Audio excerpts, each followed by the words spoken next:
Hey everybody, thanks for waiting. We had a little bit of technical issues. My computer wouldn't identify the camera, but other than that, we're up and running. It looks like everybody's in chat. I don't see my chat, I just see my video. So I don't know what's going on over there on Discord. Exit full screen, pop out. There we go. I'm not going to touch it. Looks like it's good. All right, so let me bring them all on and we will get started. Hey guys. Hello. Hey, I'm glad you could make it. You know, even after your car and everything. I just had to replace some stuff. I know, that's...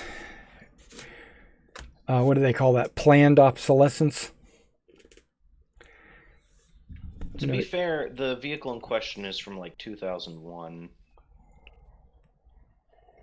It's made it a good bit. Yeah. What is it, over 20, so it's a classic. Oh, God. Yeah. Okay, so, looks like everybody's here. I'm just kind of glancing real quick. Yeah, looks like we're all here. Let's do a quick recap. You fought a bunch of sea creatures, and you met the king, and killed some hags. You killed the warlord, and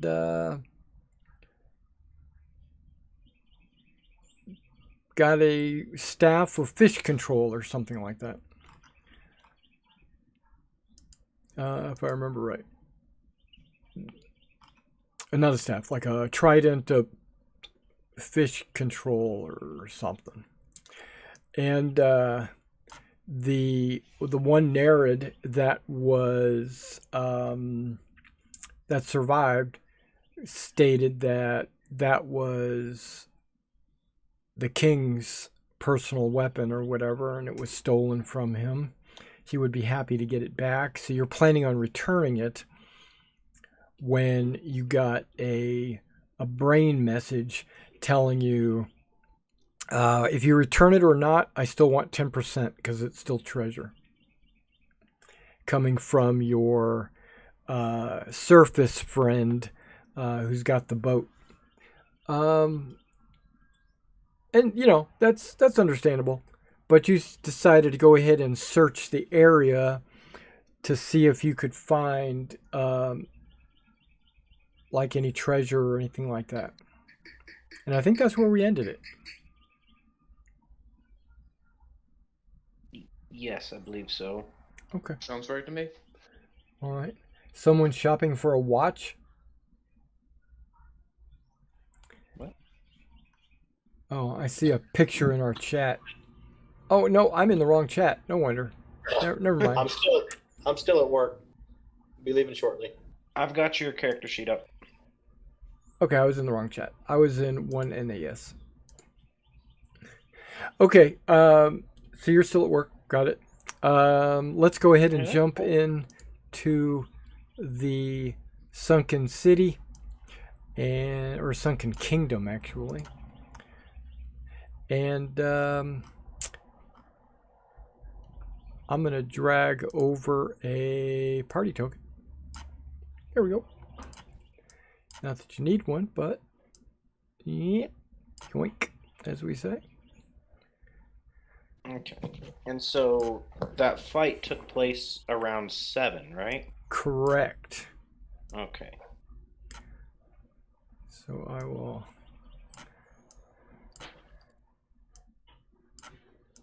get you out of the way so you doesn't block the scene. Okay, so the scale here, right? You're looking at you know, like hundreds of feet around this area.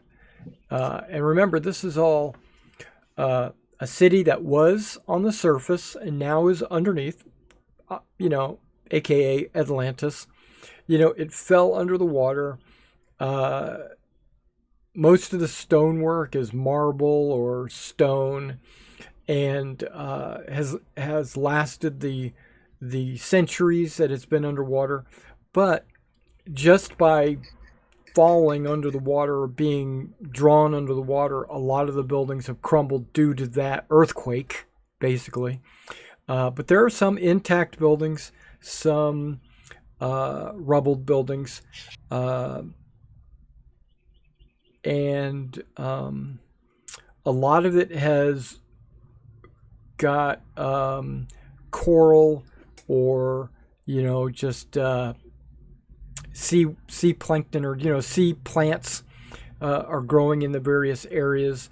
So it's basically not a. It doesn't really resemble a city on the surface anymore, right? It looks like a sunken city. But you can definitely make out some of the features of a surface city, obviously. The shallow area, the number 5, that is, bless you, a wall of plankton or like high seaweeds and stuff. You actually would have to swim through it like a forest. They consider that to be a forest because it's over 200 feet wide. In some places it's only 100 feet wide, but still that's big.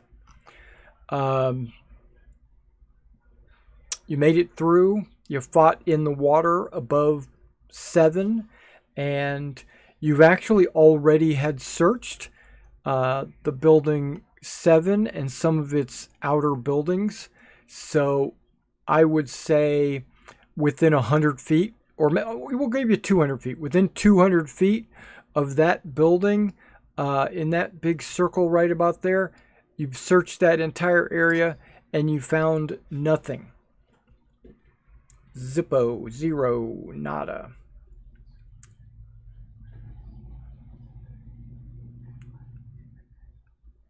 You can expand the search if you wish, or you could head back to the kingdom. Well, now we owe money just for having been here, sort of, so... Right. We need to find something. Right. We're in debt. Mm-hmm. Well, you can search this entire area if you want. Is this even accurate? Oh, it is. Look at that. Okay. Yeah, so you could search this entire neighborhood, if you would say. What would you call it? Like a sector? A district. There it is. You could search this entire district. It looks like there's a few prominent buildings, There's a few prominent locations in there you might want to search. How long would it take? It's up to you how long you want to take. To search the entire area, probably the rest of the day. I mean, you're looking at going through every building in a city. But now if you pick and choose, that might be a little bit faster.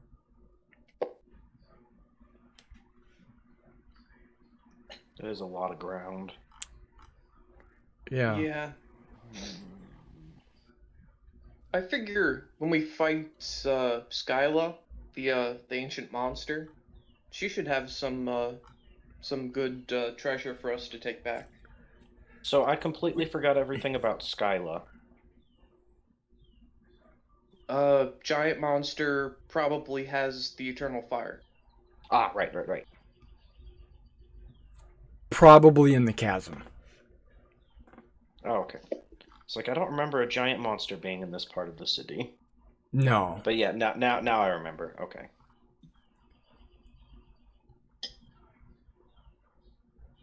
But anyway, I'm just saying, if we don't find anything here, it's okay. We'll probably find something with the ancient, legendary, evil monster. That is a fair point.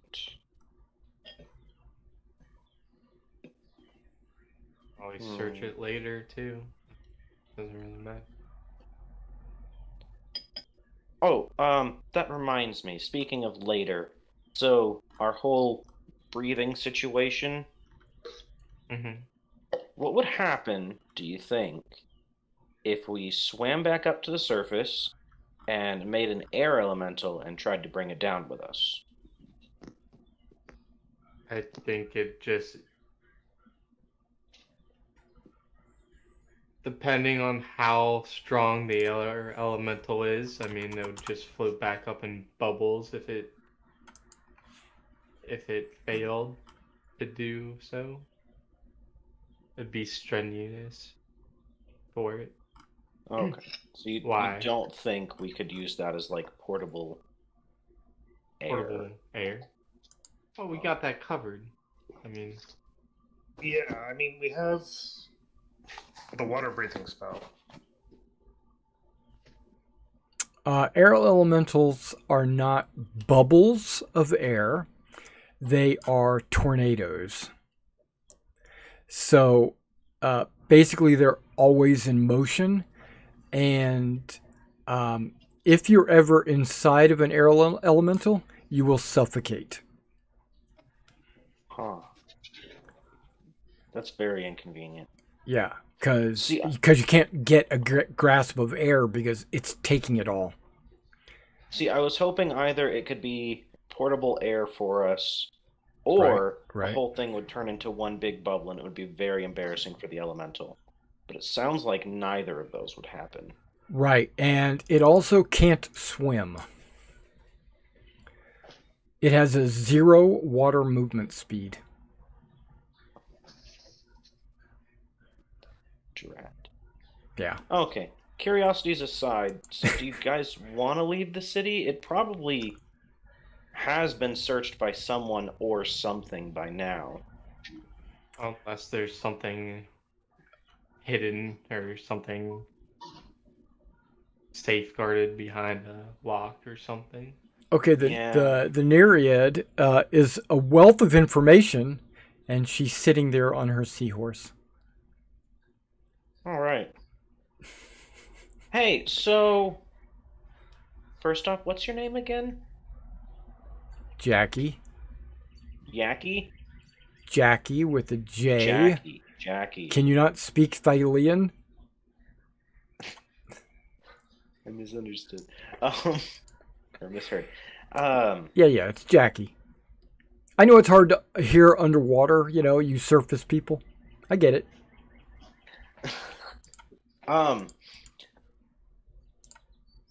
What happened to the treasures of the old city of the Sirens when it sank? I don't understand what you mean. Maybe something's being lost in translation. What are you saying? Has anybody explored this district? Well, the king wouldn't get past the plankton forest because the marrow were on this side, and the marrow would have, killed us. There's been a war back and forth for a few years, I don't know of this treasure you speak. You mean like food? Stuff like this, and I'll pull out a couple gold and silver coins. These metals are very precious on the surface. Oh, interesting. Why? They're pretty.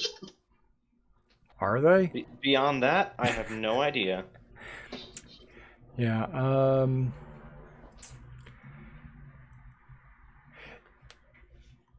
yeah, so, gold, huh?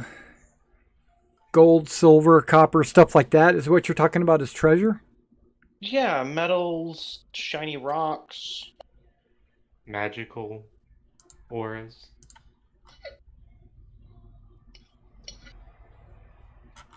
Things that the settlers really like for some reason. I just kind of take advantage of their desire for them. I don't have any interest myself. Okay, just a second. Yes, we use coins like that as well. But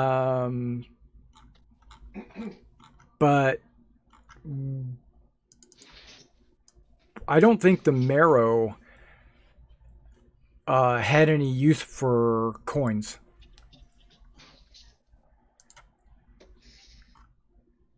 I've never seen them like loot our bodies or raid our village or anything like that, other than just to kill people and take food and stuff like that. They were never trying to take like treasure. So you're saying it's an untapped market. I'll keep that in mind. Yeah. If there was any treasure in their area, like this district here, they probably would have no use for it. So left it where it was? More Yeah. likely than not? Yes. That also means that it's probably been here a while, or, I don't know, because we wouldn't come down here to like search the buildings or whatever because of the danger. And so that means it's probably also covered in things like barnacles and coral. Yeah, possibly. Well, depending on how long it's been here. Like, if you're saying from the original collapse of the city, yeah, probably. But like the merfolk and the marrow, we haven't been here that long. Really? When did you folk move into town?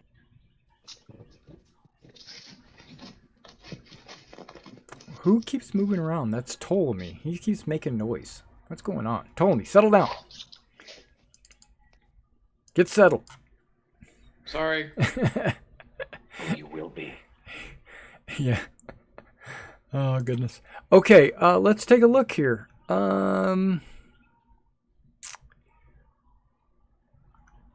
What does it say? It says thousands of years ago, the ocean swallowed the city. It was originally sirens who want to place of great beauty. Sanction of the floor. There are many poems that talk about it.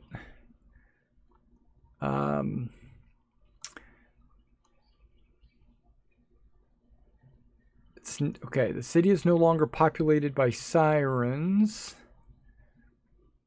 It is now the domain of the merfolk kingdom.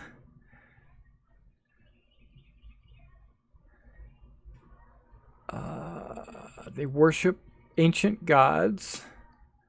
There's a rift. In recent years, the Sunken Kingdom has been ravaged by a war. A century ago, a tribe of merfolk descended into the chasm at the request of the gods. At the request of the gods? Yeah. A few years ago, the tribe miraculously emerged from the chasm, but in the form of an unrecognizable marrow, twisted, malevolent versions of merfolk. And they immediately went to war on the merfolk. Their motives are unclear. They are known to throw bodies of their victims into the chasm.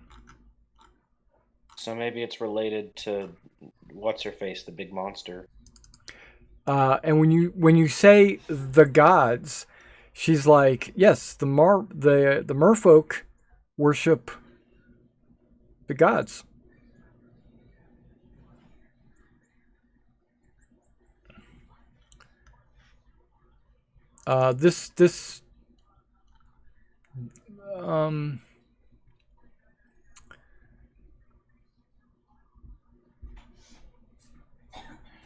Yeah, there's a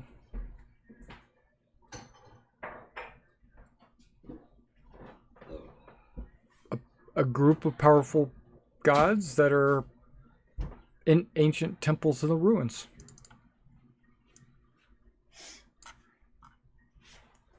You'd have to talk to the king about that.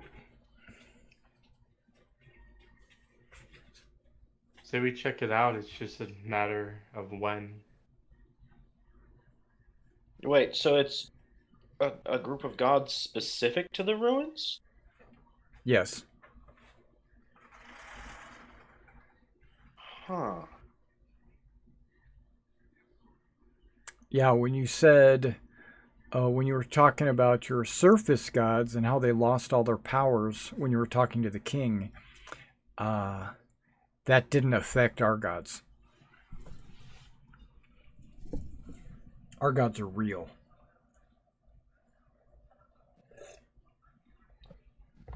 Okay. And Kyra kind of goes, kind of snorts.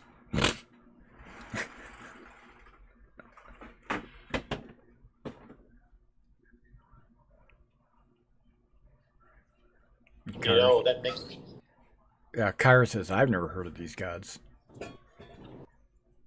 the world very a place that's put in perspective. For example, the Titans wanted to destroy the world. Well, obviously, the world's a big place because they've never messed with you here. Your gods here, we know nothing about. It just seems to be very perspective of where you are. It's interesting. I think the city was sunk by Sidon. So if I Sidon think. has reached here, sorry, go ahead. Yeah, no, I that's what I remember from, when I was training. So if Sidon has reached here, why didn't your gods do something about it? Why would they? What's he gonna do? Flood them?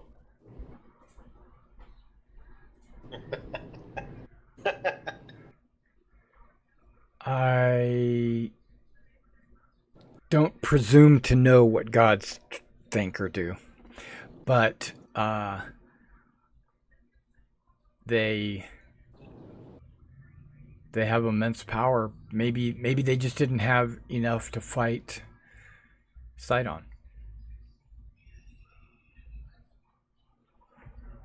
Well, maybe there's just more wisdom in it. Or maybe there's more wisdom in it. Well, maybe the settler races really aren't as good as we think we are. That's what I've been saying this whole time.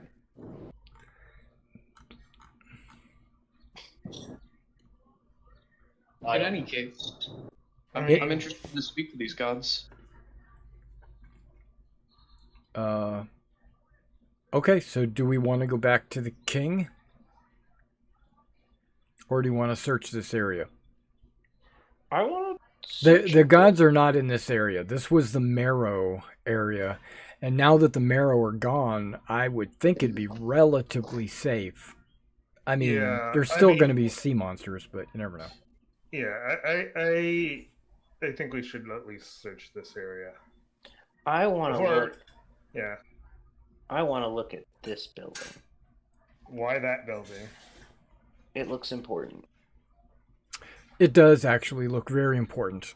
So does this one. It looks like it's got a little mountain. I know, it's like a building surrounding a hill. So maybe this one on the way to this one. All right. Yeah. There's a few of them that kind of look important. Okay, so and you could do that in just a few hours. You wouldn't have to spend all day if you're being specific. If you're just going through every single little building, it's going to take all day. Yeah. Okay, so you swim over on your seahorses to this mound, this rock spire, and there are a number of buildings attached to it. when you go through the buildings, searching. I'm going to assume, I'm just making an assumption, that drop the horses outside. The Nereid stays outside to keep track of the horses, and the rest of you stay together as a group, and you go from room to room or through the buildings, because they're attached buildings, kind of like row houses, and you go through them. They have a lot of coral and plants growing in and out of them. You do find a few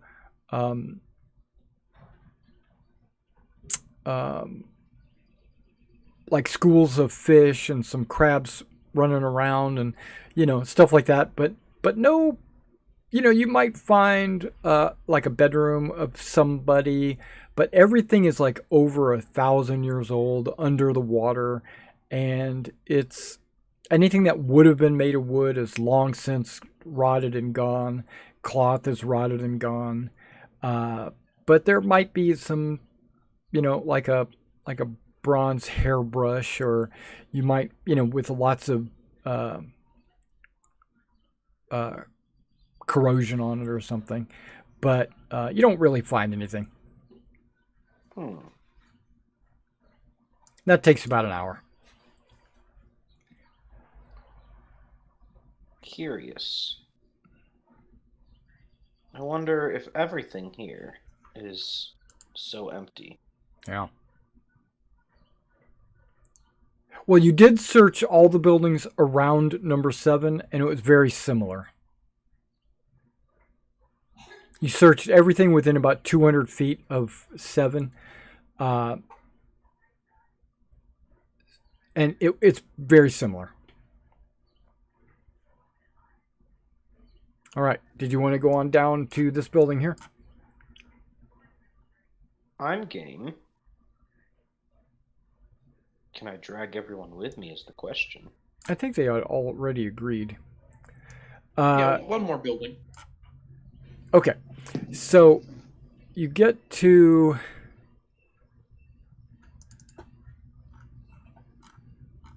another very similar building. But this building was maybe a shrine or some kind of temple or something. It is surrounded by golden statues of winged sirens.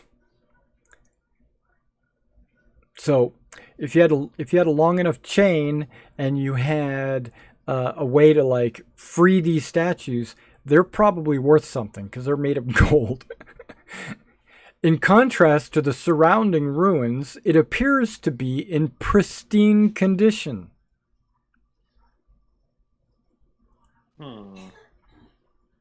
That's suspicious. Should be. Well, I mean, we don't have chain, do we? Did we get rope? I feel like we got like rope. I mean, no, there is a chain. You have a chain that can reach down here. The recommendation was a mile of chain. She didn't get a mile of chain. She got like 500 feet of chain, and this is like 300 feet down. okay, so we have a chain. We just need to have someone go up, position. The boat above and all that, yeah. Yeah. Well, she's kind of watching you guys. Every now and then she'll scry in on you to see what's going on, but that's not 100% all the time. Yeah, like I said, we just need to contact her and let her know that we found these statues, but we need a way of moving them. I mean, I believe the staff of the Magi has that enlarge reduce thing, if I remember correctly. Who has the best passive perception?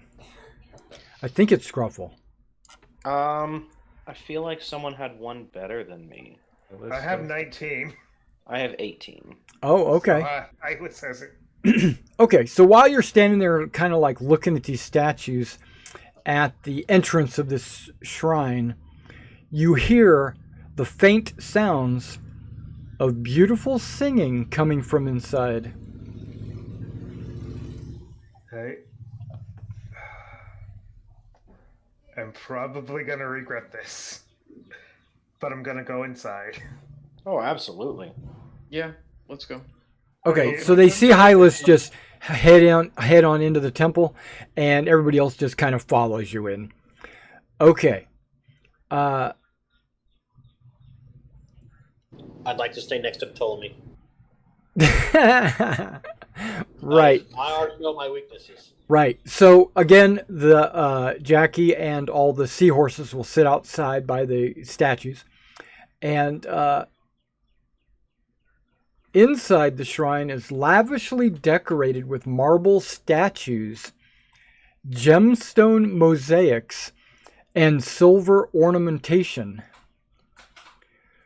Merfolk skeletons are scattered across the floor.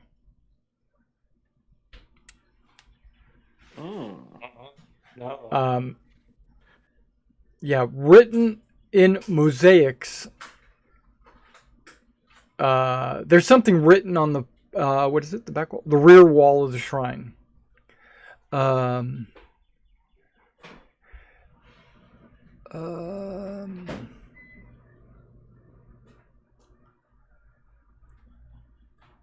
Okay, and under the mosaic, in the rear of the shrine, are 12 chests. Well, it does say ancient chests. So, yeah, they look old. You know, like sunken treasure or whatever. You know, you've seen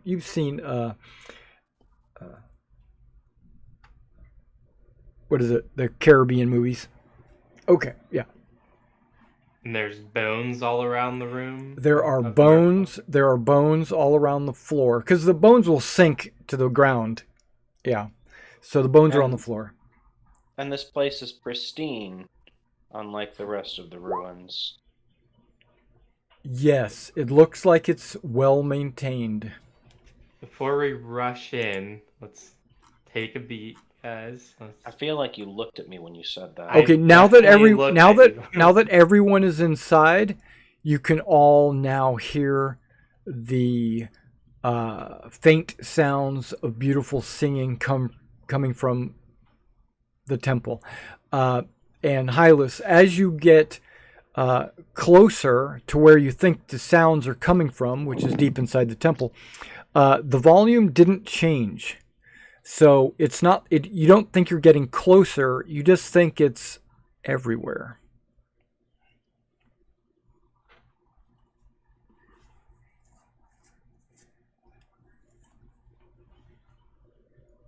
Can I divine sense this place to see if it's hallowed?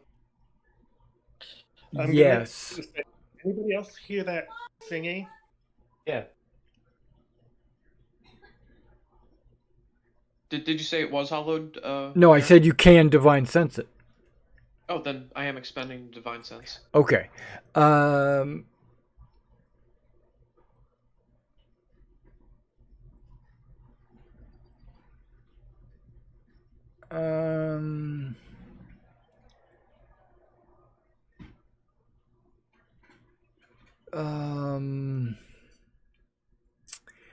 I'm not sure how to respond to this. Let me see exactly how this worked. Thank you for posting it.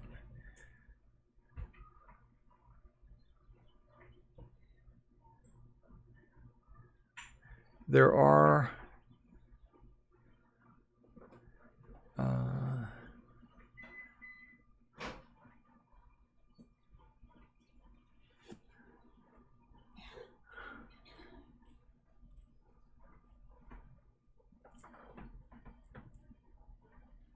okay, so you do not detect a consecrated or desecrated or fiend, celestial, or undead Got it. within 60 feet of you, which is basically, we'll say it's the whole temple. Like you stand in the middle and like open up your mind. But no, you don't. It seems like it's lacking all of that.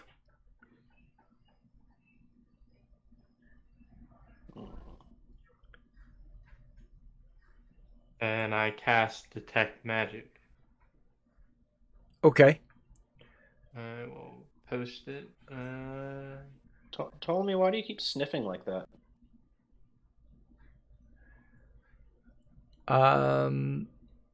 You do not. You're blinded by all of your friends because they all glow with magic. But looking beyond your friends and trying to see the room, or even inside the chests, you do not, because you would be able to detect through the wood. You don't detect any magic. Well, no magic, but maybe coins. How far are we away from the chest? It's up to you. It's at the back wall of the temple or the shrine. So if you want to go, and also on the back wall, there is some writings.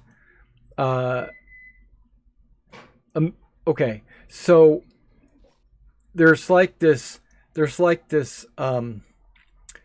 picture on the back wall of a scene, right? Of maybe a city or something. And then underneath it is written in the, like the tiles are arranged in a way to spell out words. So there's like nothing written on the back wall. It's actually the shape and placement of the tiles that form words under the picture back there. And everything, even the picture, is made out of tiles.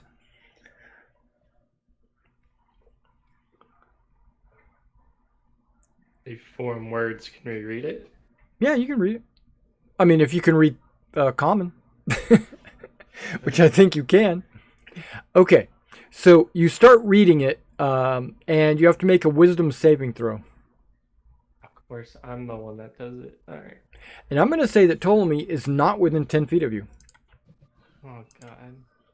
Drat. Is this a magical effect? It is not a magical effect, or you might have Okay. detected it. All right.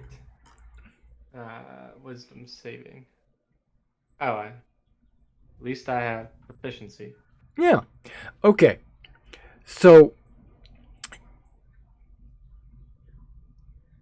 you find yourself standing in a city, looking around, seeing people walking around, taking care of business, doing their daily chores.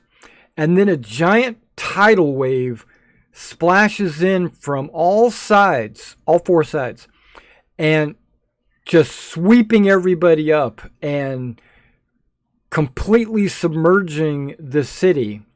And you begin suffocating. You do not have a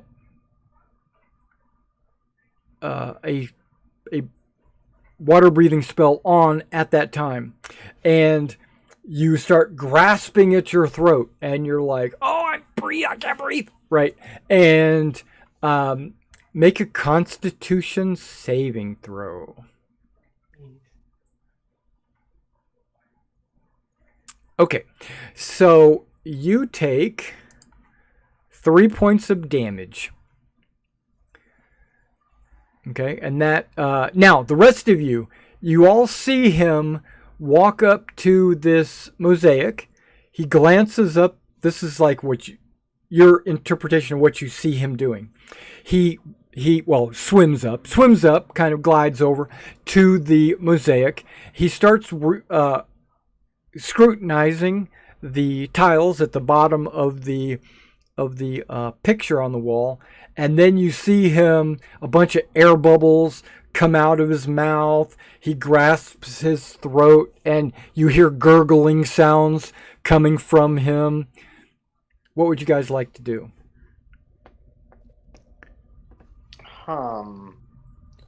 Humbity bumbity bumb. Okay, while you're doing that, you get another wisdom saving throw.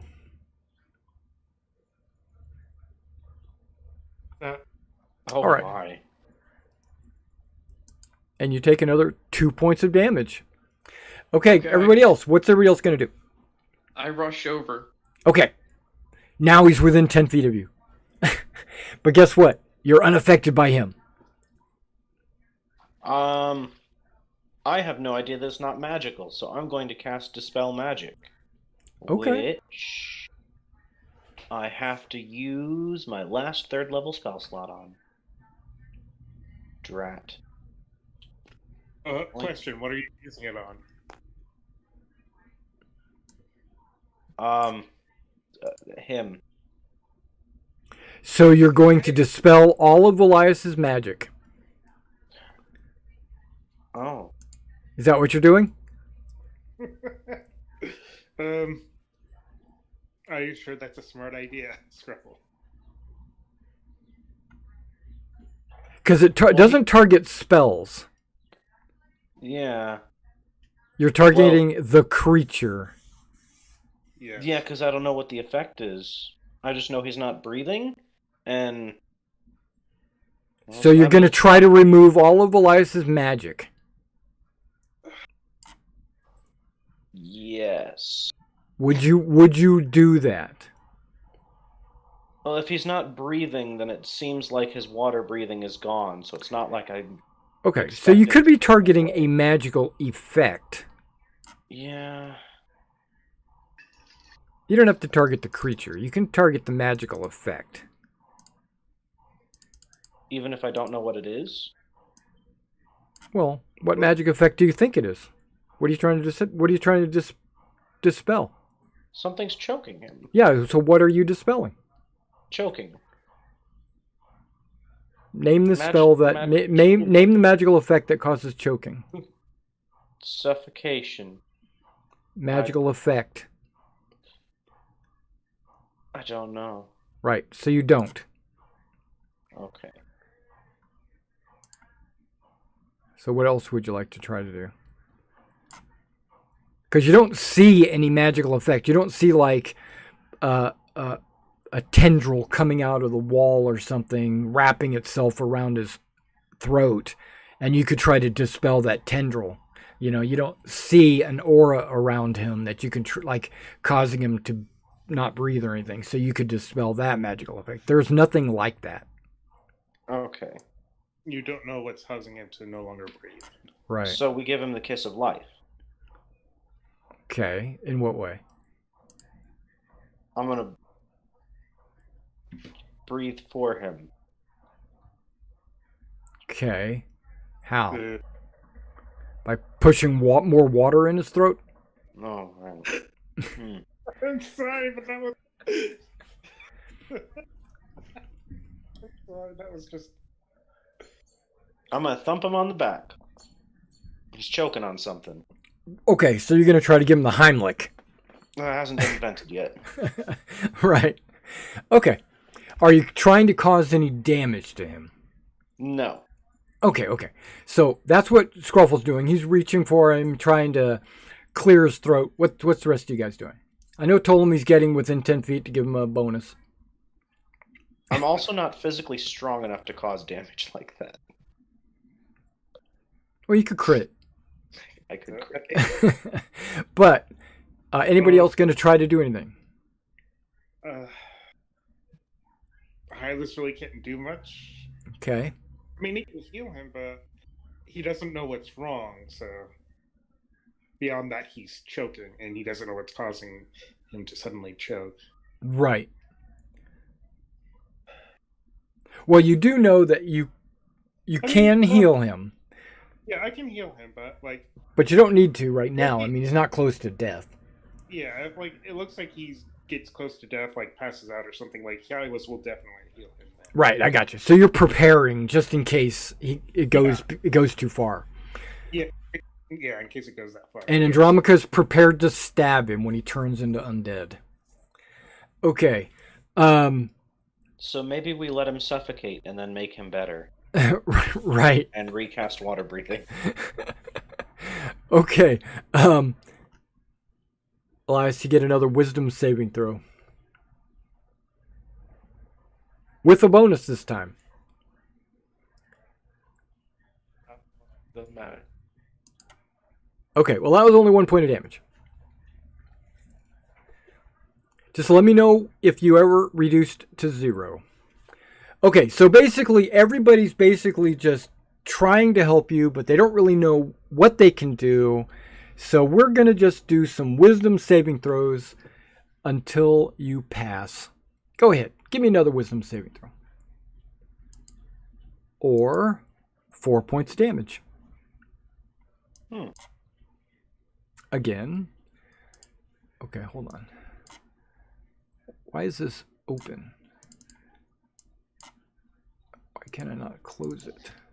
Okay, how about if I click this?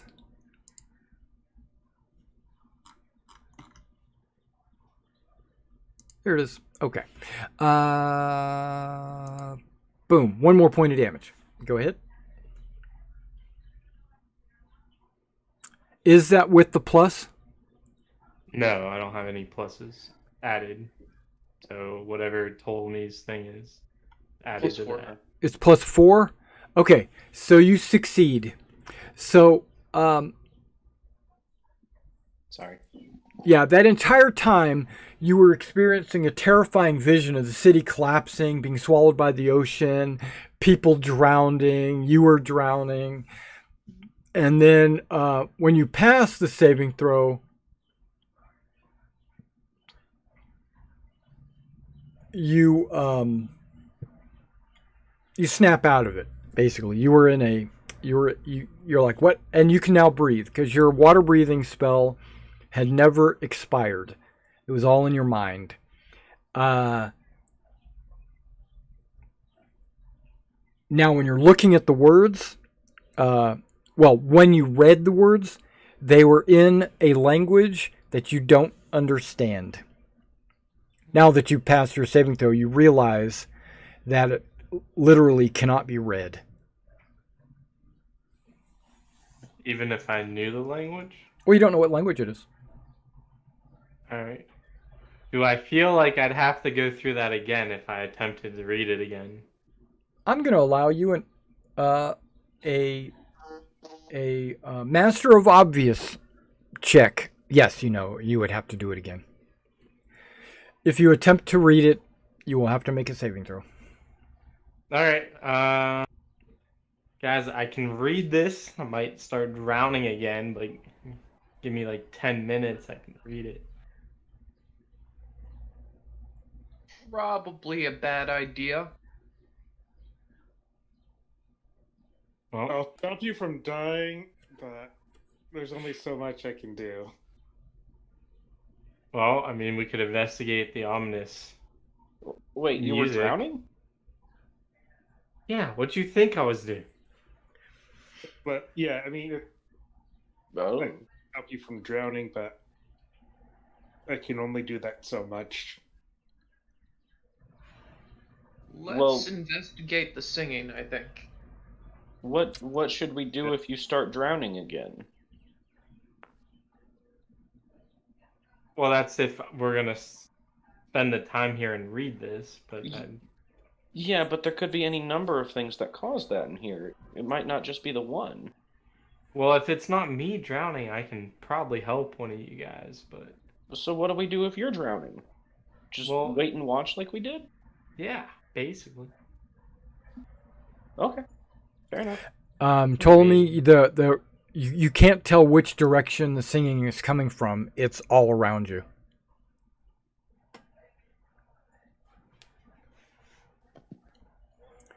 Like, you think it's coming from this one statue, you go over there, and it's not any louder than it was when you were in the middle of the room.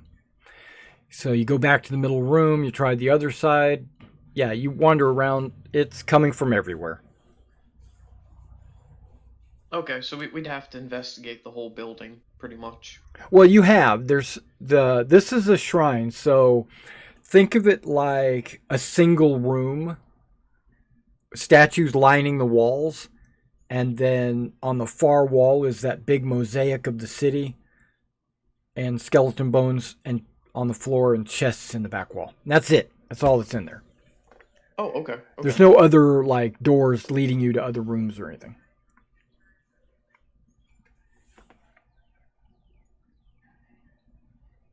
Well, if there's nowhere else to look, there's not much we can do about the singing. So, up to you if you want to go through that again. Can I try and... Wait, why are we reading it again if we already know what it is? I don't know what it says. Oh. I can't read No. the language. I just want it to. No, you know that it literally cannot be read. Oh, I thought you said I couldn't understand the language. You can't. It cannot be read. Okay. Can it be blue? No. No, because you're underwater. Okay, here's the question. I think everybody has. Is the reason it can't be read because it's a language we don't read, or is it literally cannot be read? Do you want to go check? If you look at it, you're making a wisdom saving throw. Can't one of you do some sort of hocus pocus that lets you read anything? Yes, that's what I'm trying to ask. Oh, yeah, do that. What he wants to do? He wants to. But I'm being told I can't. It won't work. That's correct. So that's why I'm not bothering. Well, you don't know until you try. No, he knows. He made his saving throw. Oh, Yeah, I know because I attempted to read it. It's not where it said. Yeah, he remembers. He remembers the layout, and it's not really a language. so those aren't letters; they're just random tiles. They're just The red tiles that look. They look vaguely lettery. They look vaguely lettery. I mean, we can. They either almost go look investigate- Thylian, but it's not. It's all Greek to me either way.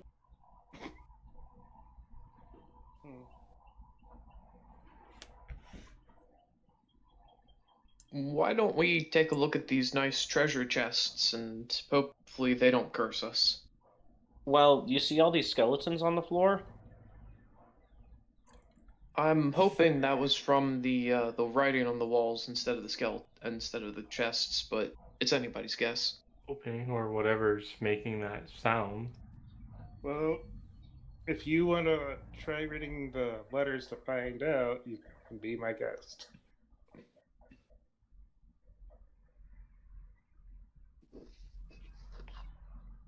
Do you guys want me to open a chest?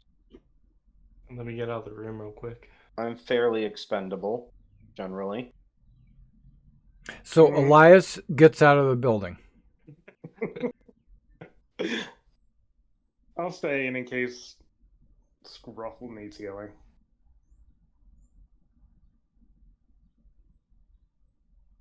Okay. Alright. Open that chest. I, said there's for the record, 12. I did not leave the building. I was kidding. Well, you said you left the room. Is that so? You're going back in? Yeah. Okay. So Elias comes back in because now he's curious. He wants Oh. to see the inevitable explosion. Right. Okay, so you go through the chests and there's no trap. There's just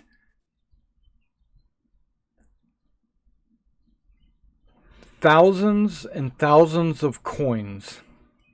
Oh, Multiple thousands. multiple thousands. Yeah, many thousands of coins.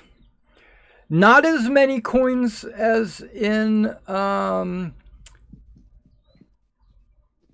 Lair of the Dragon Queen, but still, there's a lot of coins here. And scattered throughout the chests are 6-star rubies and 6-star sapphires. So,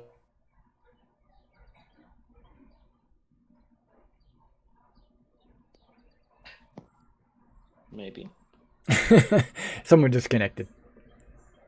Righty Zoo is going to talk.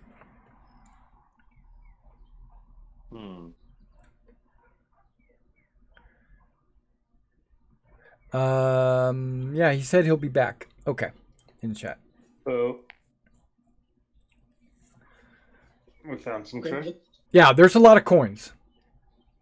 Let's call the ship, have them bring the chain down, and they'll have them get the chests to them and get those statues. And then we Yeah. can get back to the king. Okay, yeah. So this is not that big of a deal. You communicate using what? Does someone have sending?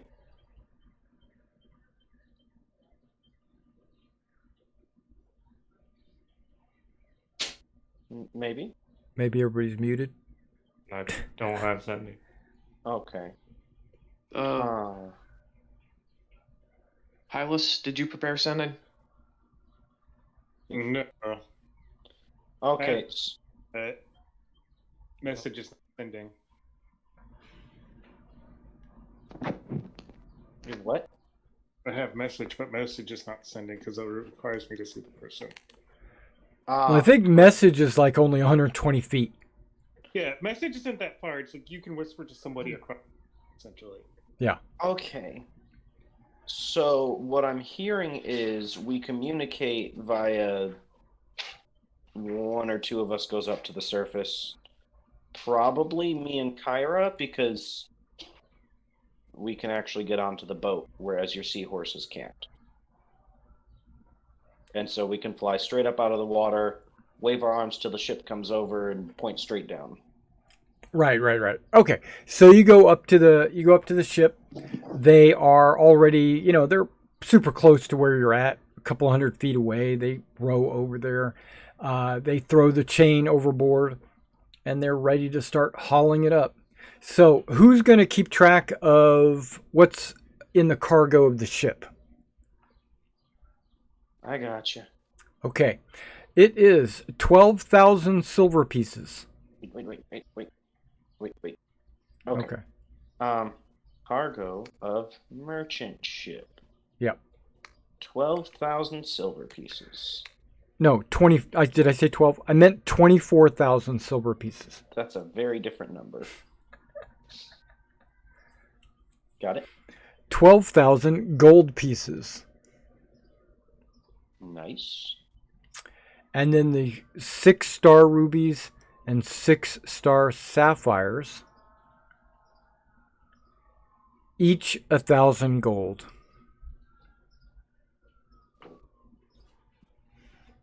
Okay.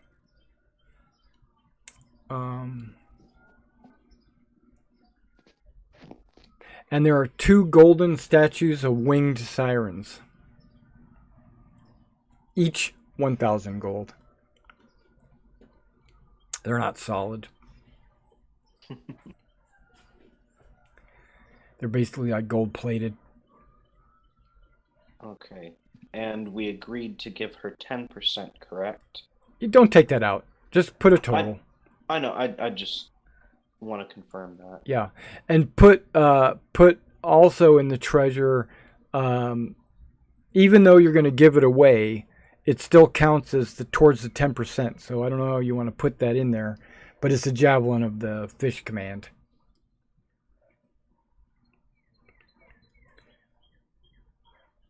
Okay. Because that's going to work towards the 10%. Yeah, so after a couple hours of dropping these metal baskets down there, and you putting these fragile, like, wooden chests into these metal baskets, they haul the baskets up. It takes a couple of trips, like 12 trips, but after an hour or so, a couple hours, you got it all. You got the statues and the chests and everything back up on the ship.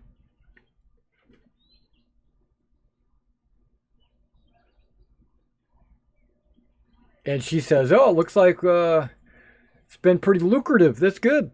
Yeah. Is there any more?" Probably, but not in that place. Okay. All right. Well, you know where to find us. Good luck. Hopefully you find the Promethean fire. She's not going to, oh, FYI, she's not going to count the Promethean fire towards the 10%. Because it's priceless. Exactly. Because it's not yours, it's Narcissus or whatever. Well, the trident's not ours. It's your choice. It's your choice for it not to be yours. I call fish poopy. Yeah, well, she doesn't want to go up against her god. You know what I mean? Yeah. Okay, so it's getting close to a little bit after noon. You guys haven't been down here that long, really. Came down in the early morning, and now it's pretty high noon. Sunlight's starting to actually make it to the seafloor.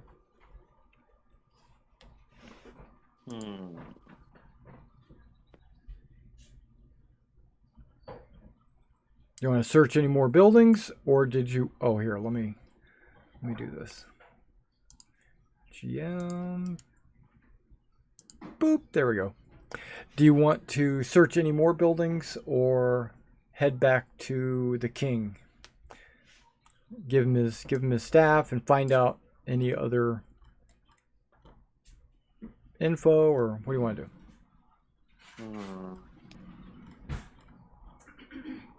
I think we should look at some more stuff while we have the time.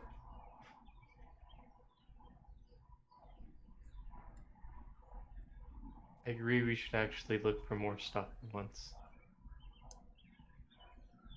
Okay. The question is, which building do you think is good? This one, or there's like the one below or under the 1,000, kind of interesting. Right.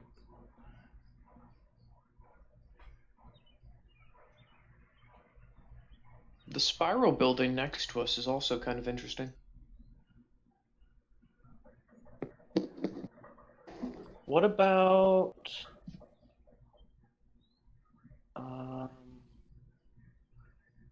yeah, I'm thinking the spiral building too. Go that one, and Or then perhaps this arena looking one. hit that on the Maybe we way can find out. a gym.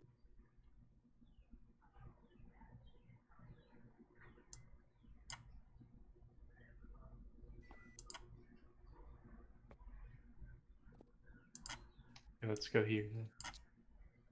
Okay. That one right there? Yeah. Okay. So after an hour, it's empty.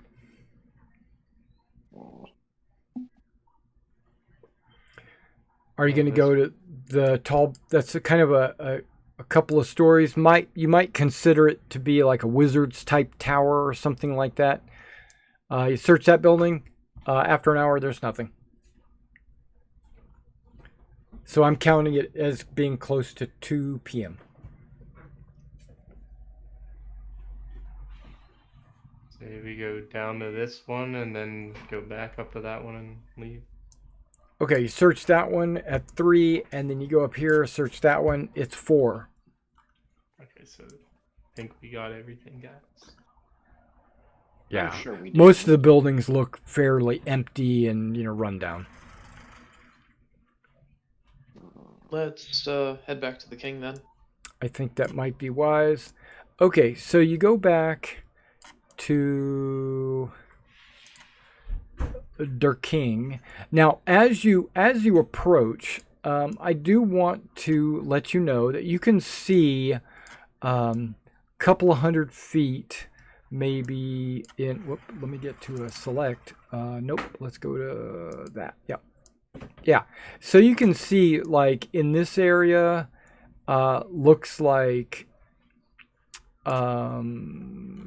What would the word I would like to use? A village, like living people, like going about their business. What do they call it? The village. Yeah. So this area here is a village, and I'm going to just go ahead and mark it. That's the village area, and up here in this big square building up here that I'm going to reveal as number 3, that is, looks like a farm of some kind. Maybe a coral farm. So yeah, you're looking at, this is the kingdom. This is, you've got the palace, you got the village area, and then you've got like some farmland or whatever in number 3 as you guys approach the king. All right, and you're brought into the king's presence. You have one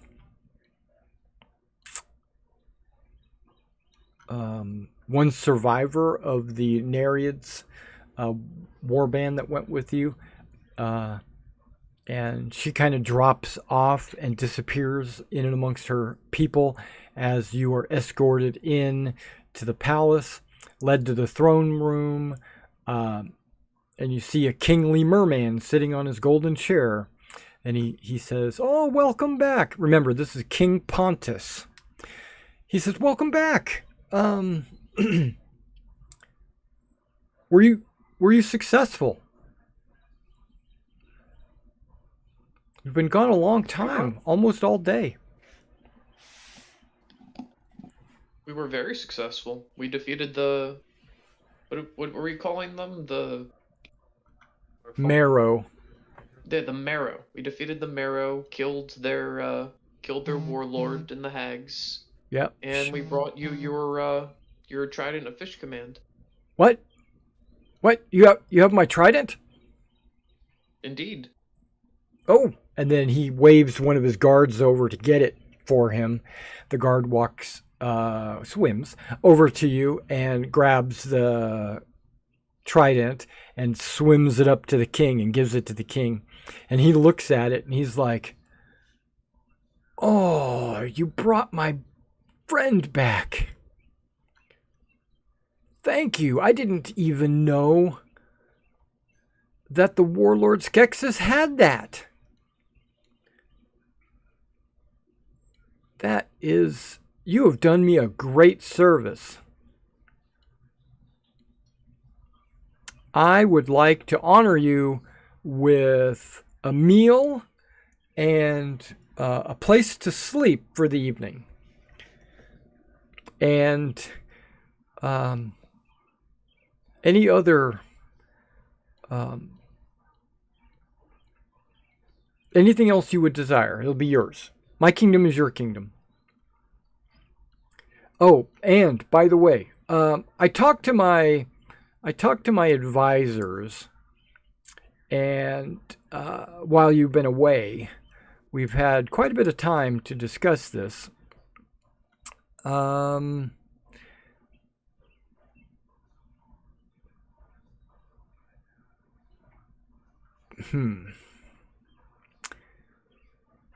Okay, how does he present this to you?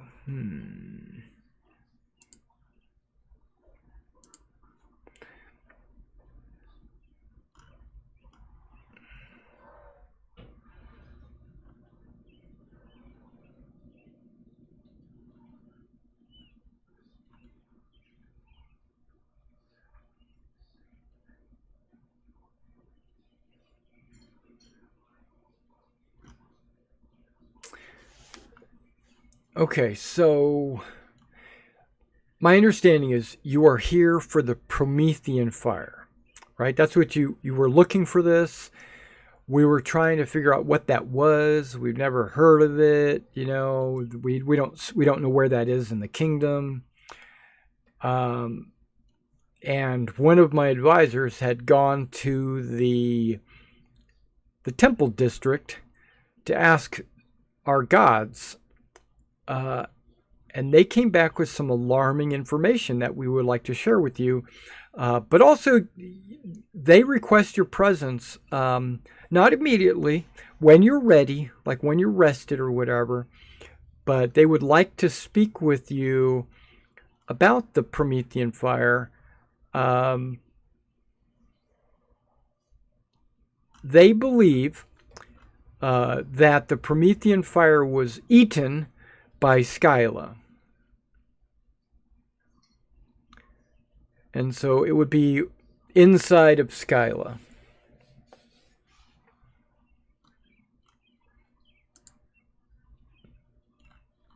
I know that's alarming because Skyla is a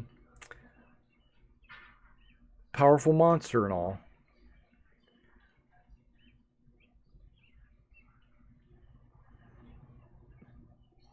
But that's all. But that's what we found out. So just thought we'd share that with you.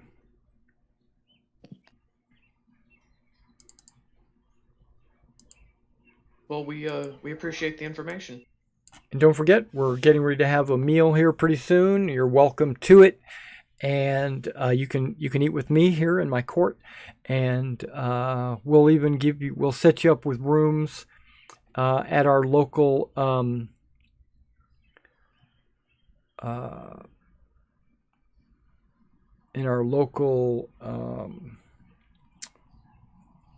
I guess we would call it a bed and breakfast. It's not an inn per se, because we don't have a whole lot of travelers that would come through this area, but we do have an occasional visitor from the surface or from other merfolk tribes and stuff like that. So occasionally we do get people, and so we have this bed and breakfast that we can put you up in.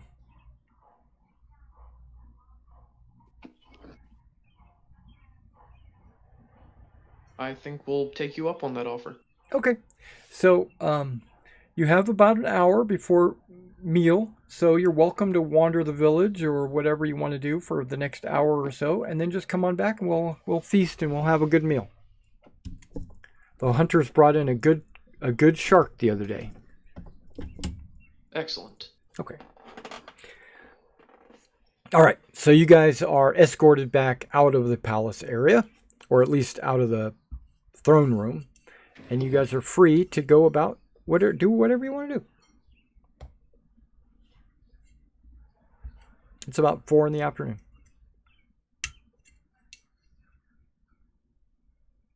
I guess touring the village might be interesting. Okay. So you guys move over and you just basically check out the village to see what it is. You will know that it looks like your standard surface village. You've got shops and people making things, like tridents or saddles for seahorses or whatever. There's people working, making baskets, out of reeds or whatever. And then there's people selling flowers, but these flowers are like subsurface water plants, and it looks like a surface village, just people are people. Many of the homes that were destroyed when the nameless city sank beneath the ocean have since been repaired and rebuilt by the undersea denizens, creating new neighborhoods and districts. Merfolk merchants hawk their wares in corner markets, while ordinary citizens swim up and down the streets, consumed by the mundane bustle of ordinary life. And as you kind of just taking it in, as you're wandering through, just looking, you see a bunch of stuff that you have no interest in, obviously, and then you just keep walking. You check out some of this, some of that, maybe some seashell necklaces and stuff like that. And then you get to this one stall where this guy has these glass globes.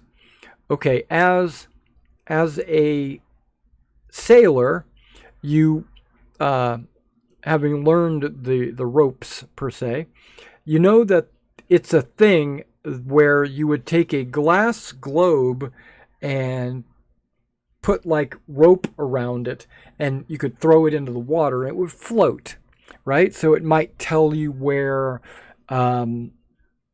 your fishing trap is located or something like that, right? So you'd take your boat out to the fishing trap, the globe, and then you'd pull your trap up or whatever.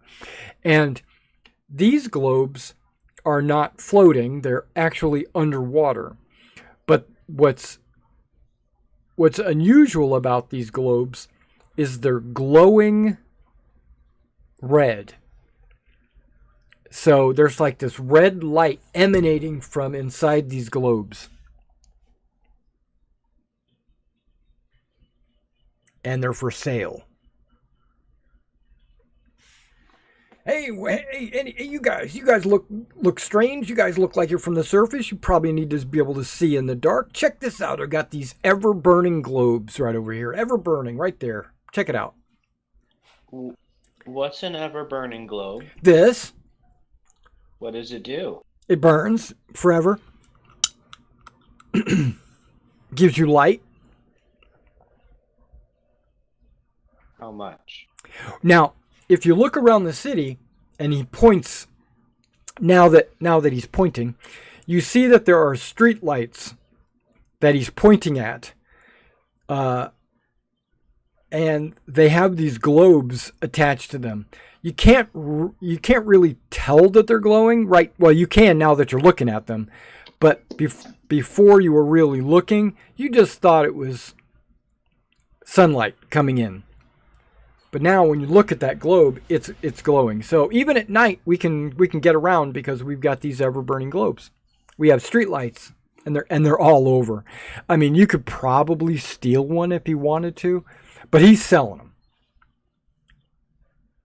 How big are they? They're pretty sizable. Over 6 inches. Like a grapefruit size. I don't know, about this big. Okay. About this big. See, I was originally thinking more bowling ball. Yeah, that's what the fishing ones are, like that big. Okay. But this one is like that, but much smaller, and it sheds light.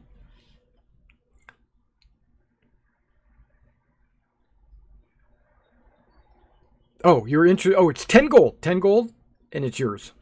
10 gold? 10. Oh, well, I know that's a lot for a lot of people, but these are valuable to those that can't see in the dark. How sturdy are they? Like, if I drop it, will it shatter? It shouldn't. No, it would take a significant hit to break. You would, like if you threw it across the room, it probably would not break. I'll take 3. Okay. For juggling. He sells you 3. Okay. 30 gold. It's hard to juggle underwater, just letting you know. Yeah. But it'll be quite the show back in my palace. Oh, yeah. Now, unfortunately, these aren't drift globes. I know you've probably heard of those that you can just light up and they'll follow you. These you actually have to hold. I've never heard of that. Or, they do have rope around them, so you could like tie them on your belt or something like that. And they would provide you with light.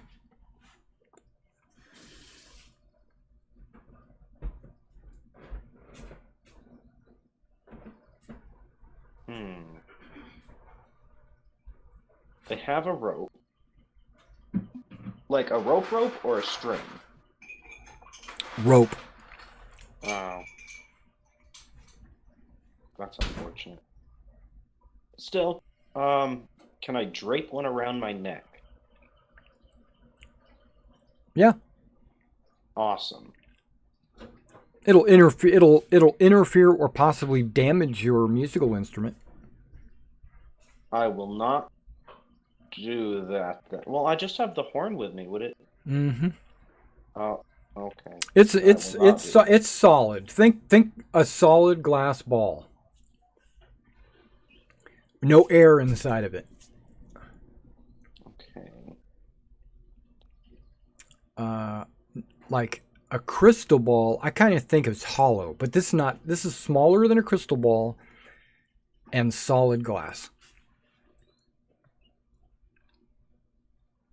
Okay. I'll just carry it in my hand. Well, you can tie it onto something if you want. I don't have anything good to tie it to. Your belt. My belt is very or yeah, I'll tie your it to the backpack. belt. Well, then it'll be Well, 2 behind of them it will all. be in your backpack anyway, but Yeah. Light will be coming out of the little corners of your backpack.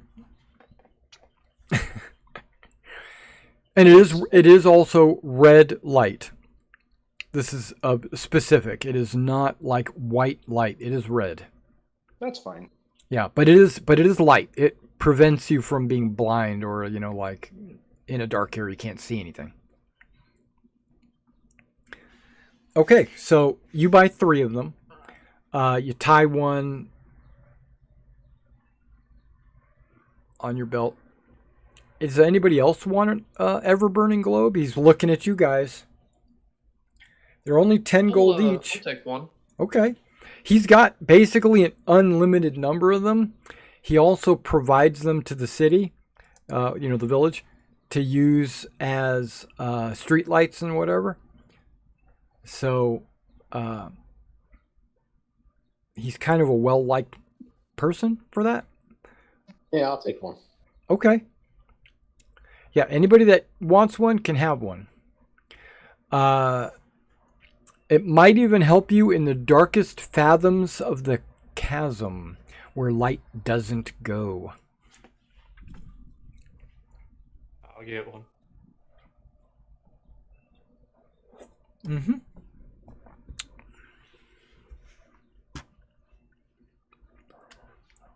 Plus, if you need any basic supplies throughout the village, you can pick up stuff, if you want a shovel or if you want a bear trap, you could go through here and get anything you want. And if they don't have it, they can make it for you. There's just it's like a regular village. You get a lot of sea bears down here. Not a lot. But there are creatures that still have legs down here.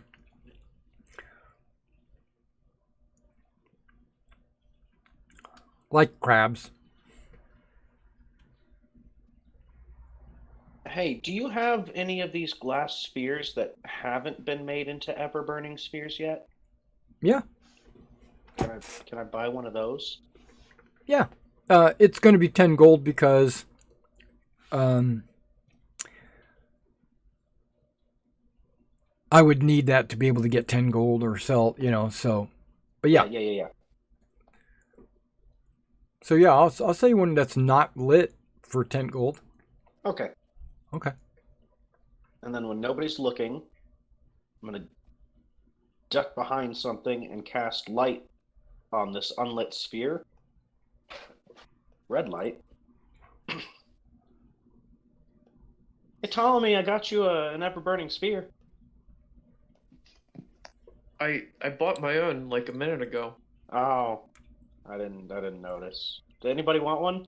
I think everybody bought one except for maybe Hylas. Hylas, you want a sphere?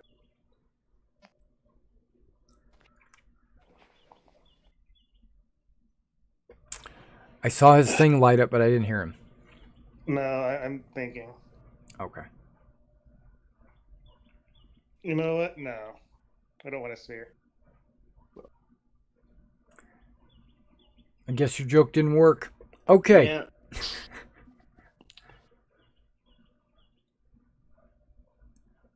Yeah, Speckman says, attach the ever-burning globe to the end of a staff and then put a sack over it to keep it dark when not needed. You could still put it in a large bag and tie the bag to your belt. Let's see. Could I reasonably fit a grapefruit-sized object in my mouth? No. No. If you were a constrictor snake, maybe. But no, you're not. Okay, so, so basically the village is just your average everyday town. That is really the only unusual thing in the town. They all have their private abodes, their little, there's large families. Some of the families have a dozen in them. But yeah, you can, if you want to sell something, you might be able to find a buyer here. Or if you want to just get regular supplies, you could do that as well. Like if you need a backpack or something like that. It might be made out of shark skin or something. You never know. It's going to be it's going to be sea related. All right, and so I assume you're going to maybe check out the coral farm. Is that a thing or no? Told me. Sure. Okay, so visiting the coral farm, it's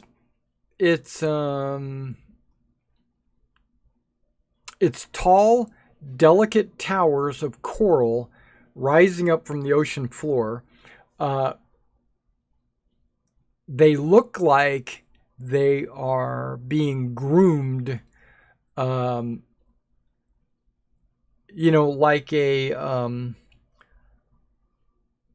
like a hedge farm, where they're shaped into evocative designs. Basically, as they're growing, whoever tends to them are shaping them, allowing them to grow in certain ways.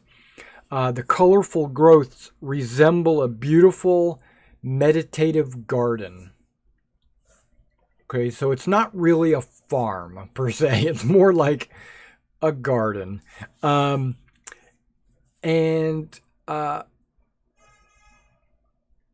can see that there are some Nereids around. Those are the people that came and helped you fight or whatever. But there's also some villagers around, and they have nets like your standard pole and a net on the end of it. Not ones you would throw, but like a pole type net. And you'll see that there are a lot of schools of fish that swim around the coral. So they're farming the fish. So they go in and scoop up the fish from basically these coral farms attract the fish, and then they scoop up the fish.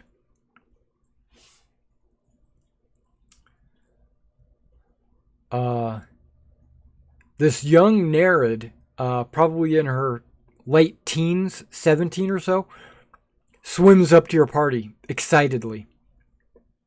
She just swims up. She was one of the attendants in the coral farm.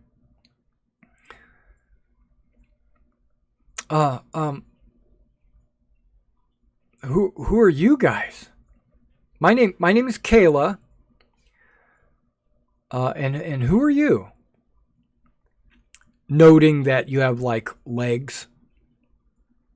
She has legs, if I remember right, just not webbed feet. I mean, We're from the surface. You're from the surface? Why are you here? What? I'm curious. Treasure hunting, monster slaying, looking for legendary items, that sort of thing. Oh. Are you guys planning on going to the Temple District? Do you know about the Temple District? Soon. We're planning to go soon. Oh, okay. Well, if you go, could you if you're going to go to the Temple of the Fish Queen, would you allow me to go with you and pay my respects? Can you not just go on your own? I don't want to Do go you out. have to be invited? I don't have to be invited, but leaving the village is kind of dangerous sometimes. Why is that? Sea creatures want to eat you? I mean, No. That's weird. Whales, sharks, Don't whales giant eat squid, kraken, whatever's out there.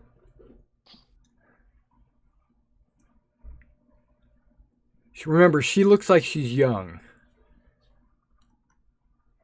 She's a farmer.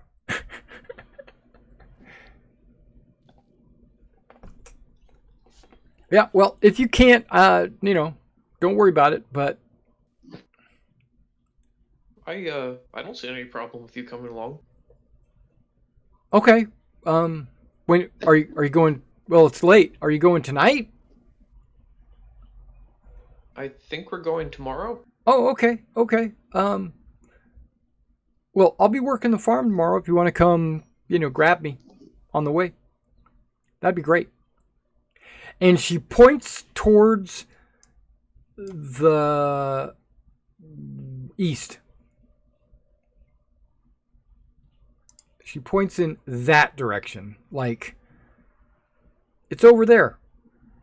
Past the forest.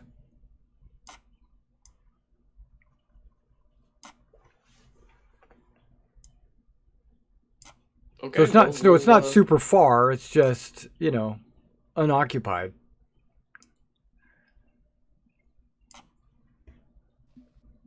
We'll see you tomorrow. Okay. Hey, if you ever encounter any Oceanids, don't trust them. Any what? Oceanids.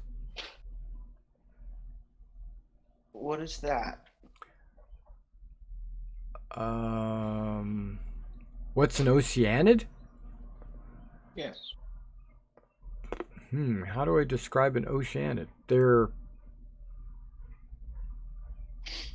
They are nymphs under the water that trick you and lie to you.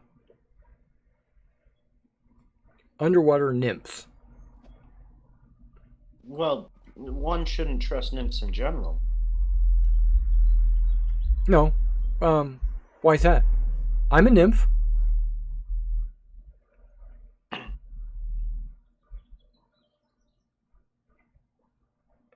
She's a Nereid.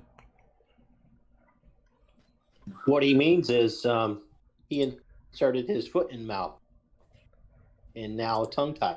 Oh, okay. Yeah, so I don't know if you know this, Surface Dweller, but there are a number of different types of nymphs. And one of them is the Nereid, which is me. And then there's another type, which is the Oceanid, which is like them. And they lie or try to trick you. All nymphs, from what she knows, are, arms and legs, stuff like that. There's even some nymphs on the surface, and Hylos is one of them. And she points over at him, says, like him, he's a nymph.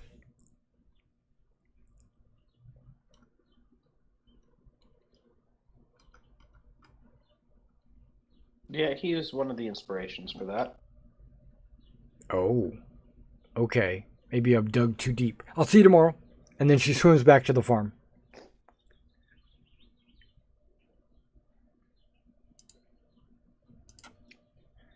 Basically, there's nothing to do at the farm unless you're trying to fish.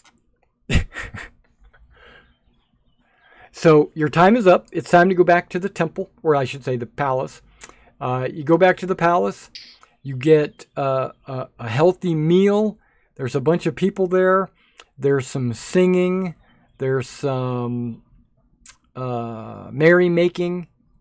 And then one of the guards, they've basically, if you've noticed, they've kind of started to lower their guard against you. Like at first they would have like 6 guards flanking you on each side, escorting you to the king. And now they just have 1 guard taking you to your bed. It seems like your trust level has gone, or your reputation with them has gone up a little bit. So they're starting to ease their guard against you. Okay, and they take you to this little hexy room right there, which is the bed and breakfast. And there is an attendant. It's a really old mermaid, right? When I say old, I mean old. Any day now, she'll be replaced. Her name is Gretchen. Come on in. I'll show you to your rooms. Are you going to be able to breathe through the night? Probably not. What No. time did we cast the water breathing? We Right. will be able to breathe through the night. It'd be right before dawn is when you cast it. But I'll cast it again before we go to sleep. There you go. Because it's a 24-hour thing, right? Yeah. Yeah. So you don't want to like wake up with water, you know. Oh! so you make sure you cast it before you go to bed. Okay. So we'll say you cast it about 8 p.m. Does that sound reasonable? Yeah. Okay.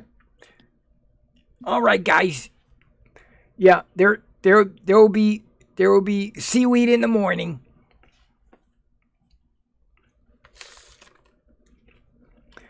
And then you all go to bed.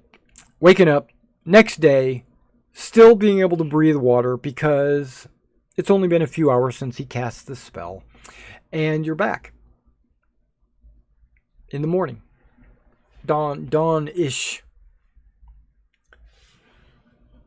And there are lights on these poles. They're red, so they're not the best of lights, but better than nothing. What do you want to do?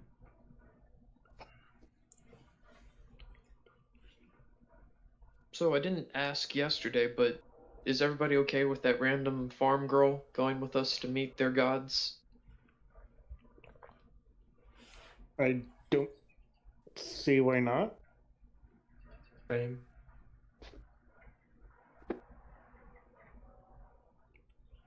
Okay, let's go get that random farm girl we met and then go around meeting their gods.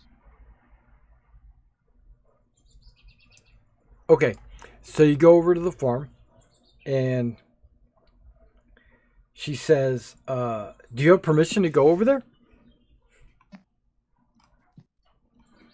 Wait, did we need permission? I mean, Permission from the king. yeah. You have permission from the king? Did we not, Yes. aren't we? Isn't this the place where we're meeting people? Who are you asking? The group? The girl doesn't know. Well, I was- King told us to go meet them, so I think that's permission. Yeah. Okay. Okay, so she's like, now remember, you guys are just doing this because you don't have the seahorses. No? Yeah, except for Scruffle, who's got a dragon he can ride. Which, she's very impressed that you have a dragon. It's like, wow, that's pretty cool. So basically what I'm trying to say is you're not traveling at horse speed, you're traveling at like swim speed. Which is no big deal. I mean, you can do it. Okay, so you pass through the kelp farm, or the kelp forest, right? I drug number 3 with you. I didn't mean to do that. And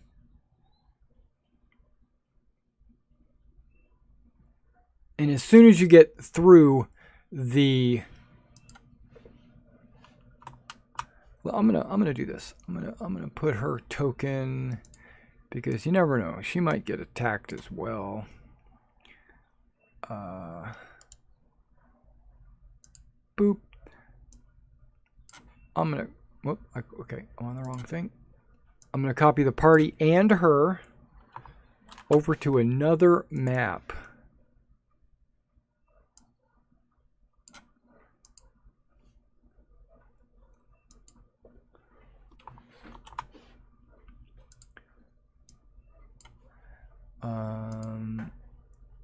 Let's see if it's got any kind of lighting. We'll give it some daylight mode. Save, there we go.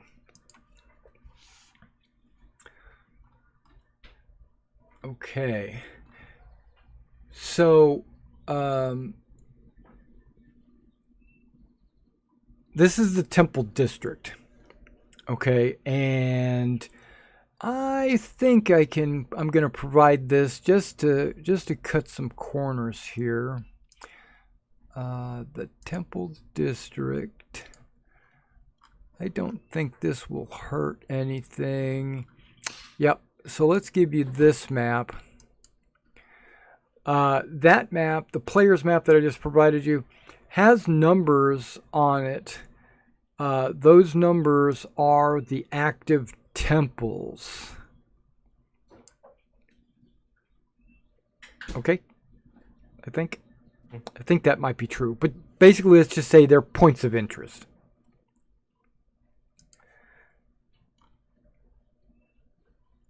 All right, and I will reveal the number on my battle map here once you've actually been there.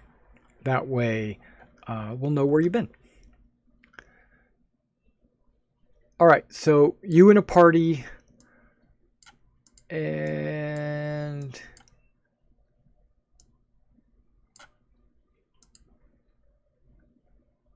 where do you want to go? You can just give me a number. Number 1? You want to go straight to number 1? Okay, it's closest. So why not, right? Okay, you can see up on the hill, there's kind of like this temple-y place. We'll just call it a temple-y. Shirley Temple-y. Now, she wants to go to the Fish Queen.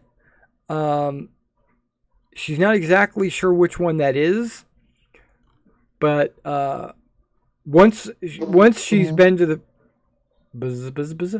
once she's been to the Fish Queen, then you can take her back, or she can keep attending, with you, whatever. Because that's really all she wants to do is show her respects to the Fish Queen. Key locations. Here we are. That's the one I needed. Okay, Kyra's got something to say. Of course, there are stories of the Lost Pantheon, but I never imagined that they could possibly be true. For one thing, the songs were quite suggestive. Let's just say that the trickster god of satyrs got up to some ripe old mischief, and leave it at that.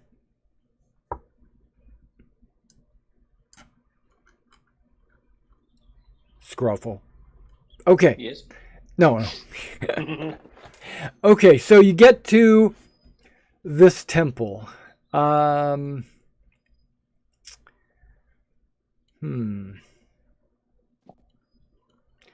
don't know if it can really tell you who it's to because you're not familiar with these gods. Okay, so there's a temple. So you go inside, obviously. It looks like it's decrepit and abandoned. The walls are cracked. The stone altars are broken.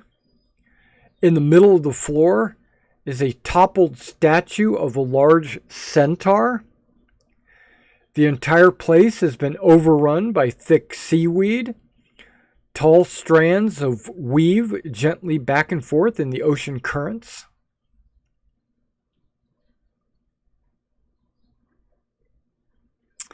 So the front chamber of this temple is ruined and covered in seaweed. Let me see if I can get a... I know Hylas's passive is 19, so he's ever vigilant. So let's see if I can make a stealth roll. Oh, wow. I've got a character sheet for this thing. Wow.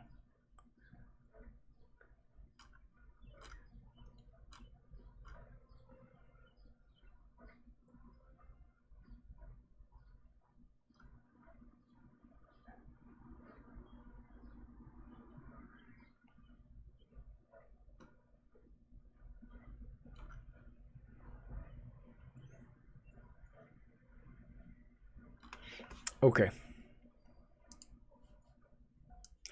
We're going to have to take the party. I'm going to take the party from the landing page. Everybody should be healed. I don't know if you fully healed yourself. Get all your things back. all of your spent expendables and all that you should have back.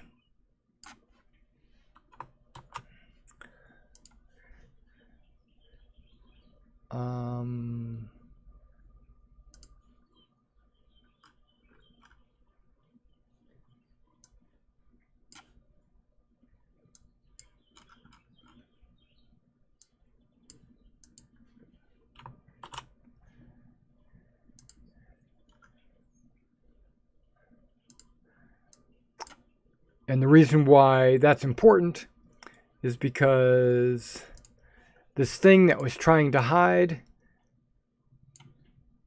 didn't do a very good job.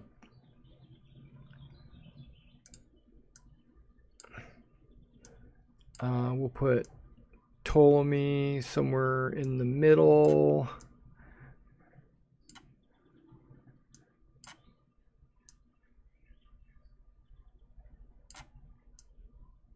Yeah, that's good. Everybody's within 10 feet of Ptolemy.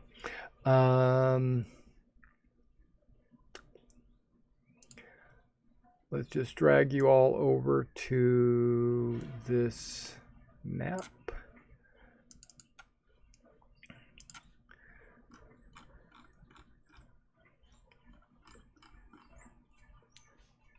Okay, so you see yourselves on the bottom of this map? Down here? Yep. Okay. Yeah. And then you see 3 of these that were trying to hide, kind of once they realize they've been spotted.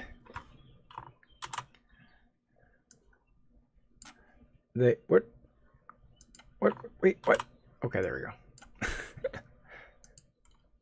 They climb up out of the seaweed and what have you. I don't know if I think I might. Let's check. Monster art. Nope, that's handouts. Okay.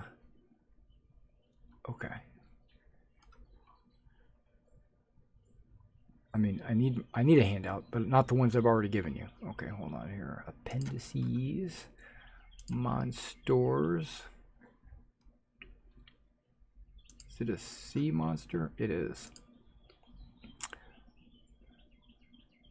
Okay, well that just tells me about it. Okay, so that's not that.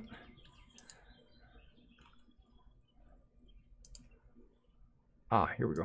Sorry, it's in the wrong place.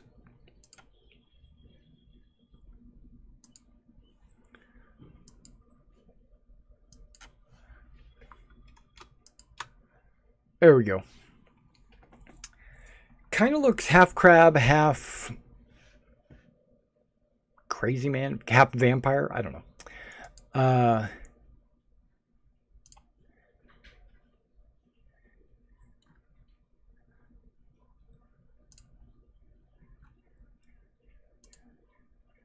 Yeah, let me read this.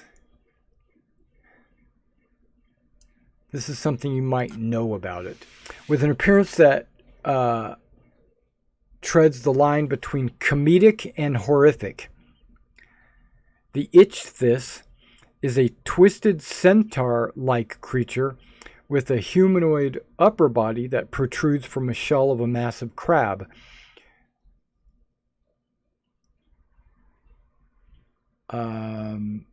It's the merman version of Driders. Or like a Drider, but more. But I'm thinking more like a centaur. But yeah, a Drider is a spider, right? Yeah, but okay. Yeah. Torture form. The body is racked in perpetual pain. That Yeah. doesn't sound fun. No.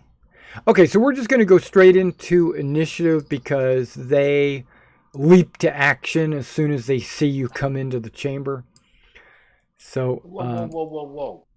there's no whoa. There's just roll initiative. No, that's Scruffle. Yeah. No whoa. Just roll initiative.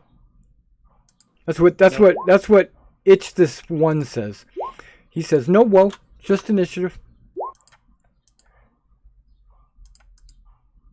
What? I can't pick him. Come on. Okay, there we go. There. Now they're picked. Let's get a character sheet open, which I already had open. I don't know what I was thinking. Let's go 1, 2, 3.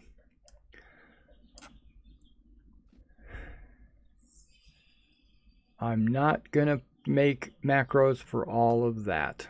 Okay. I can close that.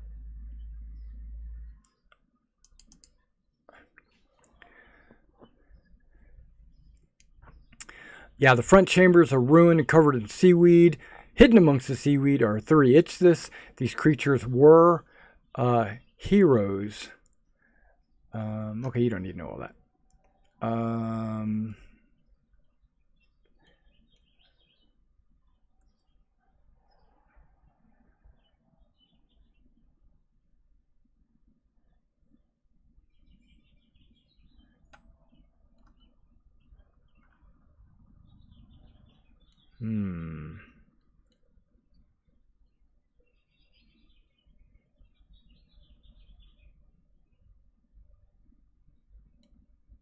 I don't know if he would do anything. Okay, sorry. Everybody's got their initiative in. Is that right? Okay, it looks good. So let's go ahead and order it. Boom. Looks like the Itch This are like super slow. Oh, wait, got one more. Got one more to go. Unless you already rolled for her. You did. You got Kyra already. Okay, looks good. Andromaga, you are the first to go. Yeah. She acts on her own, but yeah, you basically are. You can suggest it to her. Andromaga, it's your turn. You can act. Right. You have a swim speed of half your move. Okay, so 15 will work. 5, 10. Well, if you dash, I'll give you your full movement, right? So we'll round that extra 5 feet back into it. Right. 5, 10. Whoa! Are we doing this? And Speckman, your question is no, they don't put off heat. Okay, go ahead. I'm gonna hold my action to attack if one comes in range. Because if we treat everything down here hostile. Oh, they're definitely hostile. Oh, I know. You can see their fury in their eyes. So, but that's what I'm gonna do. I'm gonna stand there and hold my action to attack with the spear. Okay. I bonus action before I do that. Turn it into a spear. Well, you can have it be a spear all the time. Oh, okay. I would do that. Right, and then you can use a bonus action to change it to something else. All right, perfect. Yeah, so it's already a spear. All right. Unless you want it to be something else. Okay, so you're holding your action. For it to come within 10 feet and attack. Right. Does it have any kind of passive? Hey, it can breathe water. That's cool. Okay. Should there be an orange box with text right here? Yes. Okay. I just put that there. Do you see it? Yes. Okay, good. It says pull 2. Oh, it's temple. There's shadow. Yeah, I guess that. Oh, temple 2 something. We don't know yet. Right. Yeah, it's got a few passives, but they don't affect you. You're not close enough. Okay. Scruffle. These things look ridiculous. I'm going to move. Yeah, they do look. Move. Yep, that was 15. Yep, there's my movement. And I'm Swimming, gonna look. swimming through the water. Yep. I'm gonna look that one dead in the eye Yeah. and calmly draw my short bow from my Okay. quiver, Right. and I'm gonna shoot an arrow at him. What's the effective range of a bow? Probably 80 feet or something like that. A short bow, I believe, is 30 feet. Let me look. It's only 25 feet away from you or something like that anyway, so you're good. Yeah, where's my button? What in the world? Don't worry There about it it. Just shoot it. Yes, short bow is 80. Okay. Boink. So 18. Why are you at disadvantage? Because I thought it was disadvantage at its normal range, impossible at long range. Is it? I don't know Was my it underwater rules. Handout? Yeah, it's underwater exploration. Ranged attack penalties. Ranged attack automatically miss targets beyond their norm. Even within normal, it's disadvantage unless it's a crossbow or a net or a spear. Okay. So you are correct. So you're 18. Still pretty good roll. Hits. Excellent. And you do 10 piercing. Yes. Ouch. Okay. It looks like some of it's got chitin, like the lower part, but the upper part's just flesh. So yeah, you hit it. Kyra, Yes, I sir. want to have crab for dinner. Okay. I don't think you want that. But we'll make something happen. Okay, Ptolemy.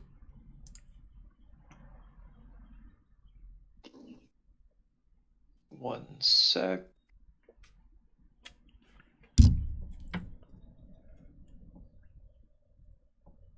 Yeah, these gloves just give me regular speed underwater. I don't get any additional stuff. Yeah, you're not halved.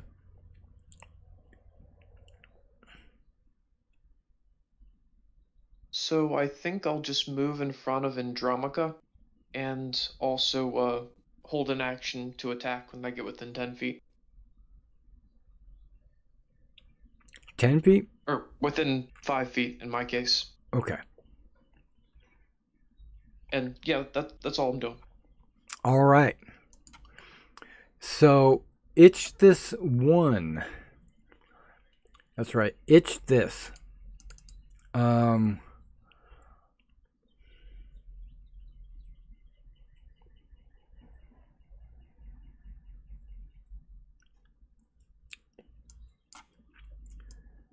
Steps up to there.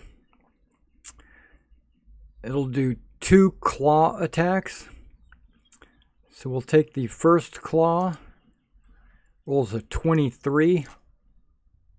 Yeah, that hits.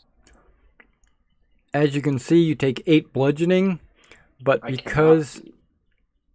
Okay, so that's good.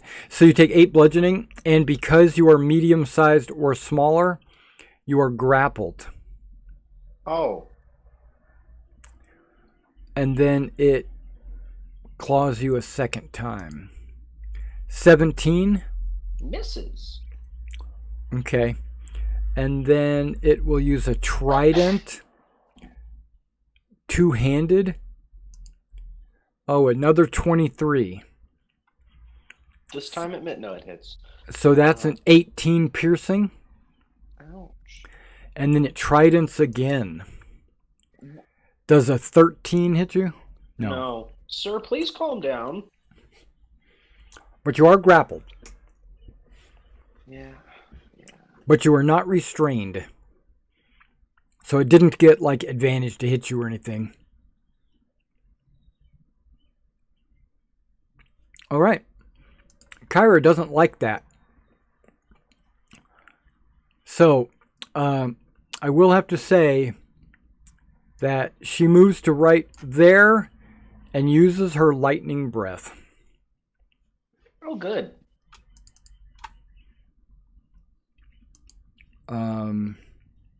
He is just a suitor.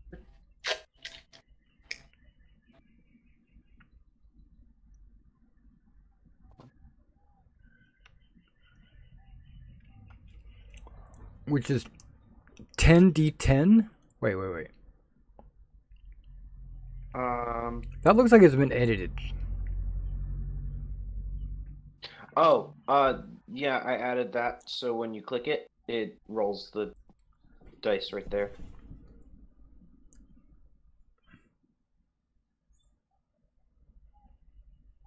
Yeah, but it already did that.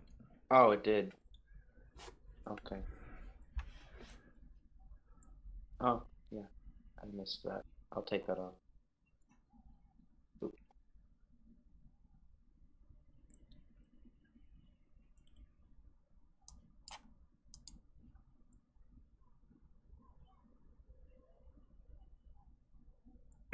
Okay, so 52 lightning damage. And let's see if this guy can make not a wisdom saving throw, what am I saying? A dex save. Yes and no. So he'll take 26 damage. And this guy will take 52 damage.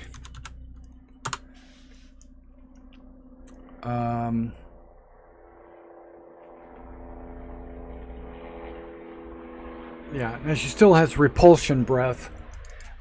She only gets her breath back on long rests. Okay. Elias. I'm gonna cast haste on Andromaca. Okay. Andromaca, you are hasty. Boop. Okay. Anything else? That's it. All right. And then number 3 decides it's going to close in on Ptolemy. So both Andromaca and Ptolemy. Okay, is that 15 feet for you, Andromaca? I think it is.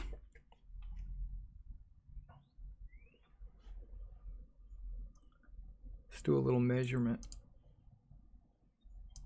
I'm sure it is. Yeah. Yep. All right. So, Ptolemy, he's within 5 feet of you. You can strike him before he gets his attacks. Because you're holding your action.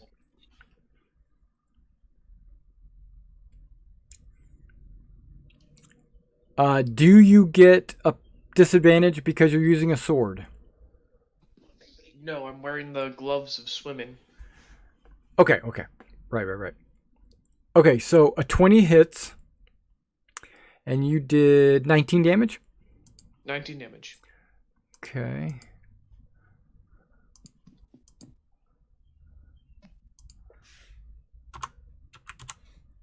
Got it.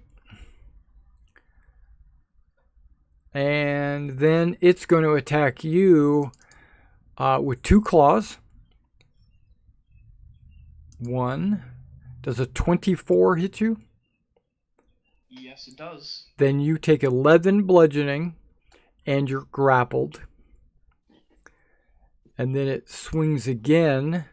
And a 19, I think, might miss you. No, 19 hits me. That's 12 more bludgeoning. And then it tridents you for 17 piercing. And then it tridents you again. Does a 17 hit you? 17's my AC, so yeah. So another 14 piercing.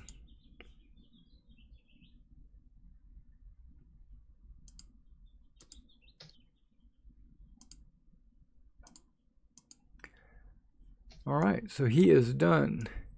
2 claws, 2 tridents. We go on to this 2, 5, 10, 15, 20, 25, 30, which I think is its swim speed. It is. So he will hold the trident, so if somebody gets within 5 feet of him, he'll stab him. All right, Hylas. All right. All right. Alrighty. I know.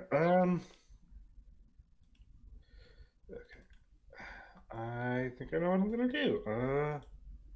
Let's see. 15 feet.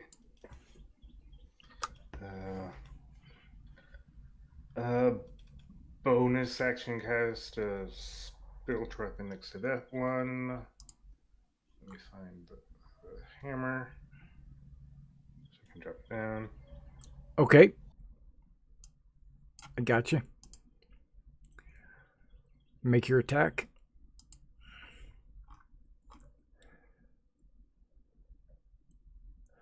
Uh, 15 misses.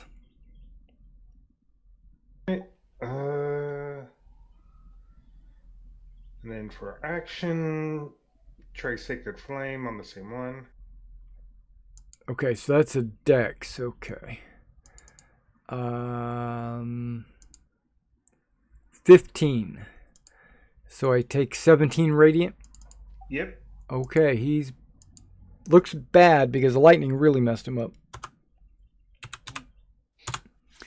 Okay. Alright. I'm gonna let you guys see this.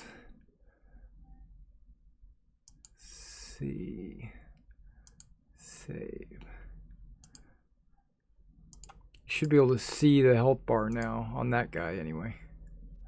Yes. See the health bar, but don't see the numbers, which is Right. I don't want you to see numbers.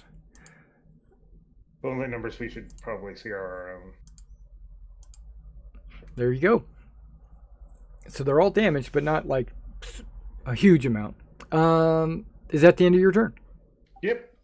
I moved, All right. I bonus actioned, I actioned. Yeah. I can't do anything else. Now, Andromaca, because you are a hasted, you can move full speed. Well, I'm going to move up and help my brother Ptolemy here. Right. 10-foot reach, and I'm going to hit the one right there that just bashed my good friend. Okay. And are you at 3 attacks now? Plus haste, I am. 4 attacks? Okay. Yep. Okay. All right, first attack, a 16. Misses. Second attack, 22. That hits for 12. 12 damage. Third attack, a 30. Nice, for 11. Okay. My haste attack, Haste attack. 25 for 14. Okay. And my bonus action butt stroke, Right. 15, which misses. Correct. And I'm going to move to right there. Yep. And then I'm like, nope, I'm not going to do that. So another 5 feet back. Yeah. That's my turn. Okay.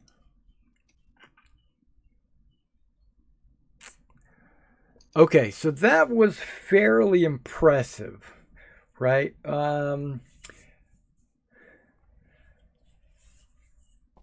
Okay, so you hear in the water. Everyone hears this coming from the back of the temple.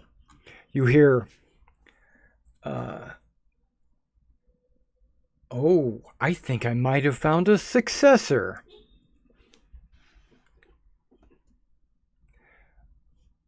All right, Scrubble. I look at the thing holding me, Yep. and I say, "Put me down, or I'll make you put me down." And I grab my horn, and I hold action to cast. Well, he replies to you. He says, no. he says, Oh, okay. I was gonna hold action for the start of his turn anyways, so I'll just cast it now. trying to be funny. No, I cast Tasha's Hideous Laughter on him. Okay. So it is a wisdom. Wisdom 17.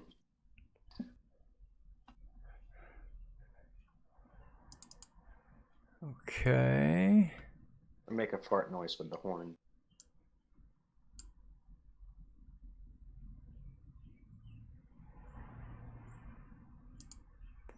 I roll a 10. So he becomes incapacitated? Yes. Okay. So that means you are no longer grappled.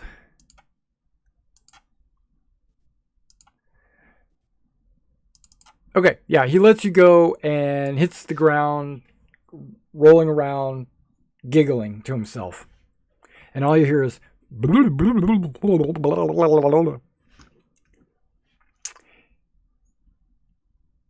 And...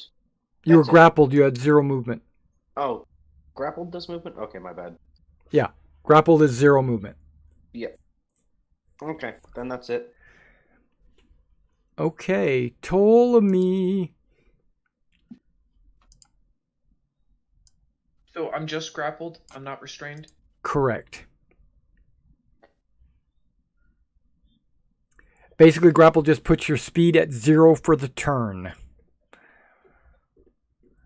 So even if you break free, you'll still have 0 speed. Okay. Okay. But you can break free. It looks like it'd be fairly easy to break free. Or you could attack. I'm gonna attack.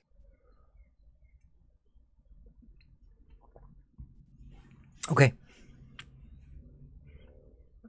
That hits. Okay. I am going to smite him. Okay. By the power of Grayskull. By the power of Pythor, except not actually. Right. Through Mitros. So 21 damage. All right. That's just one attack. Attack number 2. That hits. Not smiting. 16 damage. 16. Okay. And that's all. And that's it. Okay, number 1 finishes his turn being incapacitated, or is it at the start of his turn? Wait, what's their intelligence? Oh. Yeah, they're smart enough to be affected. They understand what a assumed joke they were is. Sentient. Yes, at the end of each of its turns, or if it takes damage, it makes the wisdom save. Okay, so at the end of his turn, he's going to try to make a wisdom save. He rolls a 14. So he is still incapacitated. Kyra says, this is the perfect opportunity to claw bite. So Get him, Kyra. there's a claw. I rolled an 11. Okay. There's a claw. I rolled a 26. And there's a bite. Now, if you're incapacitated, is a hit automatically a critical? Let's see. Incapacitated. It would be for me if you guys hit me when I was incapacitated. No. Oh, that's invisible. Incapacitated. Can't take actions or reactions is all it says.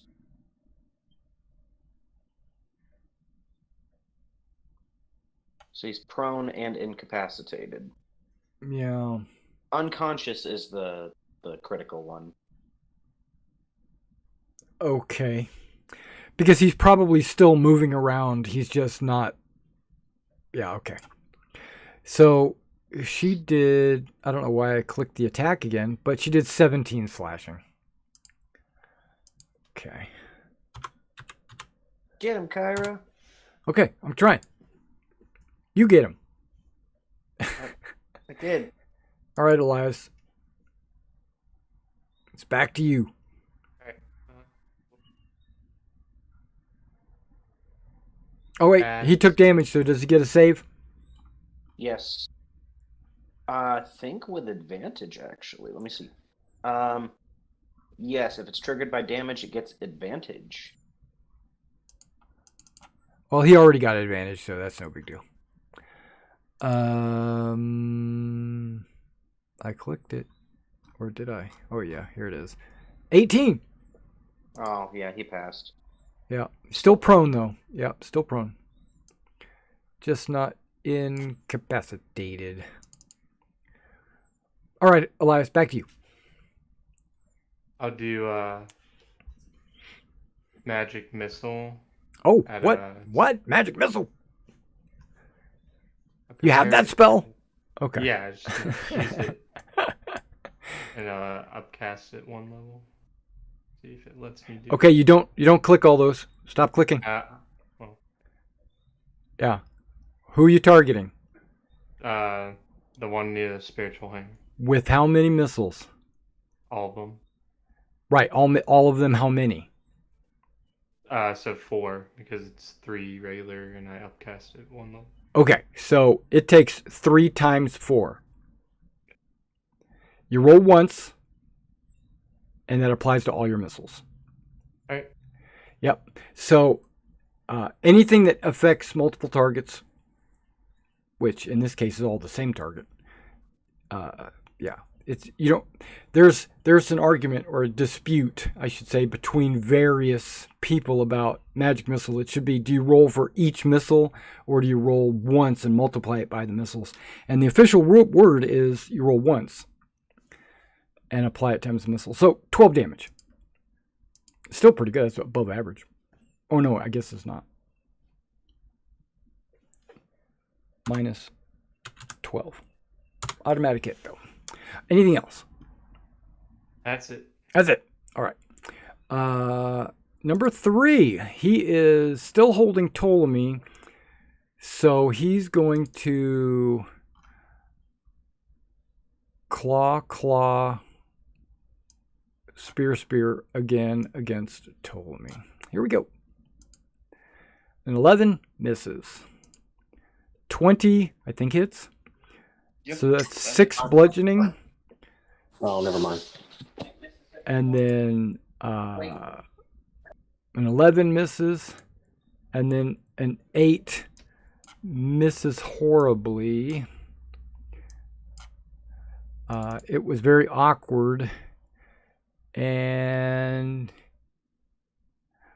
oh, he can only make a one-handed attack next turn instead of two-handed. Wait, you can only attack with one hand on your next turn. Okay, so I'm going to say he's going to have to choose between a one-handed trident or one of his claws.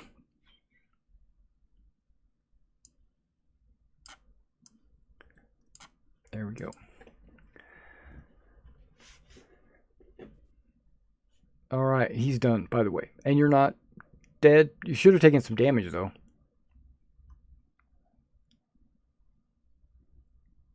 Yeah, you said I took 6 damage, which is half the 3. Oh, okay. And then number 2.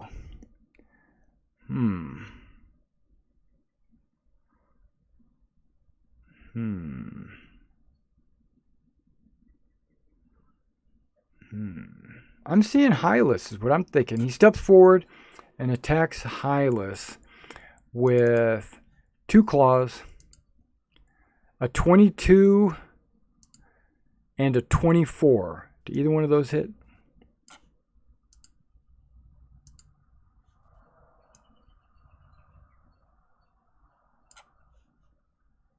Hylas?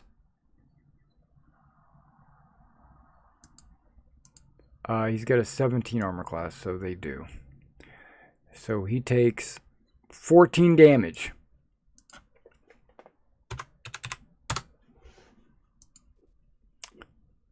Hylas, are you present? Okay, and we're going to take 2 trident attacks.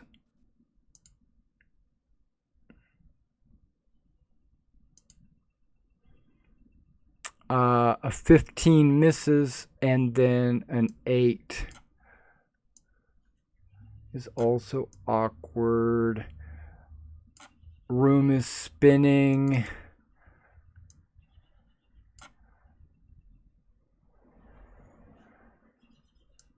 Okay, the room is spinning for him. Let's get a D4 roll. 2. Boop. Boop. Okay.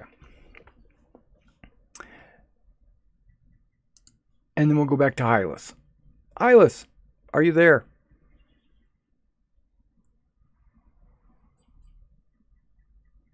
Have you walked away from the computer?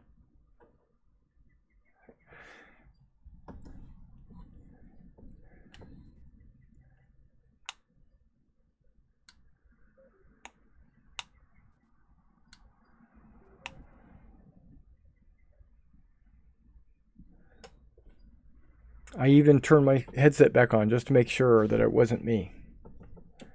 No, he hasn't It's said not anything. Okay, so let's do this. Let's play his character. The spiritual hammer is going to... actually, he took damage. He doesn't have a concentration. Yeah, spiritual hammer is no concentration. So the spiritual hammer is going to attack that guy.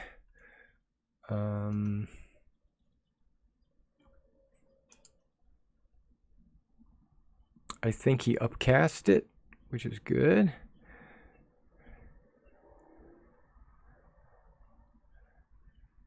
Which is actually called...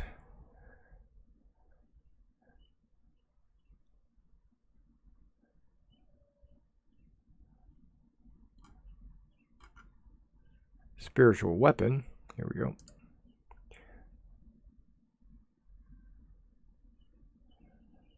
It's a level 2 spell, so to be able to upcast it, he would have to use a level 3. And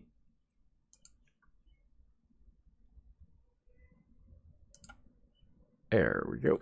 13 is going to miss anyway.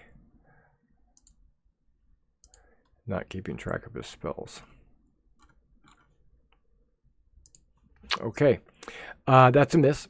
And so, was Hylas hit with a claw just now? Hey, I'm sorry. I'm Yes, back. yes, he was. So he's grappled. Okay, okay, you're back. I just rolled for your spiritual hammer. It missed.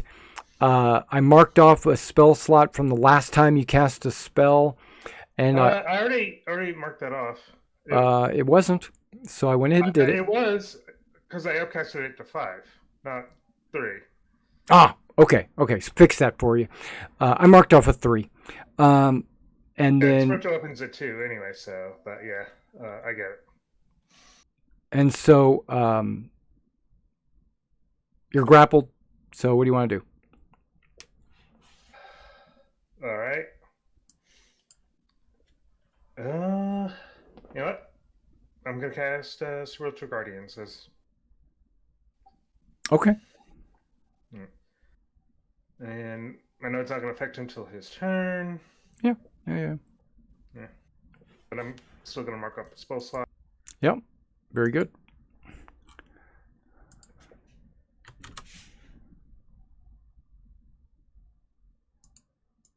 And since I'm grappled, I really can't do much of anything else.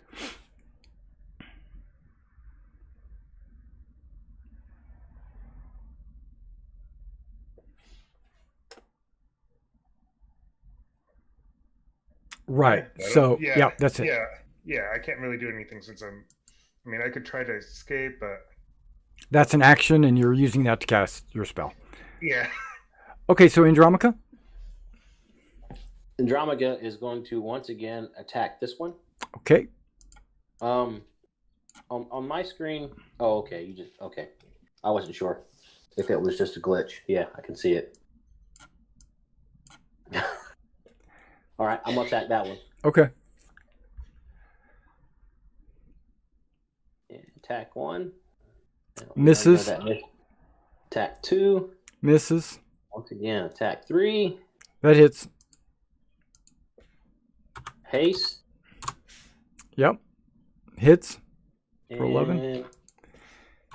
butt stroke. Well, just keep that out there.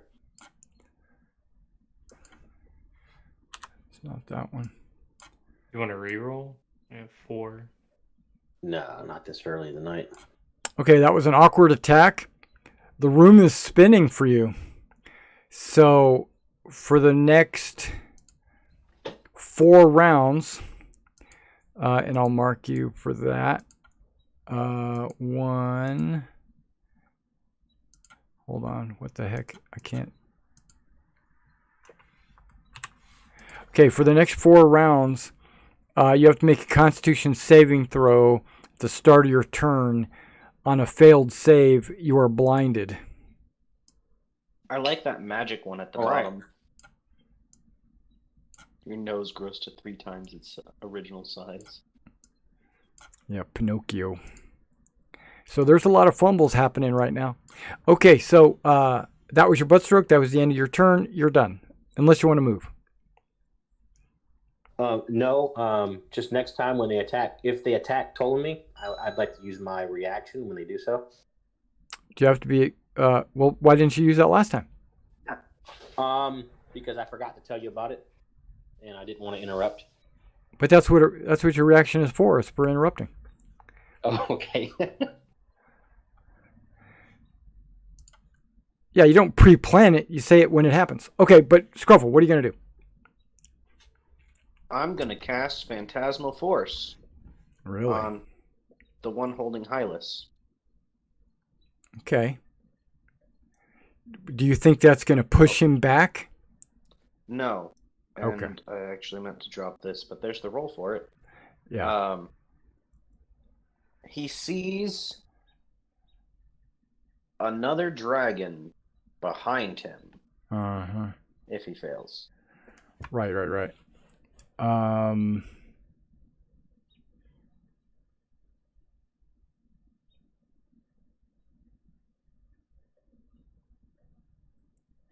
It's an intelligence saving throw.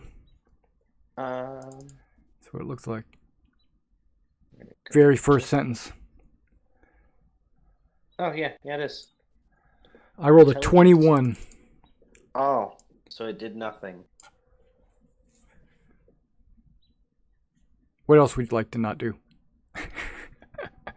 Sorry. Oh, no, that's valid.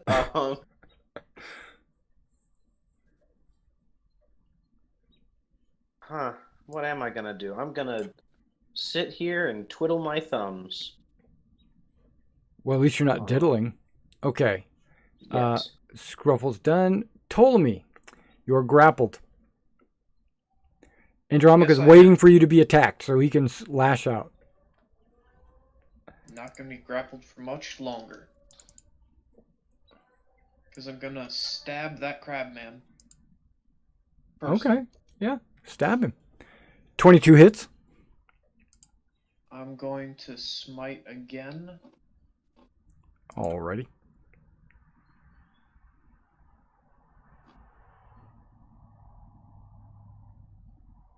$30 damage. That looks pretty good.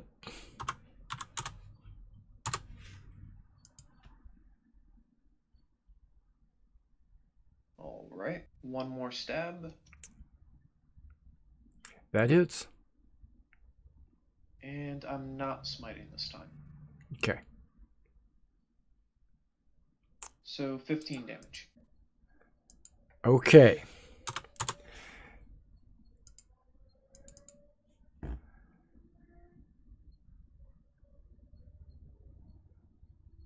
So you did 15. So it has to make a saving throw versus a 15. Are these undead? And he succeeds, so he has not died.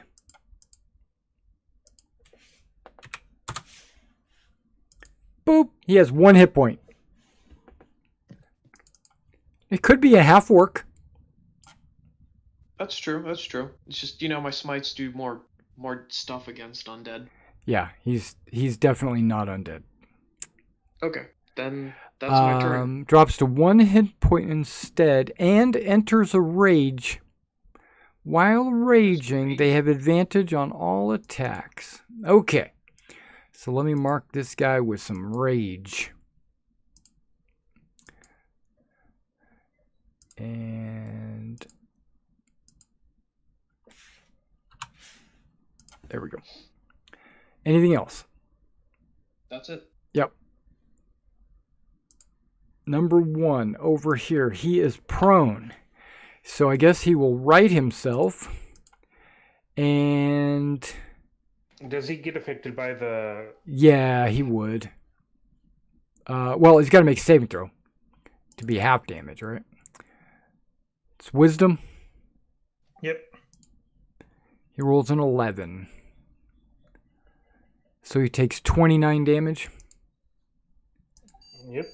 Okay. All right. So he rights himself, takes a step out of the aura, and attacks Kyra. He can't grapple her because she's not medium-sized. So claw, trident. Okay. What's her armor class? It is an 18. So she'll take 18, 30 damage. All right, got it. Okay, so Kyra took some damage. And he's done. So we go to Kyra. Kyra is going to do the old claw bite right back at him. Claw, bite. They all hit.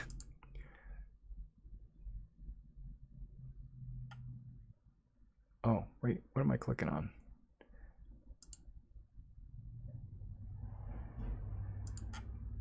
For 35 damage.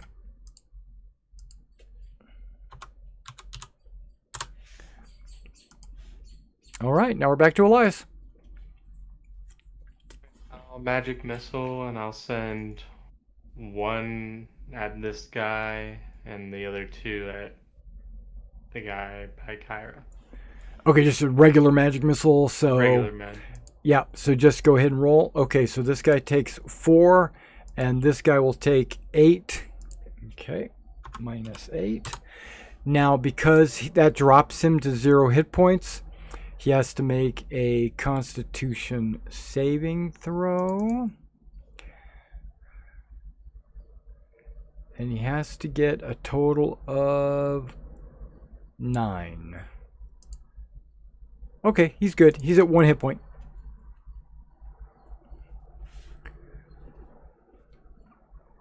Anything else? That's it. That's it. All right. Number 3. Now, number 3 is suffering from this token. Okay, let me...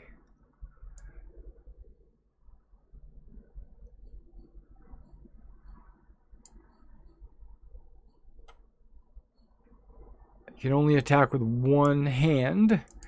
That's right. So we'll get rid of that. So he'll attack with his trident, one-handed, against Ptolemy. I'm back to impose my reaction. Yep, but that happens after he's attacked, right? Yeah. Yeah.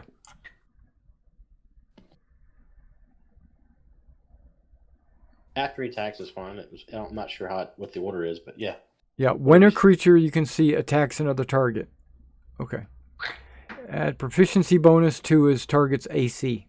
Yeah, so that happens right now. So what's your proficiency bonus? Is it 4? Yes, sir. So add 4 to Ptolemy's thingamajigger. And I just rolled a 24. I think that hits, even with the extra. And it's 12 piercing. Yeah, he had advantage because he was raging.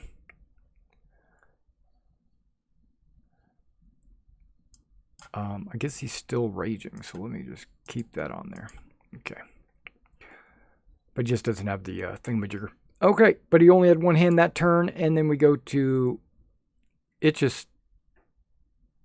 this. 2, he is in the zone of control, so he has to make a wisdom saving throw.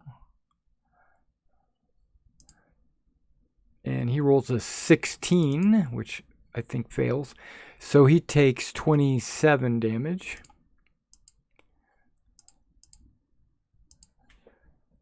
Minus 27. Okay, not really sure what that's all about. He's going to... Oh, wait. He's got to make a con save. The room's spinning. So we'll lower this by... Whoops. By 1.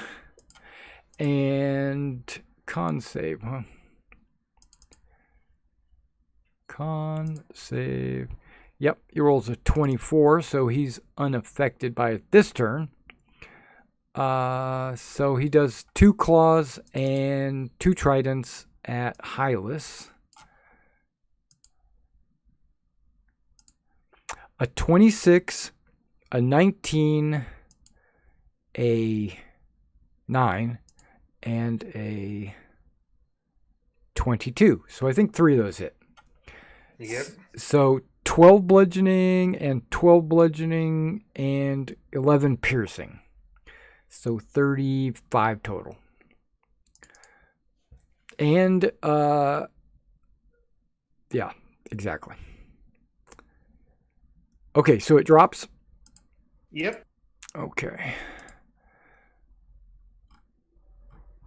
And that was kind of the goal of that whole attack because he didn't like being beat or eaten. Okay. And then we go to Hylas. It's your turn. You are still grappled by him.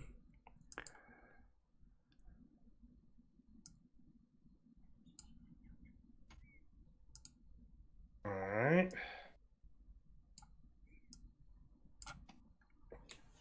Let's try the spiritual weapon again. Okay, right. A 17 hits for 10 damage.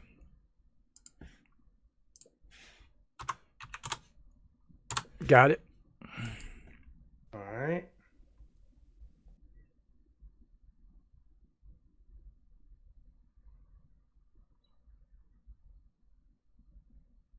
Yep. I'm gonna do spiritual guardians here. Okay. Why not, right? All right. Yeah. Whoops, wrong one.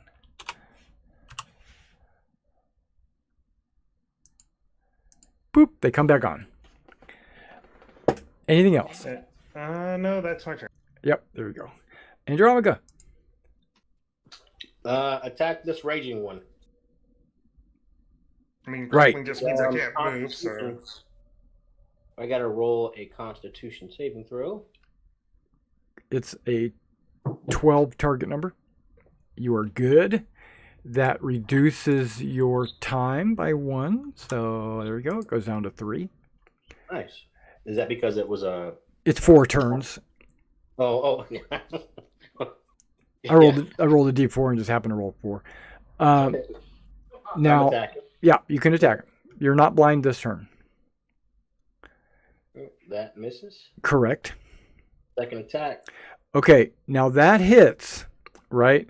And you do 17 damage, but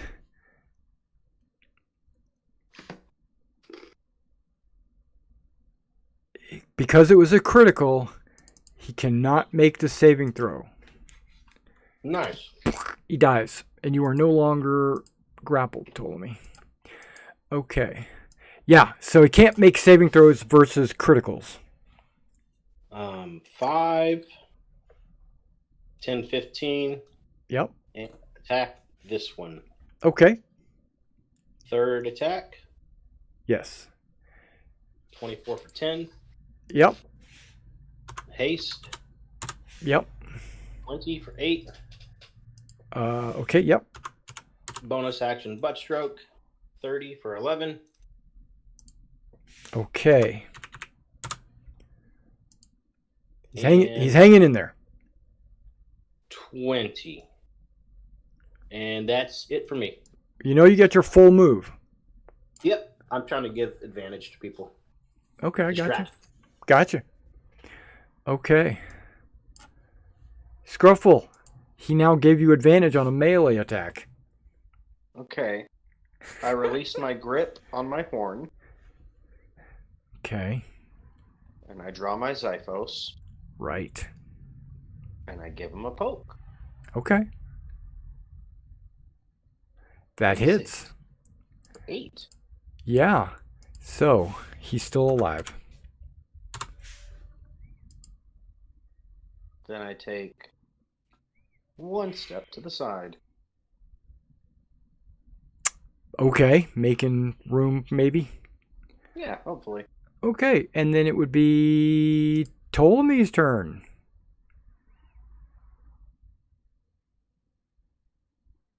Okay. 5, 10, 15, 25. You could get right there, and it would still give you advantage. Excellent. But because this guy's on the ropes, you better kill him, or he's going to become enraged. Let's see if I can do it. Yeah. Attack number 1, 27. You have advantage, so yes, you hit him. I guess there was no smite. Okay, No smite this time. so 17 damage means he has to make a 22 Constitution saving throw, because it's 5 plus the damage. And a 22 Constitution saving throw. Oh, look at that, a 22. He's alive. And enraged. Alright, well, hopefully second attack will deal with that. Yep. You hit. For 17 damage again. So it's exactly the same. I have to make a 22 Constitution saving throw. And I rolled 8. 16. I die. Sweet.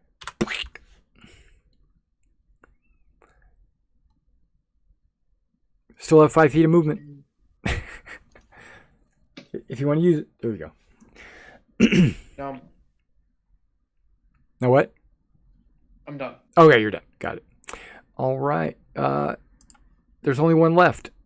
You hear a voice from the back of the chamber. It says, there seems to be 2 warriors, but one seems to be striking with the power of his god, where the other is just very swift.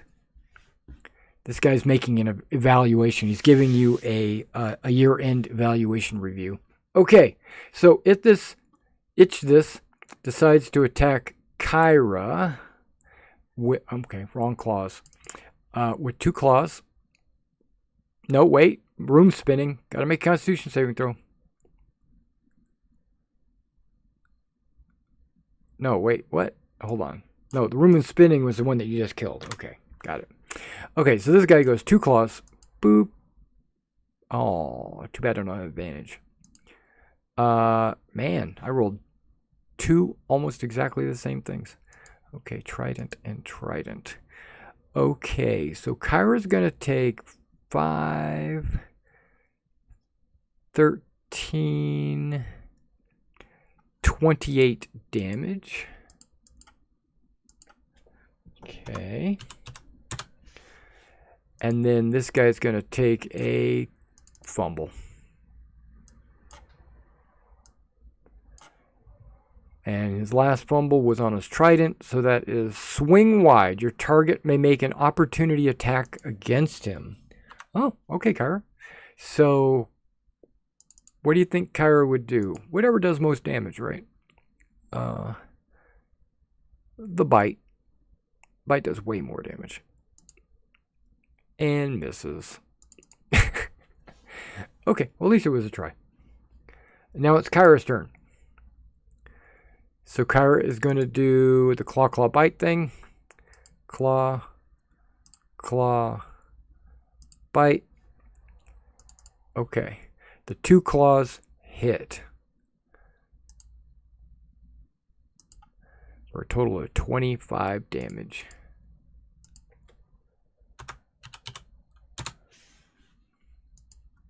All right, it's back to Elias. That's chill touch. Ooh, okay. 27 to hit for 5 damage. Yep, you do 5 damage. You can't recover any hit points, right? Right. Okay. Well, luckily he doesn't lose hit points when he makes a Constitution save. It doesn't go to 0 and then back to 1. It instead goes to 1. Just so you know. All right, he's chilled. Anything else? That's it. Okay. Hylas. He's not. Or yeah. Okay. You're no longer grappled. I don't know why I got you marked as grappled. Okay. All right. This guy's hanging on by a thread. You can see his hit points. Yeah. Move the spiritual hammer over next to him. Okay.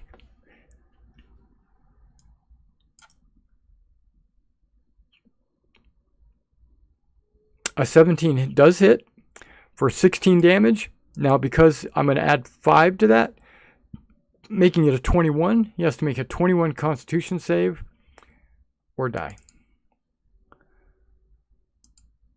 And he rolls an 18, so he dies.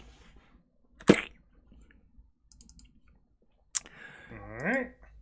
Okay, because there's no other hostile creatures in this, and it's going to take more than a few minutes to search, I'm just going to reset everybody back to no spinning room or anything like that. No haste. No tokens. Okay, yeah. Okay, everything's cleared. And you hear, well done, coming from the back of the chamber. And then materializing in the back of the chamber is an extremely... I'm going to go ahead and remove the turn order as well, because we don't need to worry about any of that. Unless you're going to attack this guy, which might or might not be a good thing.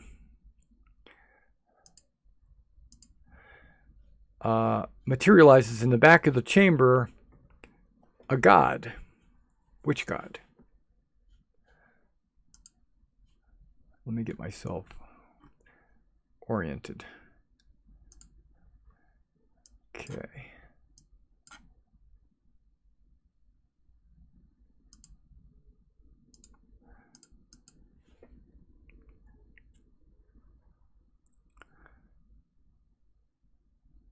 Okay, he takes the form of a huge centaur with handsome features and a well-groomed beard. He carries a beautiful silver lance and wears silver and platinum jewelry.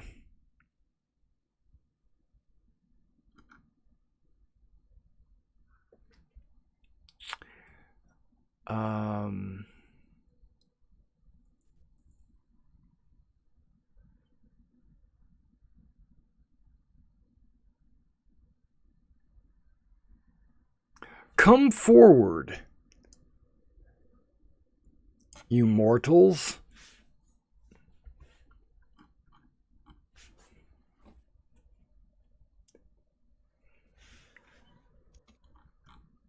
Where is he? I don't see He's him. up here by the statue.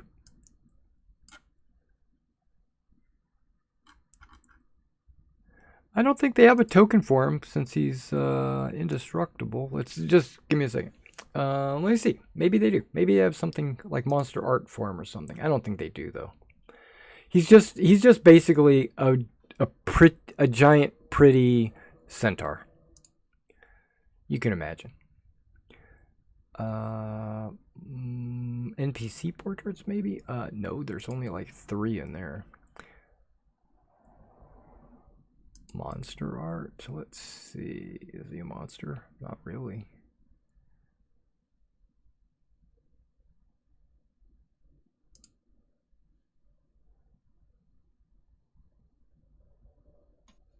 Oh, wait. Maybe I got something going on up here. Okay, I don't. Yeah, it's just a giant centaur. I'm sure I could find a centaur token and just put it out there, but... Let's see.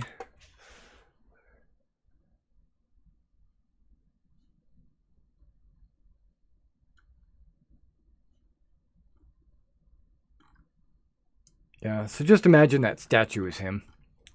He says, oh, thank you for... Oh, wait, a Kyra will definitely approach.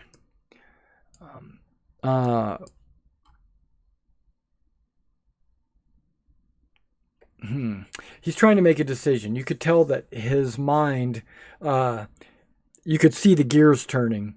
It's a toss-up between Andromaca and Ptolemy. I think... And he points at you, Ptolemy. I think you already have a bond with a deity. And then he points to Andromaca and says,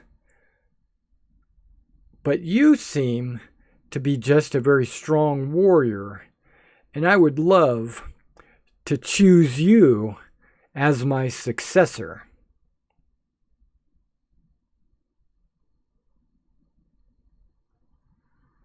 Very weird look across Andromaca's face. He looks around. Forgive me, Your Grace, but I do not understand. I am the Sky Father.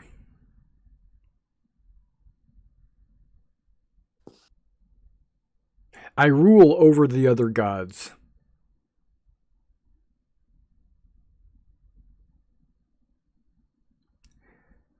I can bestow upon you power. I can bestow upon you, and then he looks up, but he can't see the sky, obviously. He sees water. But he looks up and he says, I can bestow upon you the invincibility of the Sky Father. I just need you to accept a quest. What say you, strong one? If you deem me worthy of these gifts, then I shall rise to the challenge. I would not say so if I did not believe so. I believe. Okay, he waves his hand, and you actually, everyone can see this aura appear around Andromaca, and you could see like Andromaca's hairs start to stand on end, and you learn this somehow. You just know this to be that once per day, you can choose to reduce the damage of any one source to 0. So let's say if I hit you with a dragon's breath and it does like 75 points of damage, you could just say, oh, nope, that's 0. I take 0 from that. And you can do that once per day.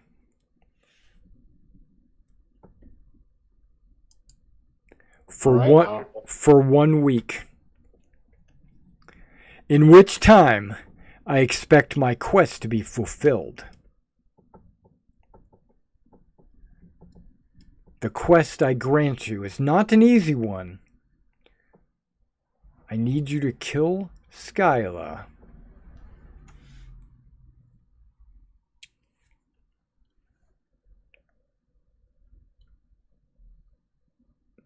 If you fail to kill Skyla, I will withdraw my protection. Oh, great one above all gods. What He liked that. is Skyla? Well, he did say he was the god of all gods. Right. Well, he's a ruler of gods. That doesn't, you know. Skyla. Skyla. That is a deep question. How do I respond to that?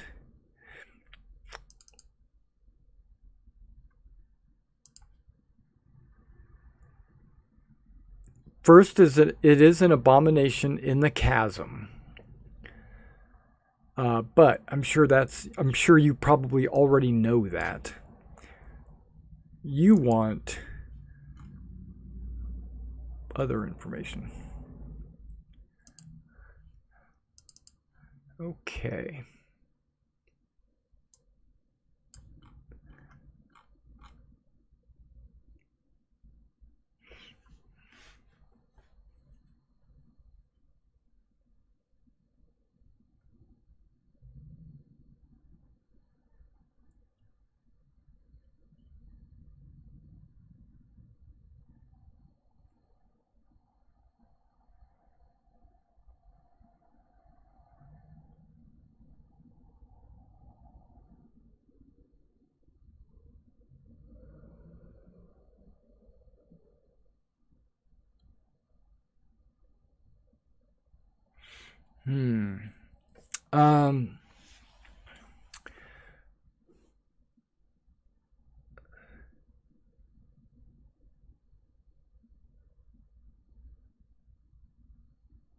We have asked a number of. Okay, let me give you a little story. We have a number of worshipers here in this city, primarily the merfolk and their ilk, and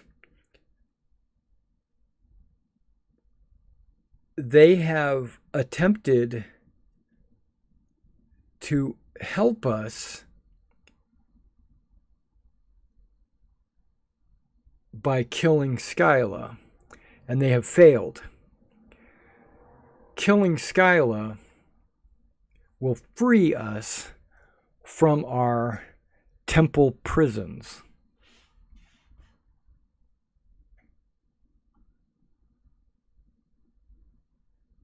We have been here trapped for a millennia. We wish to leave the world of Thylia and explore the many worlds that lie beyond.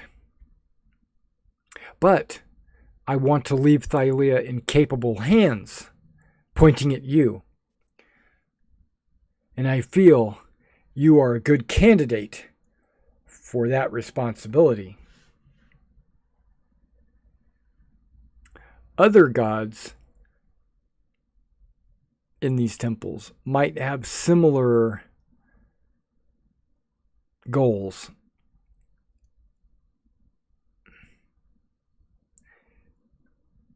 I look to Scruffle and Hylas, and those behind me to my left, and I say, we should probably visit them as well.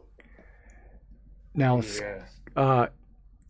you must destroy Skyla, for she has swallowed the Promethean fire. And with the fire released, we will be free, and we can use the power of the Promethean fire to grant a spark of divinity to each of you.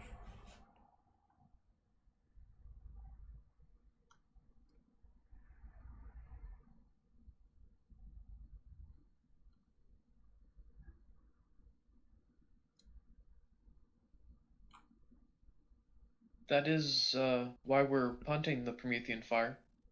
Yeah. Then our goals have aligned.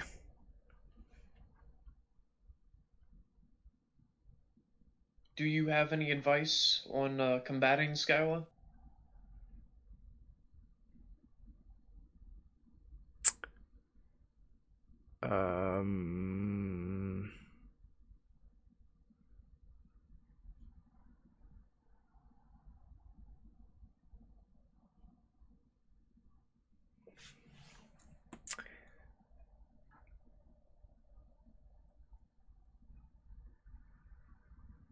Okay.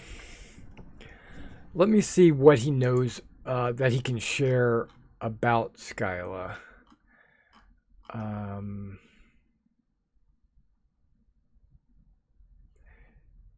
He brings an image in the water. He moves the water about, and there becomes a picture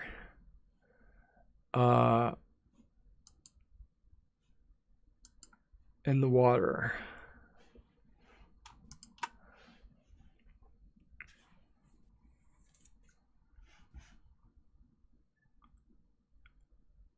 This is what you might face. It has been a millennia since I was actually able to see her.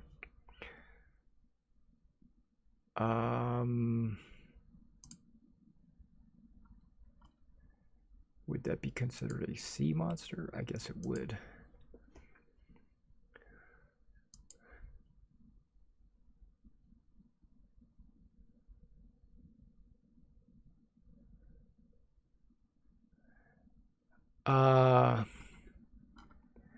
Skyla would be considered a legendary monster. Has the ability to sing a tune that could charm you and bring you to her side. Multiple heads, resistance to all magics,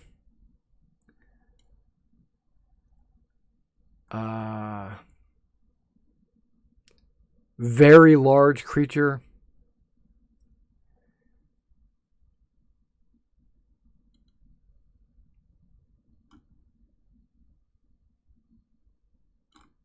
has tentacle attacks as well as bites, but is not indestructible.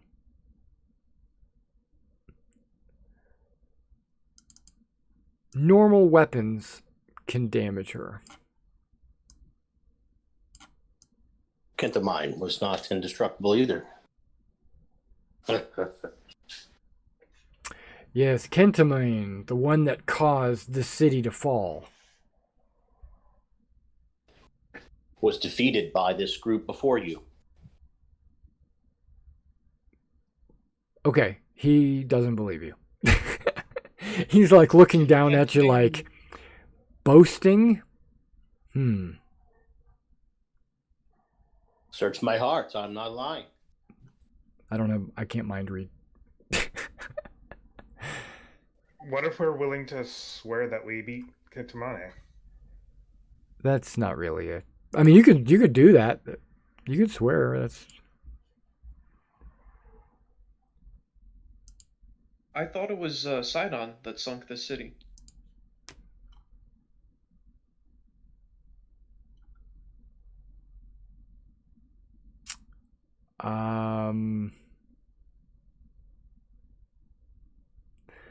Well,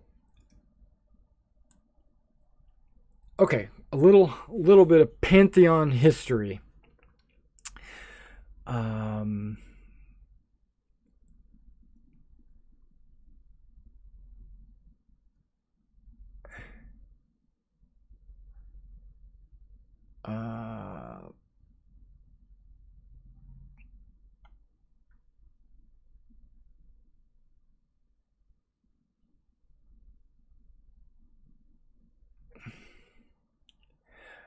Each race,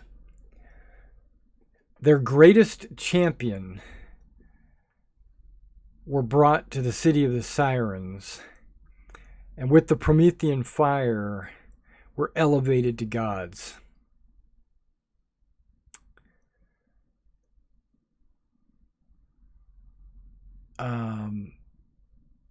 Creating a new pantheon.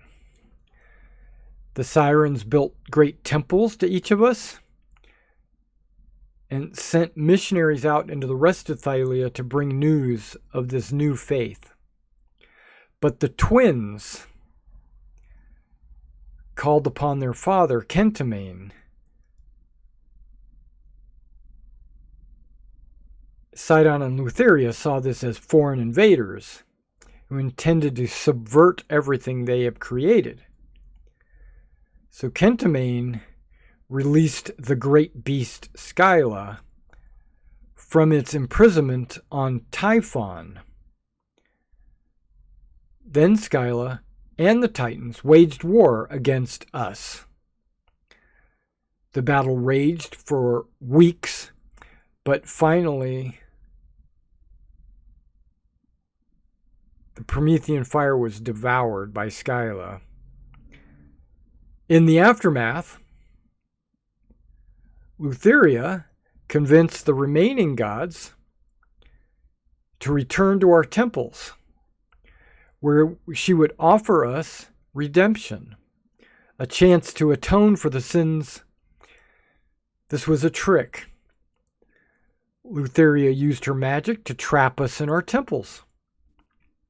Kentamane then rose out of the ocean and destroyed the foundations of the city, and then the ocean swallowed it. We have remained trapped at the bottom of the ocean for over 1,000 years. If we could only convince someone to kill Skyla, we would be free.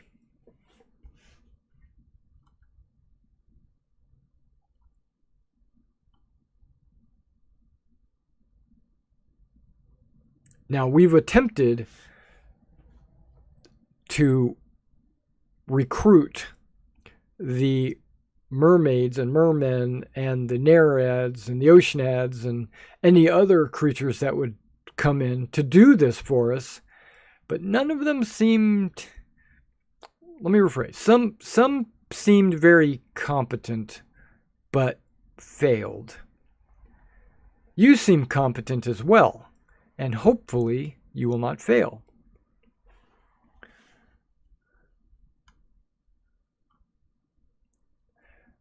The party can make a party check. So this would be everyone can make an insight check, and we'll take the average. Whatever the average insight roll is. 23 is not a bad start, but then we got an 8. Okay, so Kyra is notwithstanding. She does not roll. She's not part of the party. We're missing one roll. Who are we missing? Oh, yep.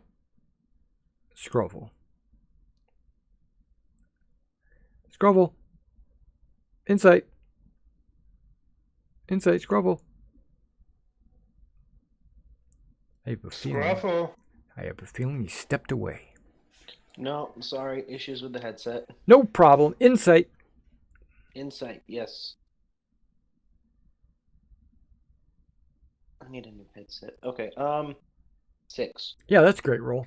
What is the average? Much lower now. Yeah. Looks like it might be a 13. No, the 23 really helps. Okay, so I don't know. It's a 13.6. It was a 13. Okay.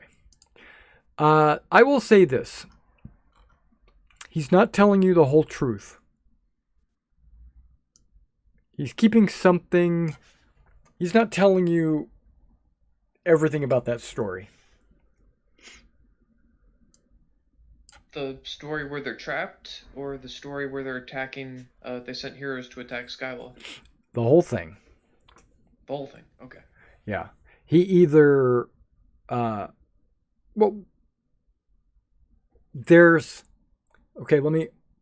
it's almost like there's missing paragraphs in his whole story. So like, yeah, they were chosen, they were elevated, they fought against Lutheria and they lost, and for peace or whatever, Lutheria, told them, hey, go back to your temples and we'll work something out. And then she imprisoned them there. And now they're trying to get the Promethean fire to free them, or at least kill Skyla and bring the Promethean fire. to free them. That all seems like the truth, but there's missing pieces. Like the whole story isn't told.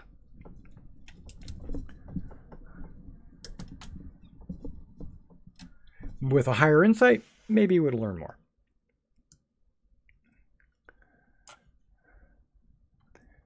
All right. Well, thank you, Andromaca.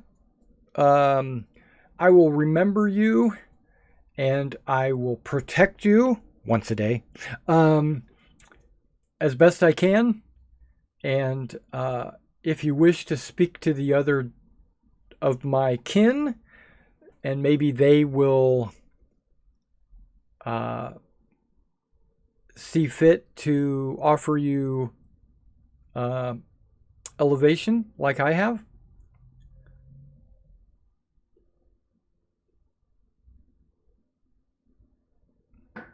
And looks at Scruffle and says, yes, there is a satyr up here. The trickster god. Well, looks like we have a mission to accomplish, gentlemen. I mean, it sounds like all of them will give us something if we wait for them to ask us to go down and kill this monster that we're already going to kill. So maybe we should visit all of them. That might be a plan. Kyra says, oh, maybe I can become a god again. You have to drink the ambrosia. Oh. Well, no, that's Narcissus.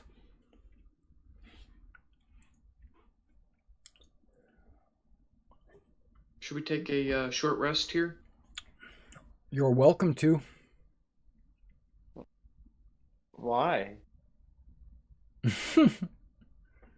Well, Because everyone's hurt, except for Elias. I'm okay. Yeah, Siegfried's doing okay too. He's got his 3 hit points.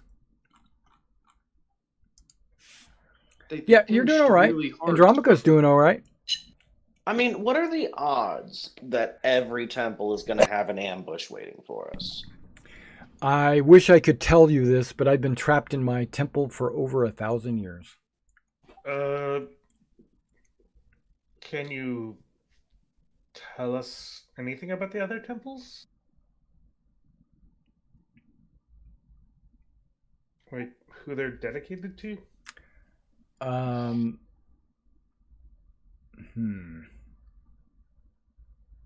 What do I get from you for that information? I'll give you a hug. Play you a little song. You can keep Hylas. Give him one of your ever-burning orbs. No. You have 3. 4. Yeah.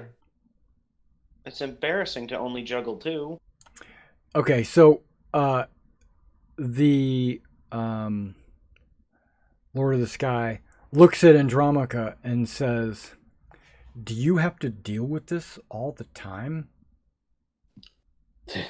They just talk and talk. And I know. talk. I know. It is so annoying. I wish my ears were smaller. I'm not granting you that wish.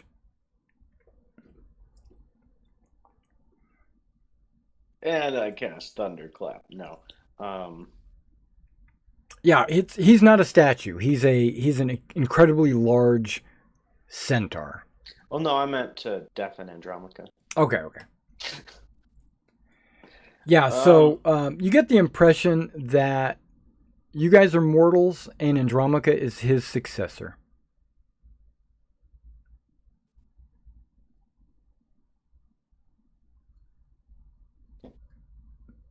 A totally different relationship. If you guys want, we can take a minute. I'll sing you a nice little song. Kyra's all about it. Sing me a song. I want to hear some of your beautiful music.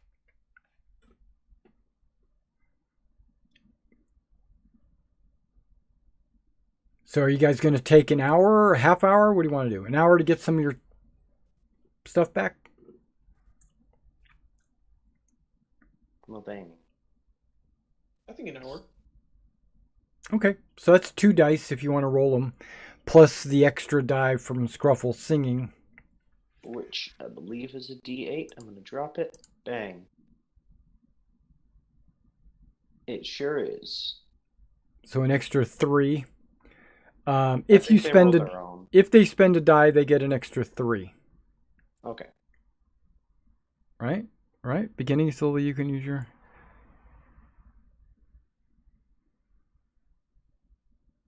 Each of those. Yeah, so. Yeah, everybody can roll an extra D8.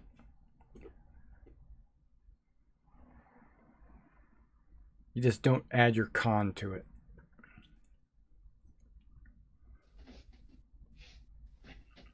Well, I think that D8 might be bigger than Elias's hit dice. Yeah. Well, Elias is maxed. Okay, so don't forget to roll for Kyra. She'll expend 2 of her hit dice. So I get 21.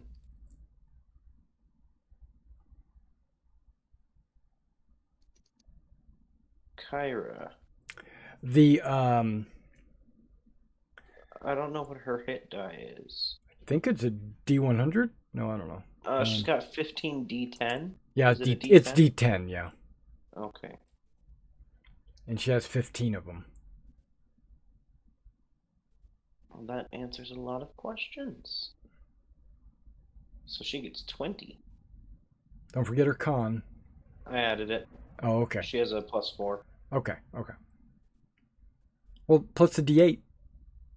Oh, right. That's what I thought that +8 was for, but yeah, okay. Yeah. Okay, She so got a 3. 23. I'm rolling badly today. That's not.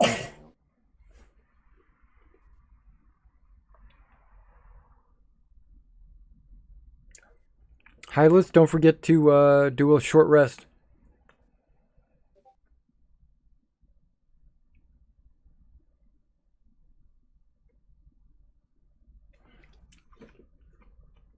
Okay, so I'm going to gather you guys up into a smaller little clump so I can copy and paste you onto a different map if I need to. Bring Siegfried up Hylas, here. There we You're go. still very hurt. Do you need me to touch you? He hasn't rolled any dice. Oh, there he goes. I did roll dice. I was just making sure I added it up. Okay. All right, so I'm just gathering you guys up. Now I'm going to get you into a different map, and you tell me where you would like to. Well, you got a whoops, wrong kingdom. You've got a handout that has all the numbers on it. Let's go ahead and change this number 1. Token layer, boom. You want to go to number 2 now, I assume? Might as well. Because it's like Sounds good to me. it's like right there. It's next.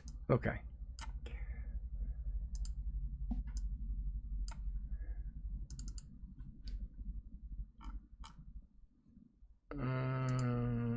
Okay.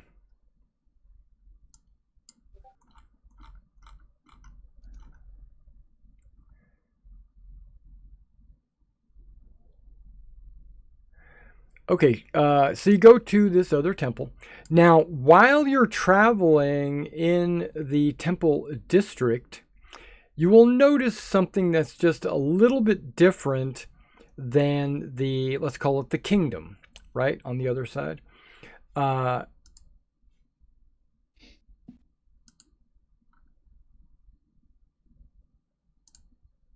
is it at? This one right here. Boop, boop, boop, boop, boop. Scattered among this area are numerous statues of various sizes. While several different entities are represented among them, the majority depict the same figure. A tall, angelic being.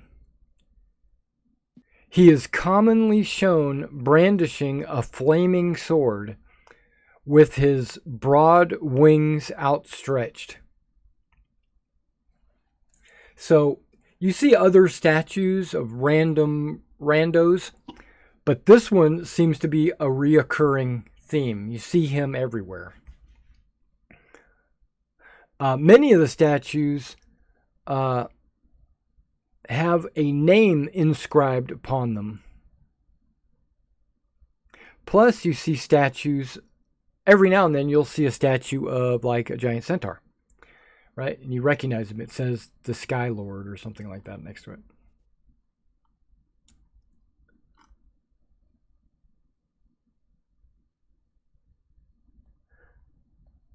And Pythor says, when it comes right down to it, I never liked temples much. Too solemn. I prefer a good tavern, even if the wine is watered down.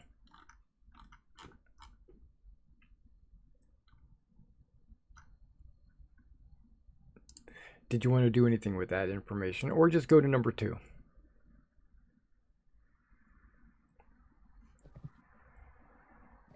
Good. Yeah, I'm waiting for Ptolemy to reply to me. He keeps forgetting that. Which piece of information?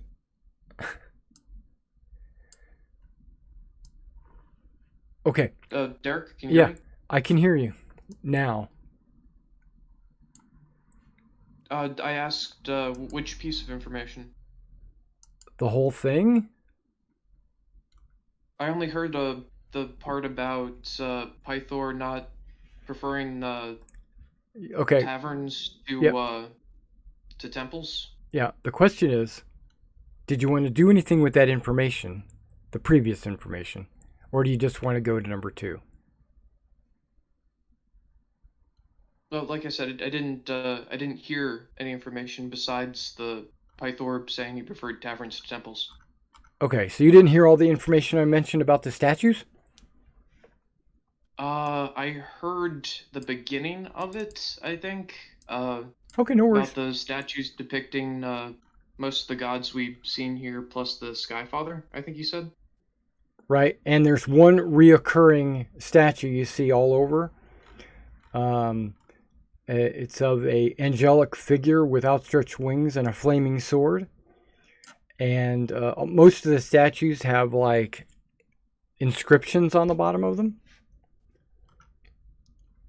And I just wanted to know if you were going to do anything with that or just go straight to number 2. Oh, like read the inscriptions? Yeah, like go around and read them. Yeah, why not? Okay. You'll see that this one statue, which is dominant, it's like at every corner, where these others are kind of scattered, hit or miss what you get. But the dominant one has a name.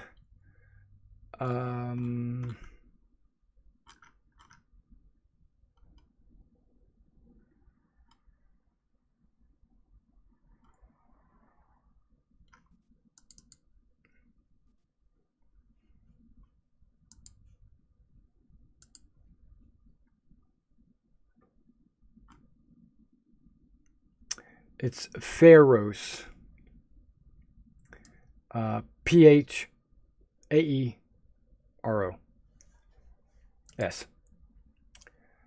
So it seems that the citizens of this city really revered this one person, the one with the wings and the flaming sword, Pharos, and they really put a lot of statues up about him. Okay. That's really all you need to know. It doesn't really say much about him. It just has his name, Pharos. All right, when you get to the number 2, shockingly, the inside of this temple is filled with a large bubble of hot, oppressive air. It repels seawater. So, like glancing in, you see that the entire inside of this temple is air. And there's like a wall of water all around it that you could just you have to bust the bubble.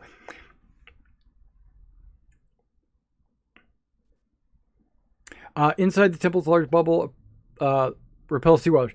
Okay, hundreds of beautifully crafted weapons and suits of armor are scattered about in the center of the room. Wait. That's not what it is. Okay, hundreds of beautifully crafted weapons and suits of armor are scattered about.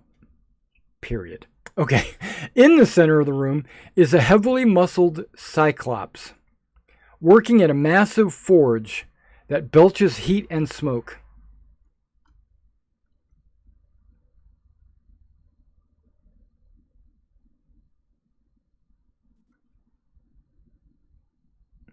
Hello? The Fire King. Okay, so you're in the water still, or you go into the air? Oh, I entered the air. Okay. Yeah, when you come in, he looks over at you guys.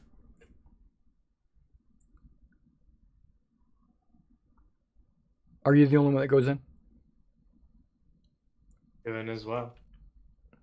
I mean, I'll follow suit. he kind of waves and says, "Come on in. You're welcome in the Temple of the Alright. Fire King." Okay, so he is a Cyclops. You know, he's not. You know, he's massive, massive muscle. Think of a dwarf in Cyclops shape. I mean, he's just like this big, huge monster. He glances around at your party, noting what you're wearing. What kind of armors do we have on? Start from the top. Who's got what armor? I have a breastplate. Okay, there's a breastplate. Nothing remarkable about it. It's just a breastplate. It is mithril +1. So you got a mithril breastplate. Okay. Yes. Yeah. So he kind of looks at that and like, very nice handiwork. And then he's looking at all of you. I have dragon scale mail, specifically Ooh. bronze dragon scale mail. Bronze dragon scale mail. Okay. Next. Breastplate of invulnerability. Okay, that's pretty good. And that's made of... Like, what was one of the ingredients? Was it sky metal or something? Or Shoot. What did was it an ingot of adamantium? Or It was Gorgon blood, and what was the second ingredient? I think it might have been star metal. Probably star metal, yeah. That's what I'm thinking. Okay, so that's definitely impressive. What else? Elias has nothing on, right? Nothing. Right. All right. So you need the most work. But okay. Andromaca? Breastplate +2, and does a shield count? It's kind of all together. Well, that's good. Yeah, for sure. Well, you got the shield of with the lion head, Xavier, Yeah, so Xander's. No, I don't remember. But yeah. But what's the breastplate +2? Is it just a straight +2? It's nothing special. That's correct. It's a straight +2. Okay. So didn't one of you have the breastplate of Mitros? You got rid of it? I'm not wearing it right now, yeah. Okay. Gotcha. Because you weren't expecting Cyclops. Right. Nope. Okay. Yeah, so he's initially surprised of you guys showing up, but then he kind of gathers his thoughts. He starts looking at all of your armors and stuff. He's massively muscled.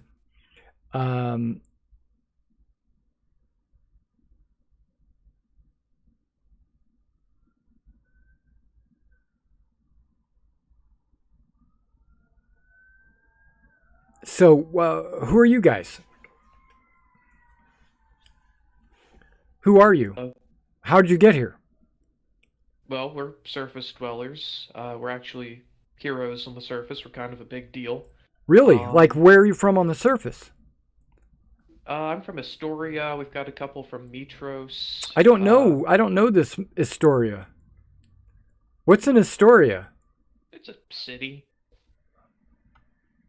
Recently founded within okay. the past 500 years. Oh, okay. Yeah, I've been stuck down here for over 1,000 years. Sorry to hear that. Now, I've heard of Mitros.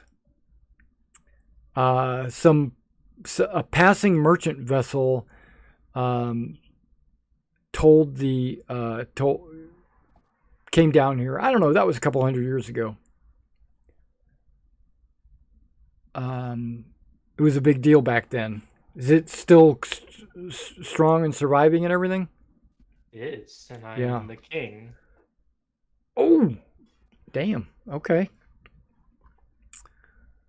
Well, that's interesting.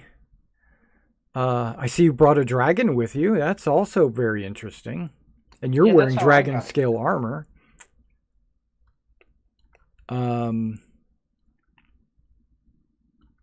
Okay. Who has the highest armor class?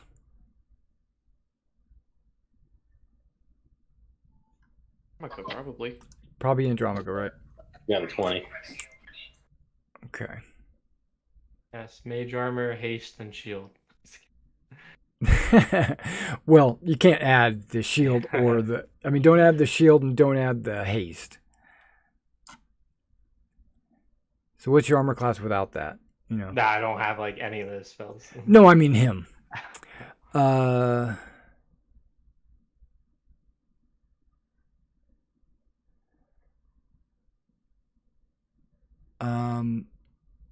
Okay, Andromaca, you look like you have the... Or he points at you. He doesn't mention your name. He doesn't know who you are. He points at you. He says, looks like you've been touched by the Skyfather. I have been blessed by him, yes. Has he taken you in to be his successor? He has. Interesting. And you, and then he points at Ptolemy, says, and you look like you bear an aura of divinity already. Do you have you chosen? Has anyone chosen you to be their successor?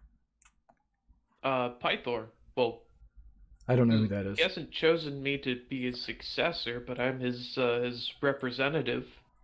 I don't mean to brag, but I'm probably his best living servant. Who's Pythor? Oh, he's a dragon that became a god, and now he's a dragon again. He's a good guy. Interesting. Well, as you probably know, because you just spoke to the Skyfather, we're each attempting to leave, but we can't if Skyla is still alive. And if we leave, we'll leave a gap or a hole in our pantheon. So would you be interested in becoming my successor?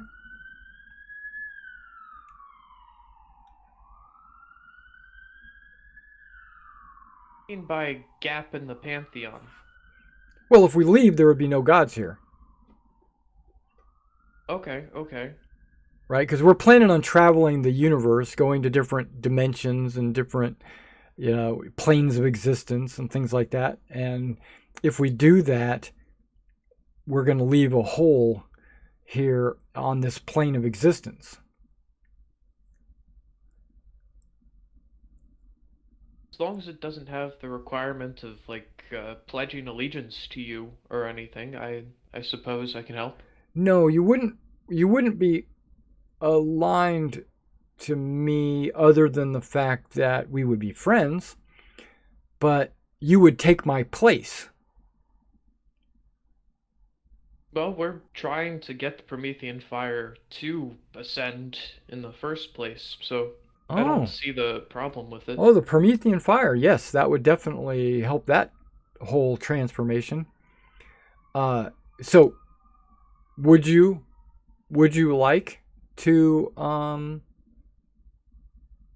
be granted a reward and become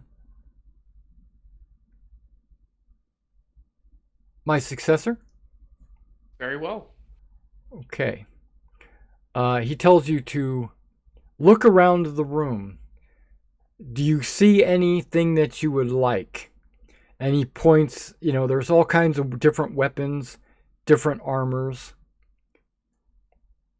Is there a good shield in the room? Yeah, absolutely. There's a number of shields. Then I'll take Find one that you whichever like. one. Okay. Yeah. Okay. He says, "You like that shield? Give me a second." And then he grabs the shield, and you can see like power transferring from him into the shield, and it becomes a +3 shield. Wow. You must attune to it to use it.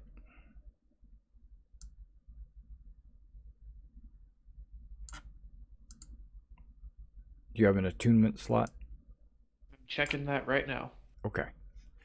And all I ask in return is that you use it when you kill Skyla. That was the plan. Nice. Do the gloves require attunement? Gloves of see. water breathing? The swimming and climbing gloves. Yes, Swimming? Yes, they do. If not, you can give them to someone else or give them back to me. I mean, I'm not attuned to like anything. What do you have that's attuned? The gloves that I just mentioned, the sword, and the breastplate of invulnerability. Oh, the breastplate. Right. Okay. Yeah, so you'd have to ditch the breastplate. Oh, I know you're not going to do that. No. Or the gloves. Yeah, I suppose I'll give up the gloves. Okay. A +3 shield is pretty awesome. It is. Yeah, because you already have a shield, right? Yeah. Yeah, so it's a normal shield? Yep, just a regular shield. Yeah, so that's going to add 3 to your armor class.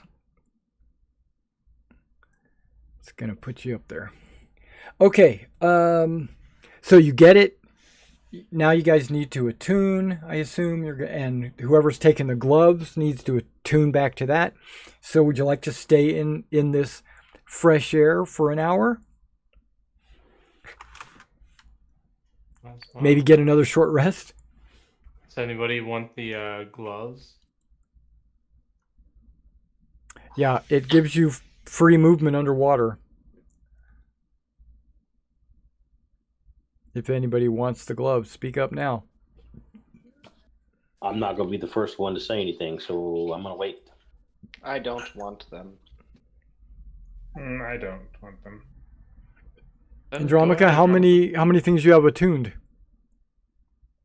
I'm looking. I can unattune to something if I need to. Right. Yeah, you I should have have- your shield for sure. Yeah, I have 3. And your sword/spear/rod. Ptolemy, what's the advantage of these gloves again? Just free movement? Yeah, you don't suffer a penalty for moving underwater. Or attacking with non-spears or whatever. No, just hold on to them. I might need the crown of laurels. I'll attune to them then. Okay, okay, so Elias is going to regain his gloves and put them back on. And okay, so you guys spend an hour here. If you'd like, you can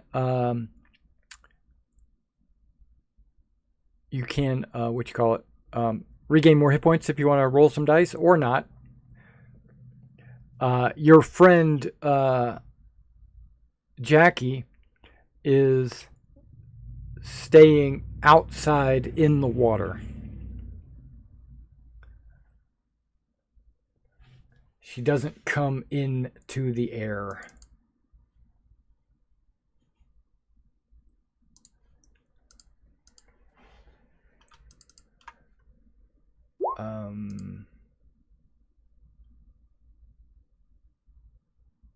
She can breathe air, but she prefers not to. Yeah, so now that you've attuned to the shield, the enchantment is permanent, right? So it's not like if you don't kill Skyla within a week, you lose your power, like the Sky Lord or whatever, the Sky Father. So you have no obligation.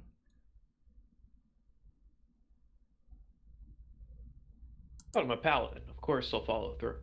Right. But the Cyclops comes to you and he says, I apologize for this, but and it's regrettable, but I didn't know what else to do. But the shield is cursed.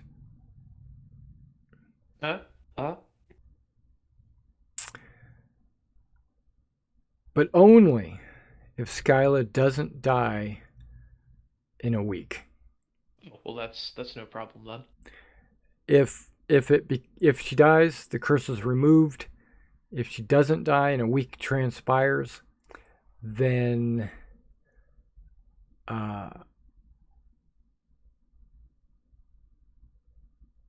you immediately go into a rage and you attack every creature. And once you are reduced to death,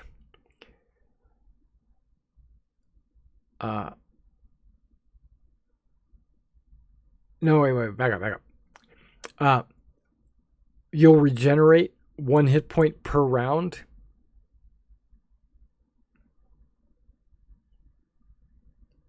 So I'll be berserker forever. Correct.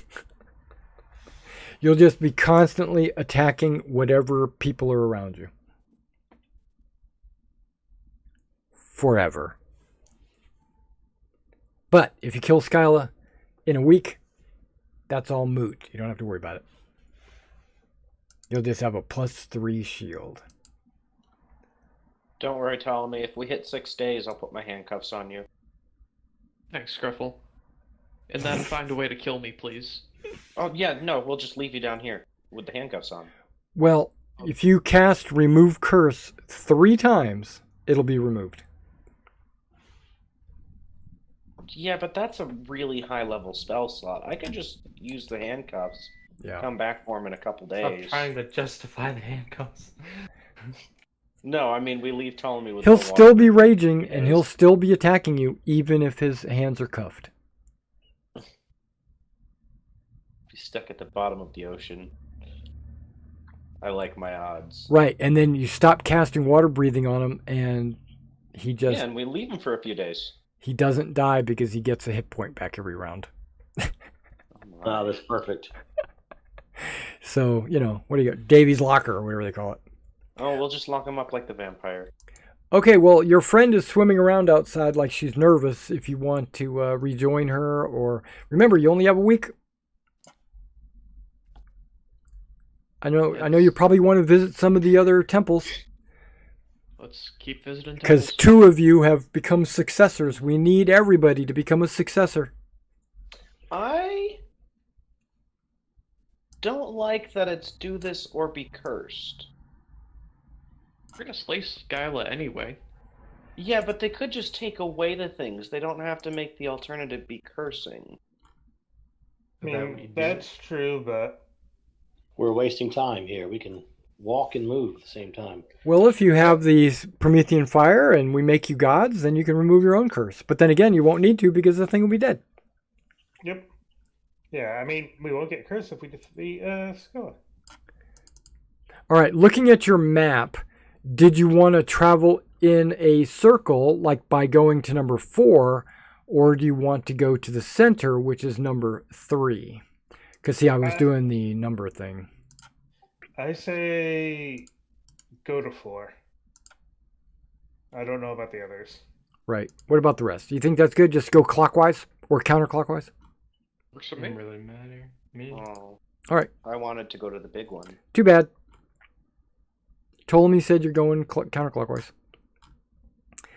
All right, so Temple District. We already know what's going on. There's all these statues all over the place. And you seem to have a timely quest. Let's get rid of this. Let's get rid of that. There we go, because they were overlapping. All right, this is number 4. This magnificent structure is made not from stone, but from coral. The walls and ceiling are bone white and emblazoned with a pattern of 1,000,000 seashells. Instead of altars or statues, the interior is filled with brightly colored branches of living coral, twisting and intertwining in delicate shapes to form a wondrous garden. Jackie says, "Oh, this might be it. This might be the Fish Queen." She gets all excited. I got to pay my respects if this is the right place. And as you go inside, the front chamber of the temple is occupied by a sisterhood of 6 Nereids. Same as Jackie.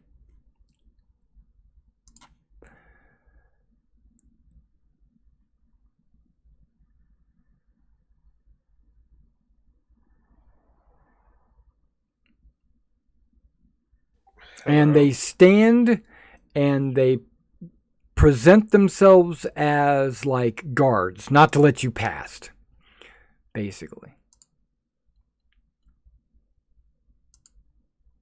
Excuse us, we're the surface dwellers that arrived recently. We were told that the gods wanted an audience with us.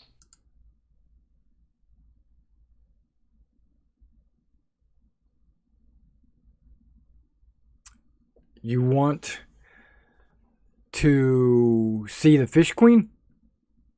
Yes. Then let's see if you can pass our test. Oh no, I'm not good at tests. Roll initiative. Oh, it's that kind of test. I'm great at this type of test. You will be tested.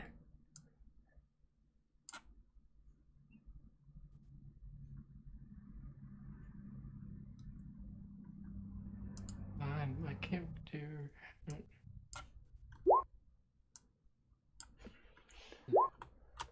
I'm doing a copy and a paste thing right now.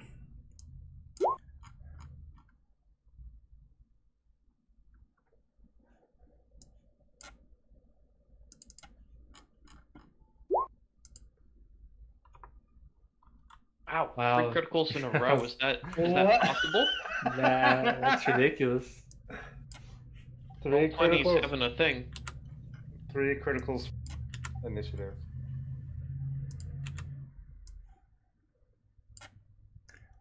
Okay. And me and Kyra both got 5s.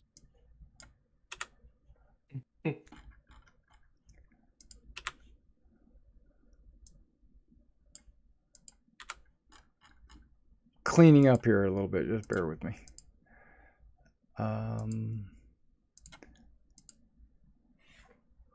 Right.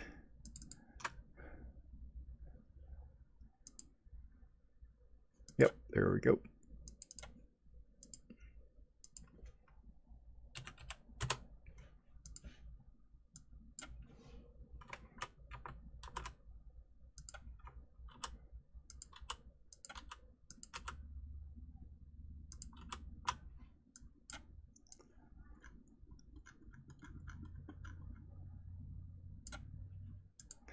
Okay, if you didn't notice, you guys are all the way down at the bottom. Way down there. Did you copy and paste us? I did. Okay. That At the bottom. that Oh. took our tokens away from the turn order.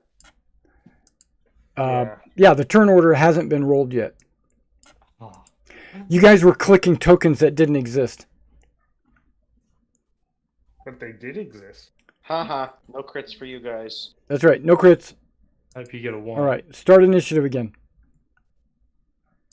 And I'm going to do all the Nereids under 1 initiative. Well, you should clear the blank numbers then. I'm clear. My thing looks clear. Okay, they just popped away from me. 20 to Okay. 1. Scroll. Kira. I like those odds. There we go. 6. Oh. Yep, there you go. And you guys are in this Temple of Coral. And yeah, there's a bunch of Nereids, and they all do their thing. All right, Scrubble, you go first. They said to pass their test. Yeah, they're standing there ready to fight. You can't see the goddess until you pass our test. I cast slow On yourself? on All of them. 6 of them. Yeah, on all of them. Okay, so It's a wisdom save, 17. They right. say you can't see the goddess unless you pass our test, and I roll my eyes, grab my horn, and go blah. Okay.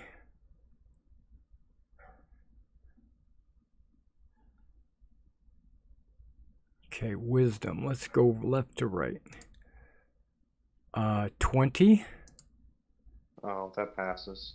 9, That fails.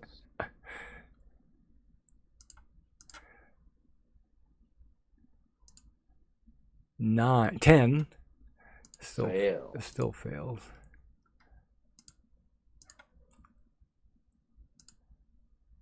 20, Well, it passes. 14, Fail. and 6. Fail. Right.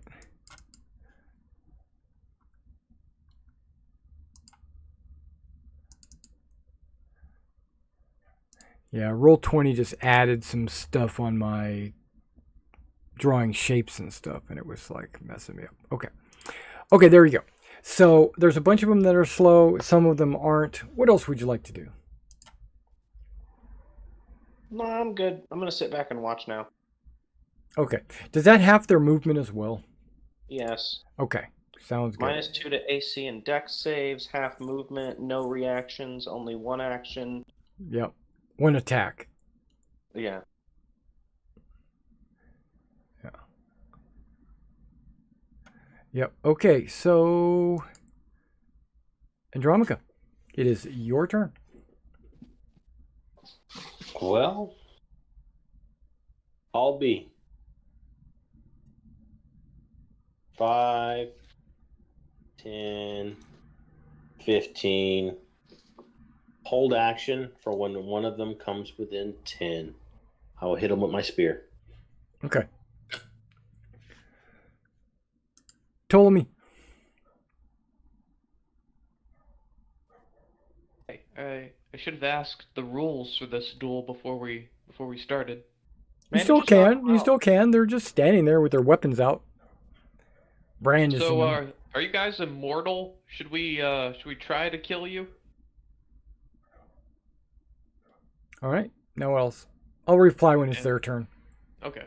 I move to here and also pulled action attack when they get close. Okay. Kyra, what you gonna do? Kyra, let's. Move over here and do a lightning bolt? No. You can't. Kyra, why don't you just wait by me and see what happens? All right. Sounds good. We might need to make this non-lethal. All right. And it's their turn, and they say, "No, silly, just fight." And then this one steps up. I think you got some held actions. Yes. Yep. Please go first. Wait, you two just knock them out. 13. A 13, I think, hits. It does. Oh, really? Awesome. Yeah, they don't have any armor on. They're just And fish. that -2. Then I deal 20 damage. Okay, quite a bit of damage. All right. And go. And I assume you're doing like non-lethal. I guess I'd have to take away the radiant to do non-lethal, right? Since I deal radiant damage every time I attack now. Does the rules say that non-lethal can't be a ranged attack, non-lethal, or magic? I don't believe it says that, no. I don't think it says that either. So hang on. Let's see what non-lethal does say. Oh, Lord. Because they would want to use it against you as well. Well, surely if they don't die, they don't want to die. They'll back up before we kill them. Hopefully.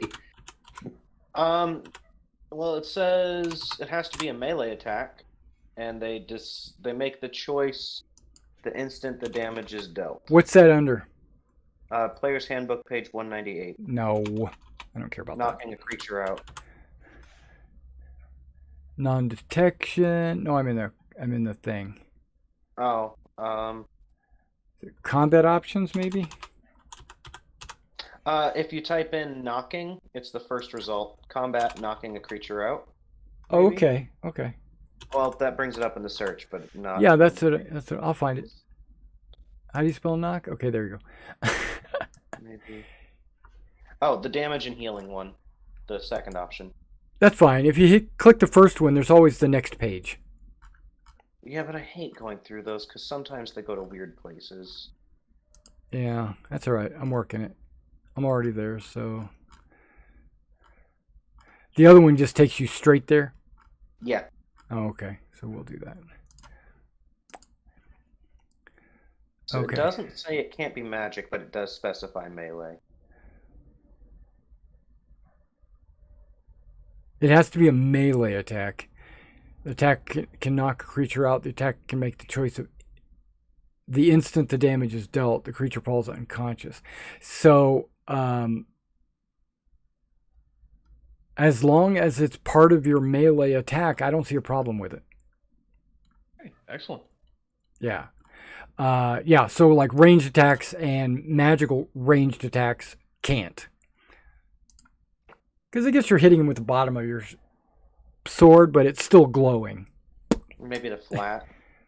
Or the flat, but it's still glowing, so it still gives you that bonus to like you're hitting him in the right spot.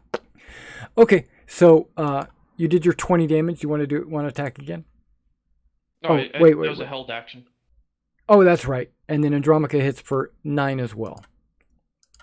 Okay, got it. Yeah, you're right. Okay, so she attacks Ptolemy. Or does she? Yeah, she'll use her trident. My reaction. What's your reaction? I'm going to add the +4 to his armor class. Okay, no problem. You get +4, and she crits you. Oh, wow. So you take 30 points of damage. But this is the way it works. 14 piercing and 16 electrical. Okay, so I take 7 of the piercing and all of the electrical. Right. That sounds right.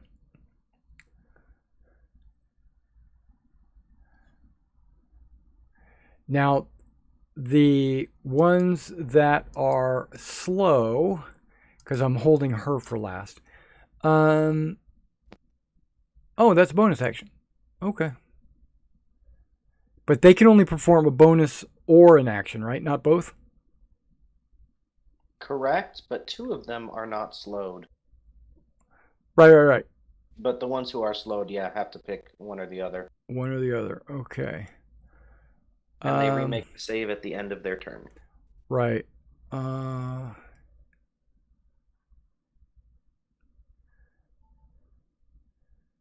don't think I want to use that ability. That's messed up. Okay.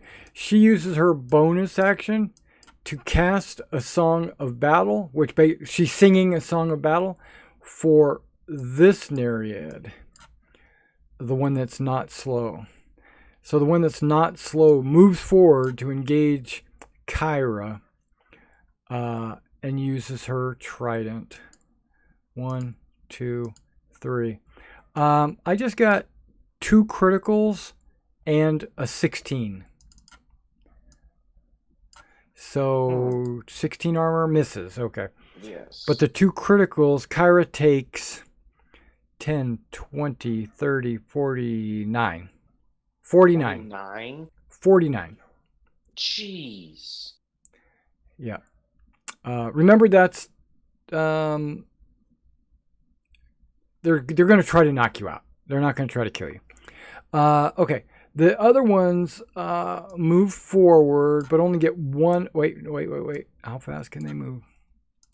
Half speed. Half speed. Okay, so it's only 15.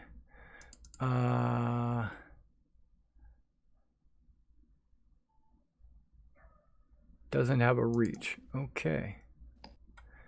So I guess she's moving up and attacking Ptolemy with 1 trident attack. Bring it. 8. That's a miss. She misses. And it's a wisdom again? Yes. 17. Yeah, that's a fail. She steps up, does her trident attack, rolls a 19 It misses with my fancy new shield. with your new shield, and then tries to do a wisdom save and fails. Okay, this one steps up to attack Andromache. Rolled a 24. Roll that beautiful damage. 5 piercing and 3 electrical.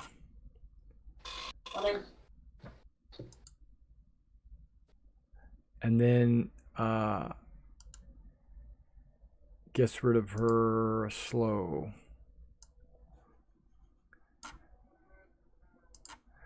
Okay. And then the last one steps up, does the same thing. 1 trident attack, crits you, and does, how much is that? That's 20, 30. It's split up, piercing and electrical, but I don't think that matters to you. Nope. Okay. And then she'll make her save to see if she can remove her little slowness, and she doesn't. Okay. Scuffle, you didn't take any damage, so you don't have to worry about concentration. And their turn's over. Hylas. Alright. Don't do anything that's not a melee attack unless you're planning on killing them. I know. I would consider your spectral weapon or whatever to be a melee attack, and it could do non-lethal. Yeah, I know. Instead, I'm going to use my action to channel Divinity Prophetic Trance. Okay. So that'll give you 2 dice to decide from.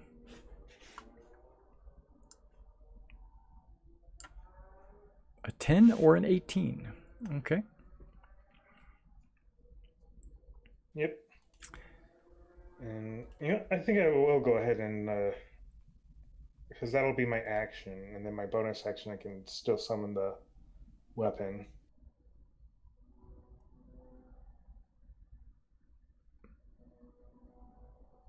Well, I know it attacks as a bonus action. Do you spell it? Okay. Do you cast it as bonus yeah. as well? Okay. Yeah, it's cast as a bonus action, and it attacks in the same turn it's summoned. So yeah. Okay. It's gonna attack the one that's attacking Kyra. Okay.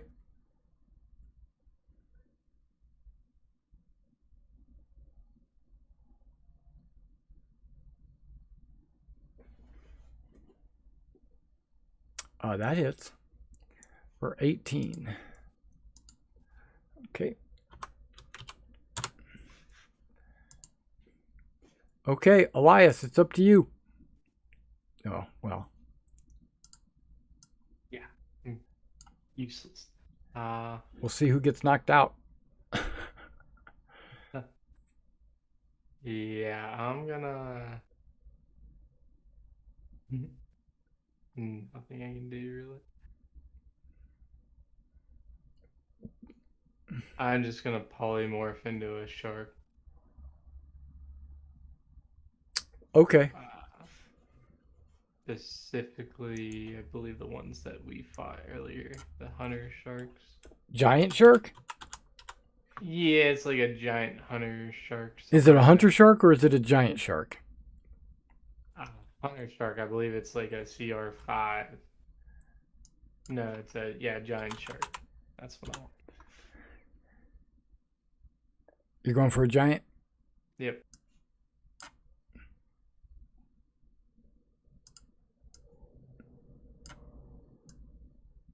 Okay. Now what? As Actually, you'd be right there. There you go. when I swim up here, and I'll end my turn. It's an action to cast that? Okay. Yeah. Yeah. That's it. Yeah, no worries. They open their eyes a little bit wider. Like, oh my God, what's that? All right, Scruffle. While it would be fun to start casting whirlpools again, I can't make those non-lethal. Correct. So, 1, 2, 3. Sure. Draw my Xiphos Right. and clonk her on And the head. bonk, bonk. Got it. Bonk. 12. Yep, that's a miss. Oh. Even with the -2? Oh, that gives her -2 armor class? Yes. Yeah, you hit then. Yay! 7 bonking. Got it. Yeah, you bonked her. I'm so good at bonking. Okay, it's someone else's turn. Andy. All right. Let's go after this one. Okay. She's -2 armor class. And let's go. Attack 1. I'm going to use a nightly reroll. Okay. You don't want to be room spinning? Oh no, I don't want Okay. anything. Okay. And plus, it's only like 45 minutes left. Yep. A 27 for 9. For sure. Second attack. A 20 for 11. Okay, that hits. Looking. Third attack. 24 for 13. Yes, sir. Action surge. Action surge, why not a butt stroke? Well, why not? I mean, No. I'm going to action surge it. okay. 25 for 11. Okay. Goodness gracious. Second of the action surge. 14 That hits. for 15. Yep. Oh She's still my. good. She's still good. And a critical for 20. Okay, so you knock her out. Perfect. Wow, that's a wow. And yeah, that's all I can do. She floats over there. Okay. You want to move? No. Not gonna do Still get a anything. butt stroke. Well then I'll get that. No, Well, you'll get an attack of opportunity from this one if you do that. Well, fiddle, I done moved. It's gotta happen. Okay. You're like, it's going to happen anyway. Might as well. How about a 13? No. Okay. 10, 5, 10, 15. Right. And that's it. You still have a butt stroke. Oh, that's right. Well, no, that's bonus action, correct? Oh, right. You've already done it? earlier? I believe the action surge is a. No, it's not. Oh, then I'm a butt stroke. Okay. The one right below me. Okay. Oh Lord. That's a card. Is what it is. Okay, here it comes. That was embarrassing. Cramp. You do half damage for 3 rounds. No, 4 rounds. 3 plus 1.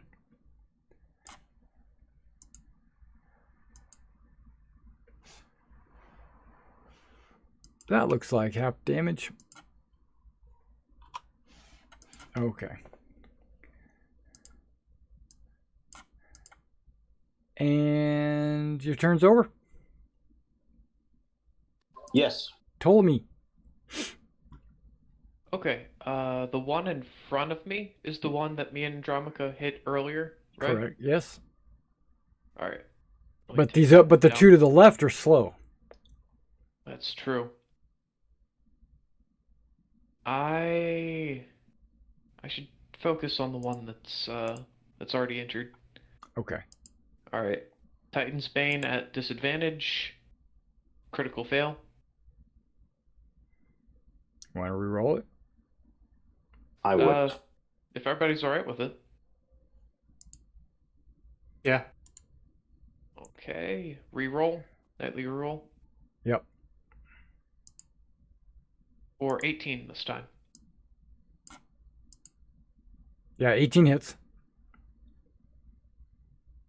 Or 14 damage. Okay. Still up. Then second attack. Yep. Or 24. That hits. And 16 damage. Okay. Dang, still up. They're tough. Yeah, that's all for me. Yeah, these guys are crazy tough. Okay, Kyra. She's gonna bite, claw. No, claw, bite. That's all she could do. Kyra, be careful not to kill. Okay, yeah, no problem. That's a... yep, that's a hit. That's a hit. And that's a hit. Okay.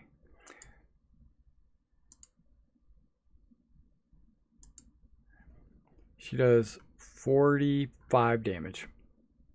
Yep, 45.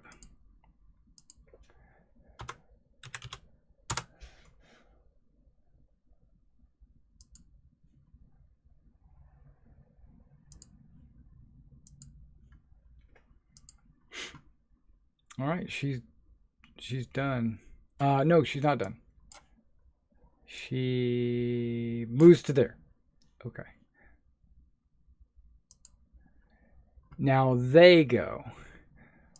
One of them. I wonder, can she sing that song to herself? A one target creature, she targets herself. Okay, that's probably what they're supposed to be trying to do. Okay, so she's singing and she's attacking Kyra. And she gets a trident 3 times. Miss. Wait, no, hold on. Advantage. So miss, crit. So is Kyra immune to any type of damages? Or resistant, I should say. She is immune to lightning. That's But it. is she resistant to anything? No, just immune to lightning. Okay. Well, this isn't lightning, it's electrical. So, what kind of damage does lightning do? You would think it would do. Is lightning a damage type? Or is it called electrical? Because I know thunder is its own thing and not electrical. Right, because it's a thunder. So let's see. It's not bludgeoning. Yeah, it should be bludgeoning, Lightning. but Damage type.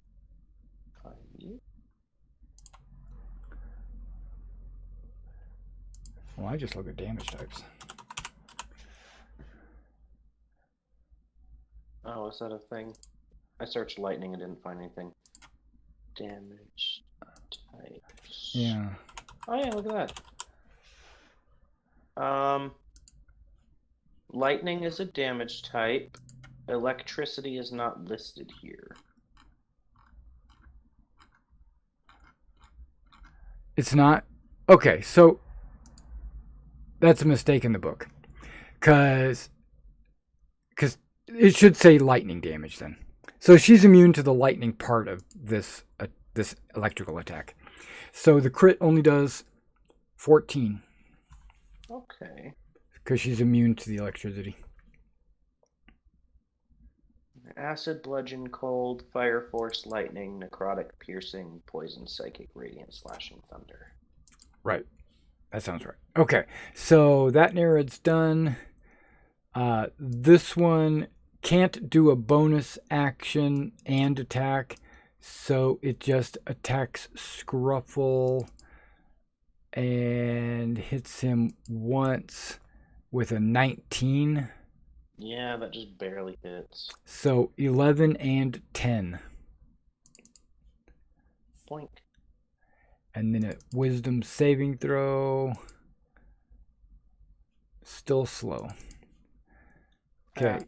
This one, another slow bee, is going to attack Ptolemy with a trident and fails. Okay. Fails hard. Off balance.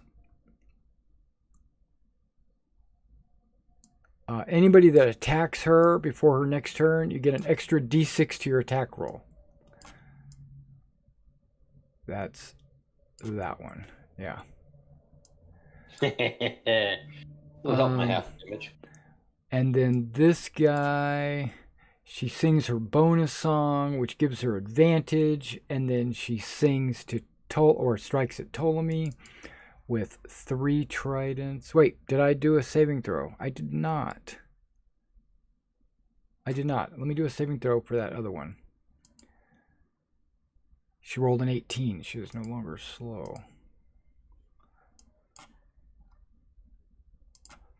Okay, but this one sings and strikes Ptolemy 3 times. 1, 2, 3. 20, 20, and 23.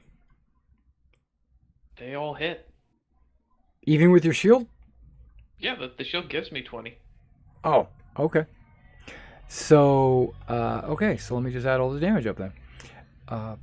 15, 19, 28, 32, 41 damage. How much of that is piercing? Oh, that's a good question. Okay, so it goes 11 piercing, and then, which I guess would only be 5, and then 4 piercing, which is only 2, and then another 4 piercing, which is only 2, and then the electricity is a total of 18, 23. Minus 23. Ouch. Yeah. This other one, sees Andromaca, does the same thing. 1, 2, 3. My best roll is a 19. Does that hit? I don't think so. Right. So they're all done. Because the other one's sleeping. Pushing up snores. Okay. So we're on Hylas. All right. Yeah, I'm going to use my 18 on my spiritual weapon. Against this one by Kyra? Yeah.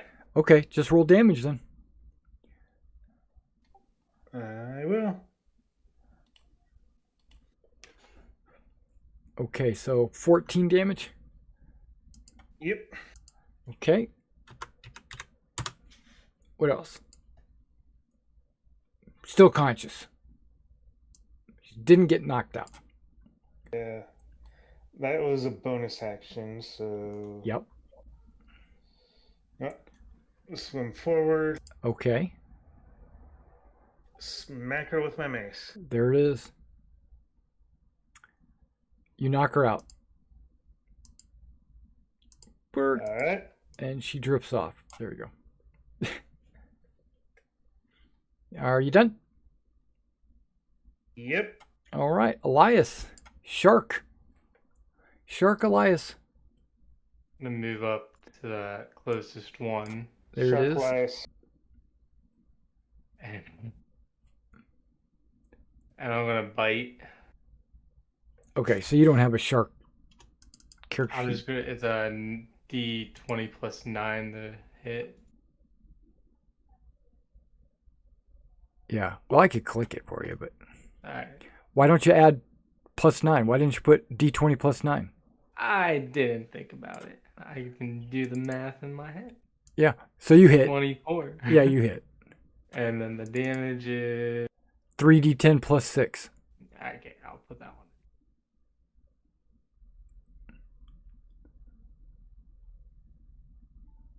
Just roll 3d10 plus 6. 19 damage. Non-lethal, if I can. Right. You can. It's a melee attack. That's no problem. Bless you.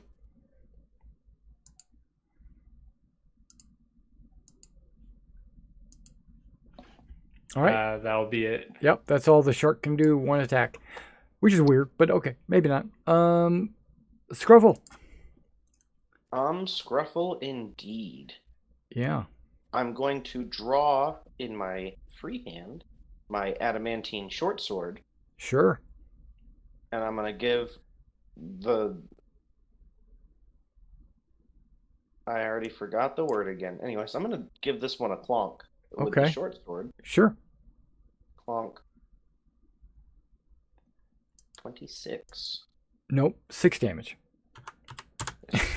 And then use my bonus action to do an offhand Zyphos attack. Correct. Yes. But it doesn't get certain modifiers. I don't know. I can't remember which ones it doesn't get. What is the difference I have here? Okay, so that adds You got an offhand? the damage. It doesn't add the same damage modifiers. It's Okay, just okay. the die. But a 19 still hits, and For you did 4. 4 damage. Yep.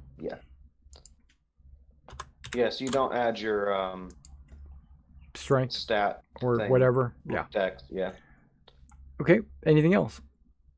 No. That's 2 Okay. clonks. I don't think I have this one. Yeah. I'll let you guys see that one too. Okay. Andromica. I'm Now going you to- have a crit, or Yes. a fumble or whatever, where it says cramp. You do half damage for for 4 turns. Yes. I'm able to move back to there, correct? You can because of the water. All right. And I'm going to do a shield wall. So if you have a shield, you get a +2, and anybody else has a shield. I'm sorry, you get a +1. If you're standing beside anybody else, you get a +2 Right. armor class. Where's my box? And that's a bonus. Yes. Okay. What else? I'm sure you're going to want to And then attack. I want to attack this one. Okay. Really beating up my friend here. First attack, a 22 for 4 damage. Correct. I got 4 damage. A 27 for 6 damage. Okay. A 19 for 4 damage. Okay. And a butt stroke. Nope, can't do it. Because that's a bonus. That's correct. Okay. Anything else? No. All right. It's Ptolemy's turn. Okay. She's hanging on. You get a plus to hit this one, and this one is slow. I'll finish off the most injured one in front of me, Okay. hopefully. Yeah, Okay, 24. that's a hit. That should take her out of the running. Did you have disadvantage? Yeah. Because you Yeah, don't have 'cause the gloves. I'm not wearing the gloves anymore. Yeah. So you did 21 damage? Yep. Yeah. She is a snoring.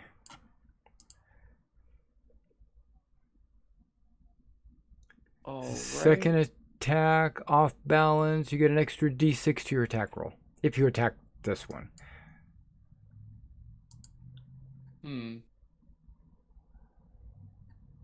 This one gets a -2 armor class. I'll attack the one with the reduced armor class. Okay. That hits. 15 for 15 damage. All right, looks good. Anything else? That's all. That's it. All right. So Kyra, I'm not going to put this to waste. She moves over here. She's going to attack this guy with an extra +6 to hit, or d6. That's the plan. Claw, claw, bite. They all hit.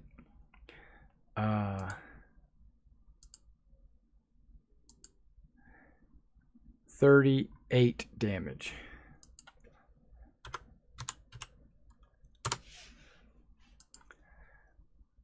All right, that's Kyra. Now she is between a rock and a hard place. Doesn't know where to go. She's going to sing to herself using her bonus action and attack the dragon with her I'm gonna trident. give her one of the 10s. Or the 10.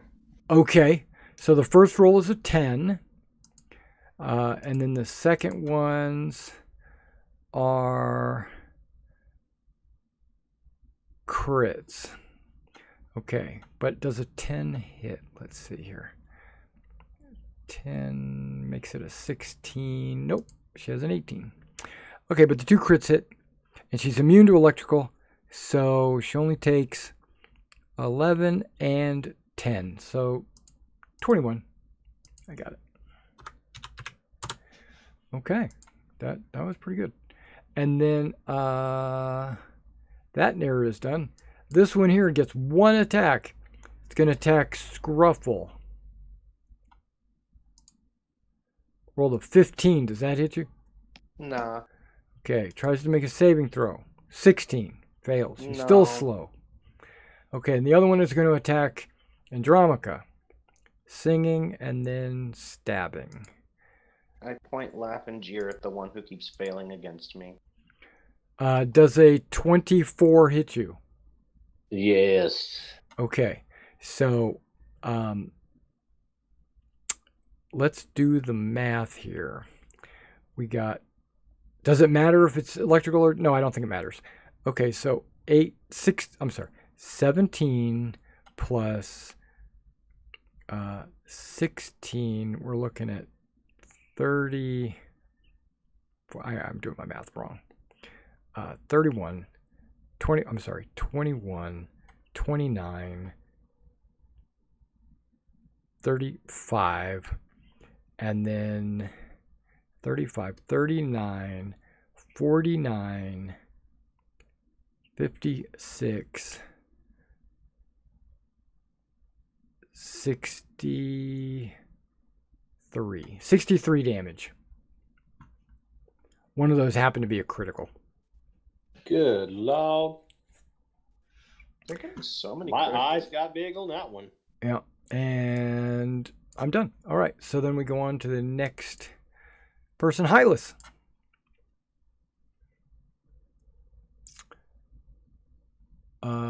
This.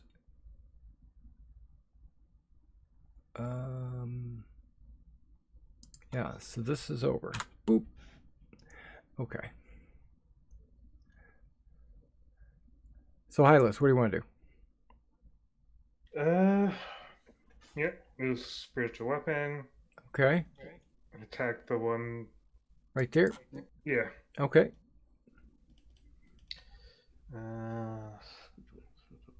All you need is an 11. I know. Let's find this. Okay. Let's see. Weapon.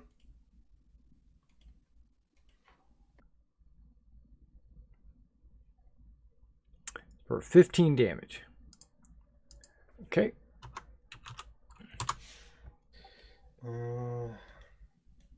There. Right. Swing with my mace. Okay. 7 damage. Okay. Looks good. All right. That's our turn. That's it. All right. Elias. Sharky. Sharky boy. You can still attack this one without moving. Alright. That's what I'm gonna do. Okay.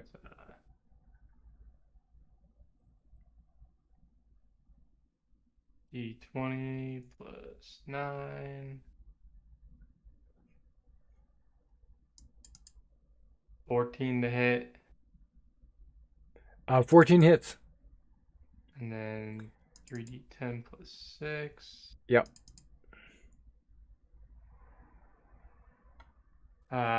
17 damage. Yep. That's it. Got it. Scruffle. Well, This one's still slow. yeah, it ain't broke, so I won't fix it. Have a short sword clunk. Hit. 15 for 4. Yeah. And an offhanded Xiphos for 2. Boy, those do low damage. Yeah, I'm not much for melee. You're not a melee person. You're not a knock people out. Okay. I'm more for whirlpools and illusions. Andromaga. Crowd control. Alrighty. I am got a 10-foot reach, so I'm going to go through and attack that one. Okay. They're looking pretty beat up. You can do that. First attack. A 27 for 6 damage. Not 15? No, that would be critical. Oh, critical. Right. So I mean, I would love for that. 6, yeah. And second attack. A 27 for another 6. Okay. And third attack. A 24 for 7. Okay. Boop. Yeah. Yeah. And that one still has the disadvantage? Nope. Or the added? Nope. Okay, well. Everything's worn off. She looks really full hit points. That's scary. I'm going to attack that one. Okay. Butt stroke. 25 for 2 damage.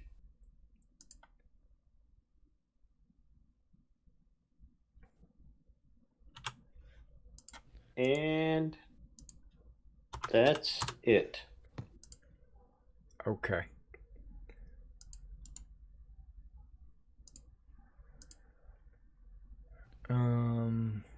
Ptolemy.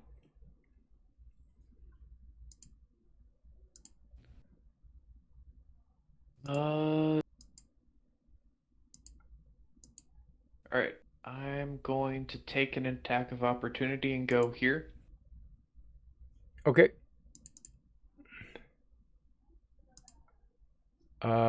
Miss. But more than a miss. It was embarrassing. My stick stuck. Your weapon becomes lodged in a non-damaging part of the enemy or a nearby object. Okay, so she stuck it into the rock or the ground or whatever in the temple. Excellent. It's all coming together. Yeah. And I'm going to attack this one. Okay. with advantage, which brings it to normal, right? So, So 24. looks good. And That hits. 15. Oh, so close. She got 1 hit point left. Oh, you're kidding. Oh. Well, that's all from me. Okay. Kyra is going to attack this guy right there because, okay. Claw, bite. The claw, yep, they all hit. So 36 and okay. Still alive. Now it's my turn. The test is going well. The test is going well. She attacks Kyra with advantage 3 times. Hit, miss, hit. So 10 and 10, so 20. Ooh. Kyra's almost knocked out, but not. Okay. The other one. Yikes.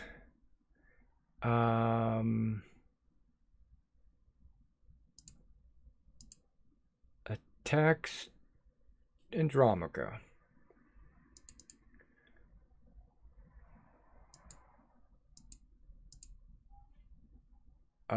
16, 8, and 13. I think those all miss. Well, that makes up for last turn. Jeez. Hylas.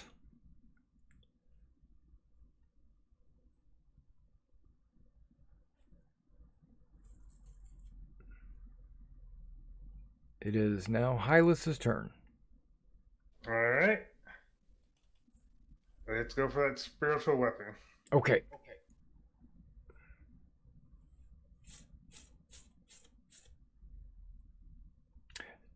Yep, that's a hit, and she's knocked out.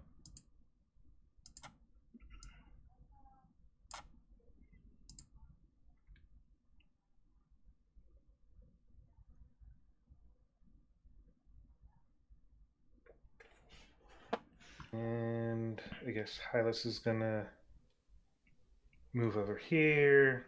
Yep. Smack her with the mace. Okay. 15 hits for 8. Right. Yep. Yep, she's knocked out. Okay, so all 6 of the Nereids are all unconscious. What would you like to do? Well, should we walk into the temple or should we wake them up?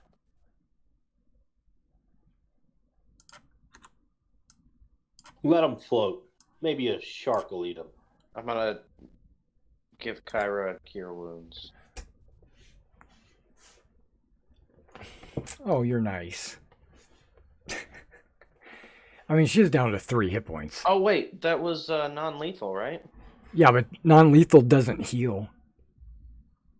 Doesn't it in like an hour? Nope. Where does it say that? I don't know. We don't usually get into that. No, it's still damage. It's Okay. just that as an option at the last minute, you can decide not to kill them or not. Okay, well she gets 31. Yeah, because you're still getting. It's like getting hit with a mace. I mean, you're still getting hit. Okay, go ahead and heal her. You know how to do it. Bang. Yep. Yeah. So there is someone comes out to greet you, and we'll do that next week. Andromaca. You get 20. Hey, Yeah. hey, hey. Yeah, you can stop all the healing and everything because we're gonna resume this next week when I guess the Lady of the Sea or whatever she is, she comes out. Fish Queen. And So- the Fish Queen, yeah, comes out No, and 20. says hi. I didn't add the 20 because it's next week. Well, if Scruffle's marking off a spell slot, you should go ahead and add the 20. Alrighty. And marked. Yeah, that way you're both on the same page. Okay, so I'm gonna go eat, and I will see you guys on the flip side. All right. Later, everybody. All right, good Good night. night. Bye. Yeah.